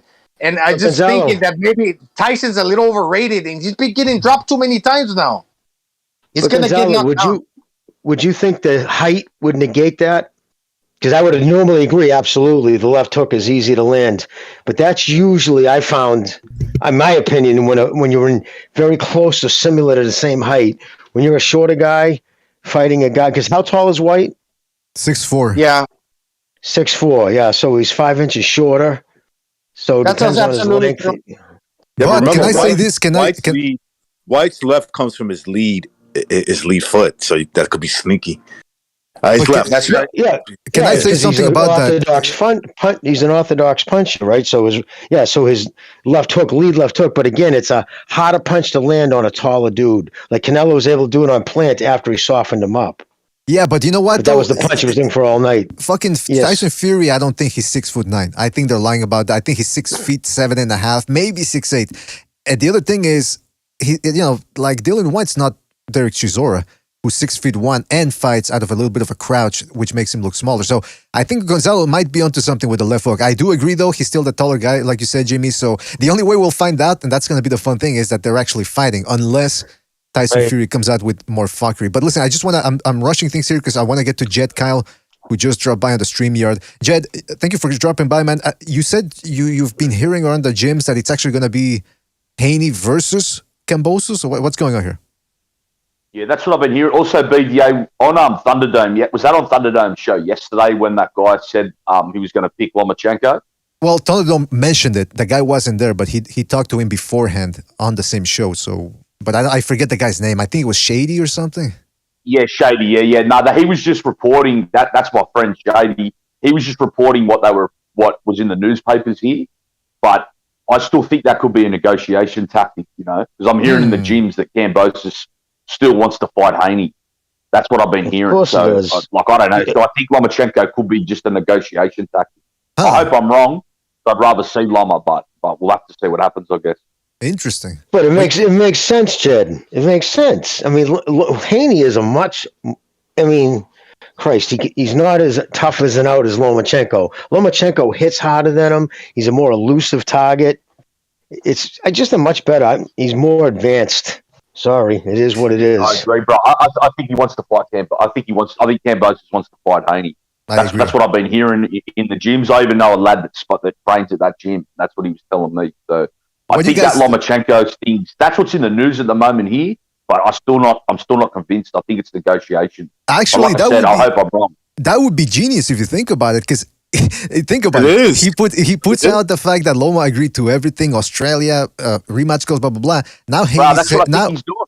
Right, and now Haney's saying, "Hey, I'll do whatever he's doing." So now he would have to do it. Otherwise, hey, that's genius, that's what I said. These Greeks are sneaky cunts, bro. These Greeks okay, come on, man. Now, Jed, what about what are you hearing now? Is the location Australia, is that still non-negotiable, right? He's still standing on his foot there, right? Jimmy, of course not. When you got Lomachenko agreeing to everything, he's got okay. If you're Devin Haney, you got to match that. Oh, exactly. No, I was just wondering if Kambosos has stepped off that, meaning is he still firmly on Australia, which he should be. He's earned the right to be. Melbourne as well. I'm just wondering, I have think you it's heard? Melbourne as well, specifically. It's Melbourne, no doubt Melbourne, because, sorry, I had something. So they already got the date? They already got the date and the location picked there? I think it looks to be, June in Melbourne. And it'll be Melbourne because that's like the big Greek city here. So I think it'll be there, not the city that he's from, Sydney. So yeah, I've been there. There's a lot of Greeks down there in Melbourne. I've been to Melbourne. So I heard May 5th too. So okay, so they already got a date picked out. They probably already put money down or at least secured the you might be right. venue for May that or date. June 5th. I can't remember what I saw, but yeah, it's one of them two. May or Plus, June. Melbourne doesn't have the 50% lockdown either, right? Nah, I'm not sure. No, Sydney's pretty much open though anyway, so both of them could be done. Oh, awesome. Oh, good. Congratulations. Yeah. Sydney's been fully open since October. I mean, it's been open for me all the time because I do what the fuck I want, but specifically Melbourne and Sydney, I think are pretty much both full open. You know what though? I actually like the move of holding the fight in Australia because the sources say that this is the behind the scenes things that Kambosos initially wanted to have his first defense in the amphitheater in Greece and that he wanted to do it in the nude, like in the original Olympics. I thought that was a little bit too much, man. But now I'm glad that there's talking about Australia. But like I said before, man, if this was a tactic from Kambosos, this is fucking genius, man. Because now Haney would have to go, oh shit, now I gotta fight in Australia. Now I gotta give him a rematch if I win. And if he does fight him, what are all these people that are complaining gonna say about you know what they're gonna say? They're gonna say we pressured Kambosos into choosing this fight, just like they claim that they pressured Top Rank to make the Stevenson Valdez fight. I mean, they're never gonna be convinced. They're always gonna complain about something. And you know that Kambosos in the nude fight, you know why that got the kibosh? Because his people were worried that they would all Ryan Garcia's fans would show up. Oh, so they yeah, Jimmy, getting with the program. How about getting with the program? Yeah, man. I mean, I'm telling you, man. That's that's behind the scenes news we give you guys, exclusives. You don't know very much, do you? No, actually, we know a lot, man. What's supposed to be some kind of sick joke? Yeah. You better get this fight signed or I will take a giant shit on you. Get on with the big team and come in for the big win. You want to jump for the team? Come on. Son, all I ask for my wear soldiers. a WBC belt and you wear crown another franchise champion. What the fuck's supposed to be? Sick joke. All right, Pete. He knows all the lines, man. God. I used to play for Notre Dame. I do wish that guy would get a hold of Suleiman though and question him. Just fucking bust his balls. I used to play for Notre Dame. Notre Dame. All right. that's the best. I don't know why I like that line when they're talking about Notre Dame. Oh man. They should fight for the French rice belt in France. You know how they say the French are cowards when it comes to war. Well, yeah. I mean, don't tell it to Napoleon, man, who conquered a shitload of Europe. But I mean, was it France conquered? Was like one of the biggest conquerors of Europe for centuries. Yeah. I don't know where that must have came. Oh, well, probably because just the way they dressed in the flamboyant fucking bending and bowing. But I think it's World War II II too. It's World War II. The fact. Hey, they got nukes over there too. No BD. Yeah, they do. The frogs. The frogs got nukes. The gal stood at the border when the German army came in. They put a towel over their hand and they said table for 50,000. Oh, come on. Oh, that's a good one. But seriously though, with the Kambosos thing, the non-negotiable. Jimmy, don't say non-negotiable because that's as we can see by DeBella drunk dialing Robert Garcia, the wrong Garcia, simultaneously with Haney, negotiating for that fight too, and obviously Top Rank's in that conversation too. All of these three conversations and negotiations are going on at the same time, guys. So, yeah, it's non-negotiable. Yeah, he did say it. It is stupid of Haney to come out. If somebody said they'd like to have the fight there, it is a little bit fucking amateurish just to come right out and demand that it be in the United States. I mean, you're really just like starting off with a fundamental disagreement on the thing. But at the end of the day, it's a narrative. That's how he's framing it. Let's change the narrative. That's what he actually said. I can't believe he actually said that, man. That's insane. That's what they're focusing on. They're not focusing on who are we going to fight for legacy and the money. No, it's all, let's change the narrative. Let's give our fans. That's why. But he listens to fucking AOC videos all day. Oh, come on. Now wait a minute. I'm saying narrative, right? It's just like in terms of narrative, meaning what their position is verbally. Right. They're you guys. They have a different narrative. If you offered Kambosos $10 million to fight in Lowell, Massachusetts, well, then you fucking fight in Lowell, Massachusetts, and fight the Australian fight later. Mm-hmm. You know what I mean? Because and then he'd be changing his own narrative. So to say non-negotiable, that's not what he said. He just said he wants to have the fight there, and you could see by that call to Robert Garcia, even though it might not ultimately be with Ryan Garcia, but you could see that if that fight were to happen, he would take a tune-up fight, right? A tune-up fight in Australia, right, to give him what he wants. That might be what you'd offer if you were a Golden Boy. You might say, look, we'll give you a tune-up fight, somebody from Golden Boy in Australia. You'll have your Australian fight. You'll defend your championship. You defend your belts in Australia. But then after that, you're gonna fight Ryan Garcia for money that you want, where somebody's going to pay it, which might be somewhere different than Australia. So you can see right then and there that it's. Well, that will definitely be negotiable because I think he'd probably lose his belts to Lomachenko, right? But yeah, no, I guess one of the narratives too coming out of Kambosos' camp is he keeps saying that Hearn doesn't want to put money into this. He's not backing you because I guess Hearn made comments something along like they're not going to go overspending. So meaning like maybe he was putting that out from Haney saying, listen, to get that thing over here, we would have to pay X amount more dollars to Pete's point. So I think that was Hearn. There was a preemptive strike there. Like, no, that's not going to happen. You know what I mean? If the fight happens, it's going to be in Australia because I don't think they're willing to pay for that fucking huge plane ticket would cost them probably $5 million or close to it. Yeah, but who's getting elevated though? That's the main question that we need I'd have to actually recognize. What does elevated mean exactly? Well, listen, I'll come. Well, before we go, because I was about to go, but we got the Fighter Spirit dropping by on the StreamYard. Fighter Spirit, what's on your mind, man? Yo, I just wanted to stop by real quick to say something. I wanted to respond to Campos, what you said about me. If that's cool, please. If I could. Go ahead, please. Yes, the floor is yours. I don't know why he was tripping out on me when I really didn't say anything crazy. All I did was say, I said that Haney was ducking Loma, but I guess he took it personal and he got all emotional about it, and he decided to go off on me. Well, Campos, I wanted to tell Campos, your mother sucks cocks in hell, faggot. Oh, wait a minute. You can't use that word. You're gonna get us. My bad. You can't use that. You don't want to get shut down, do you? A lot of quote-unquote Mexicans always hate. They always hate on us Chicanos. Mm-hmm. You know, I was born in South Central Los Angeles. That used to be Mexico. And I never said that Spanish is not a European language. I've mentioned that before. But like I said, that's typical of a lot of quote-unquote indigenous people. They're greedy with their culture. But it doesn't matter because it's a bloodline. And any real indigenous person will tell you, if you have that bloodline in you, you're indigenous. But like I said, he's just a hater, emotional, racist. Probably he's racist. He hates black people. He probably hates hip hop music. Just another typical racist. That's all I wanted to say. Well, hold on. Before you go though, can I ask you what's up with the mask, man? What the fuck? Don't we? It's not a mask. It certainly looks. It looks. I mean, it looks certain. There's a certain realism to it, but it's you can still tell it's a mask. I mean, I couldn't tell. I couldn't tell. What mask?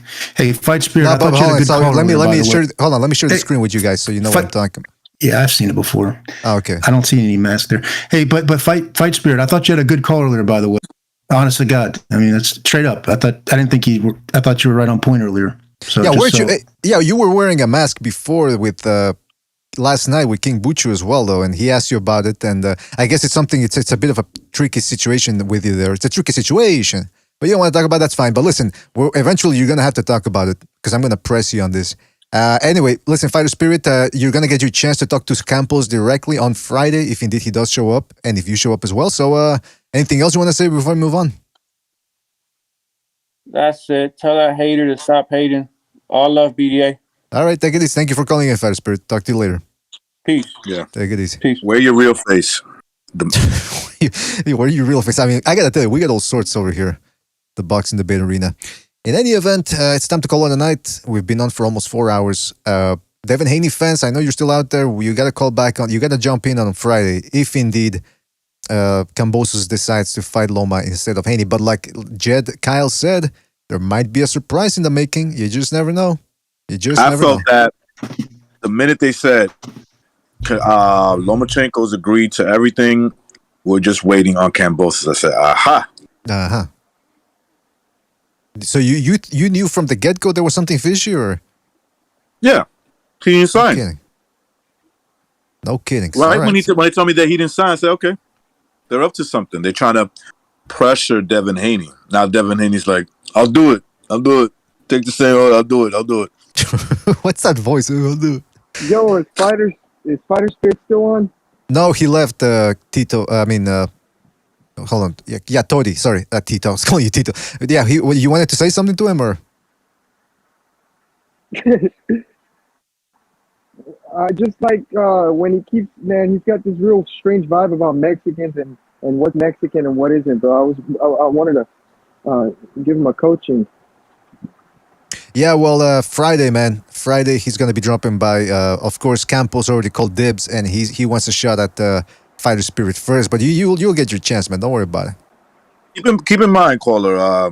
This is the same guy that thinks that Tupac is still alive, disguised as a YouTube content creator. So, Hey, by the way, speaking of that, I saw a video where there's this conspiracy theory because Michael Jackson still has a hardcore fans till this day. They believe he's still alive because apparently there was a burn. There was to this day there was a burn victim on Larry King when Jackson died. Oh, I saw that. Yeah, and he sounds a little bit like Michael Jackson. So they're saying, he got himself some plastic surgery so that they're gonna leave him alone, but he's still alive. I go, all right, maybe, man, but it's a crazy conspiracy theory. Isn't it that crazy? Like trapping Jackson. Trapping Jackson, what? That trap star. He's like Michael Jackson. Haven't you seen those World Star videos? No, I haven't seen those, man. Oh, yeah. I know who he's talking about. He also has a channel, That's too. just weird, bro. I'm gonna check that out. Hey, I wanted to say this video before y'all get off. Wilder Fury 3, man. I was one of these people that, like, I was so sick of Wilder's shit, bro, that I got behind Fury, but Fury's entrance was so fucking gay, bro. Yeah. That shit was weird. He was like making out with all the gypsy dudes and shit. Like his tongue was coming out. He is cringy as hell, man. He's cringy. So gay. They all had their nails painted and shit, and they were doing that weird. Hey, remember the movie 300? The scene where he goes to hell and he's tempted by Baphomet? That fucking the handicapped dude. It was just like that, dude. People with goat heads and tits and licking and. Hey, can y'all see me? Can y'all see me right now? Well, only I can see you. Only I have that privilege there, Todi. Sorry. Oh, okay. Well, look, they were like... Okay, please don't do that anymore. He's flicking his tongue. Please don't do it anymore. All right. We don't want to see that. All right. Y'all have a good night. Hey, you too, Toothsayer out. Take it. Oh, it's Truth Sayer. Okay, I thought it was. Yeah, that's why it sounds familiar. Because Truth Sayer, keep your tongue in your mouth, all right? Keep your tongue in your mouth. Hey, and Soothsayer, we gotta do an episode, second Renaissance episode on this Michael Jackson thing, man. Oh, absolutely. Yeah. But I remember when LimeWire, you would download a song from LimeWire and it would give you like Tupac Still Alive, he's in Cuba, messages on the background. Yeah, man, I remember that too, man. Oh, I think, was it Tupac or Elvis? No, it was one of those, yeah. But anyway, listen. There was some kind of weird, like, dead artist campaign in LimeWire, man. That shit started to get dark back in the day. Good old days, if you ask me. But anyway, listen, Soothsayer, thank you for calling in, man. We'll catch you on the next one, all right, man? All right. Bye, brother. Take it easy. Hey, by the way, I think Jim Morrison's certainly still almost alive, man. I think that's the one that does have some credence. Did I say the name right? Jim Morrison from the Doors? Or Yeah, one of my favorites. Yep. One of Jim the Morrison? Yeah. Oh, come on, man. One of the 27s. Oh, yeah, that's right. They all died at 27 years old. Yep. There's a bunch of rock people died at 27. It's crazy. That's Wasn't he 24, though, Jimmy? I'm a big Jim Morrison 27. 27. Prime, bro. That's prime. That's entering your prime, man. Well, won't see him no more. Yeah. He went on through. That's when 19-year-old girls melt in your hands. 27, 28, 29. I guess you could say he broke on. I guess you could say he broke on through to the other side. But listen, I like that laugh. Don't forget to tip your waitresses. All right, listen, fellas, we gotta go. Thanks again for joining us. Really appreciate it. Before you go, I just want to say, the WBO president is going at Castano. Supposedly the Castano trial fight is off, and it's Castano's fault. What? Oh yeah, it is. Yeah, look it up on Twitter. Oh no! Well, we'll have to get to the bottom of that now. See if the WBO is either lying or telling the truth. No offense, but I mean, they're Puerto Ricans, right? So, no offense, recognize. No, they're Mexicans, man. They're Mexicans. They're South Americans. Mendoza. Where are they from? Jesus. Mendoza. Okay. Anyway, listen. Guatemala. Yeah. BDA, were you just quoting the movie with McBain? Jack Nicholson? No, that was McBain. What's that? No, I thought. Oh, I know when you said the Puerto Rican thing. I thought you were talking about in that movie with Jack Nicholson, Boston Mobster movie. What you talk about the Departed? Departed, exactly. Yeah, when he was in the car, when he was talking about the Puerto Rican selling drugs and shit. You almost repeated the line verbatim. That's why I was like, so I thought you went there. A bunch of Puerto Ricans. All right, well, listen, fellas, we're gonna call it a night. What does that look? What does that look, BDA? All of a sudden, he says Puerto Ricans. You got a look on your face. What the fuck? And not the leg, huh? remember when the guys were from? What is it about Colombians with you, man? You said Colombians, you get that look on your face. I don't like it. You guys, that guy said do rags, and none of you guys blinked an eye. Exactly. Well, hopefully he calls back, but I don't think he's gonna do that anymore. I don't think he liked what we had to say. I think he wanted us to agree with him and not mention any of the other counterpoints. But this isn't that type of show, man. Sorry. Anyway, in any event, guys, we got to go. Thank you for calling in, everybody. Thank you for joining us, everybody on the panel. Talking about Pete, Recognize, MMA Champ dropped by as well, Bucho, Jimmy, and of course, Gonzalo.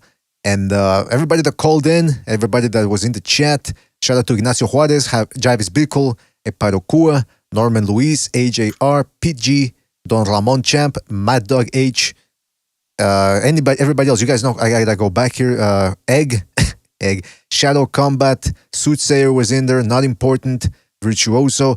Everybody that donated with the super chat as well. Knockout Ned, thank you guys for joining us, really appreciate it. We gotta go catch you on Friday, Open Lines Friday. You like chaos, you like mayhem, guess what? You get all that plus more. All right, does that work out for you, fellas? It works for me. Thank you guys for joining us. Catch you on the next one. Take it easy. One more time. I'm disappointed in everyone. I'm dealing with degenerate animals. I'm disappointed in everyone. Disappointed in everyone. All right, come on. Honestly, I can't do it no more. I'm disappointed in everyone.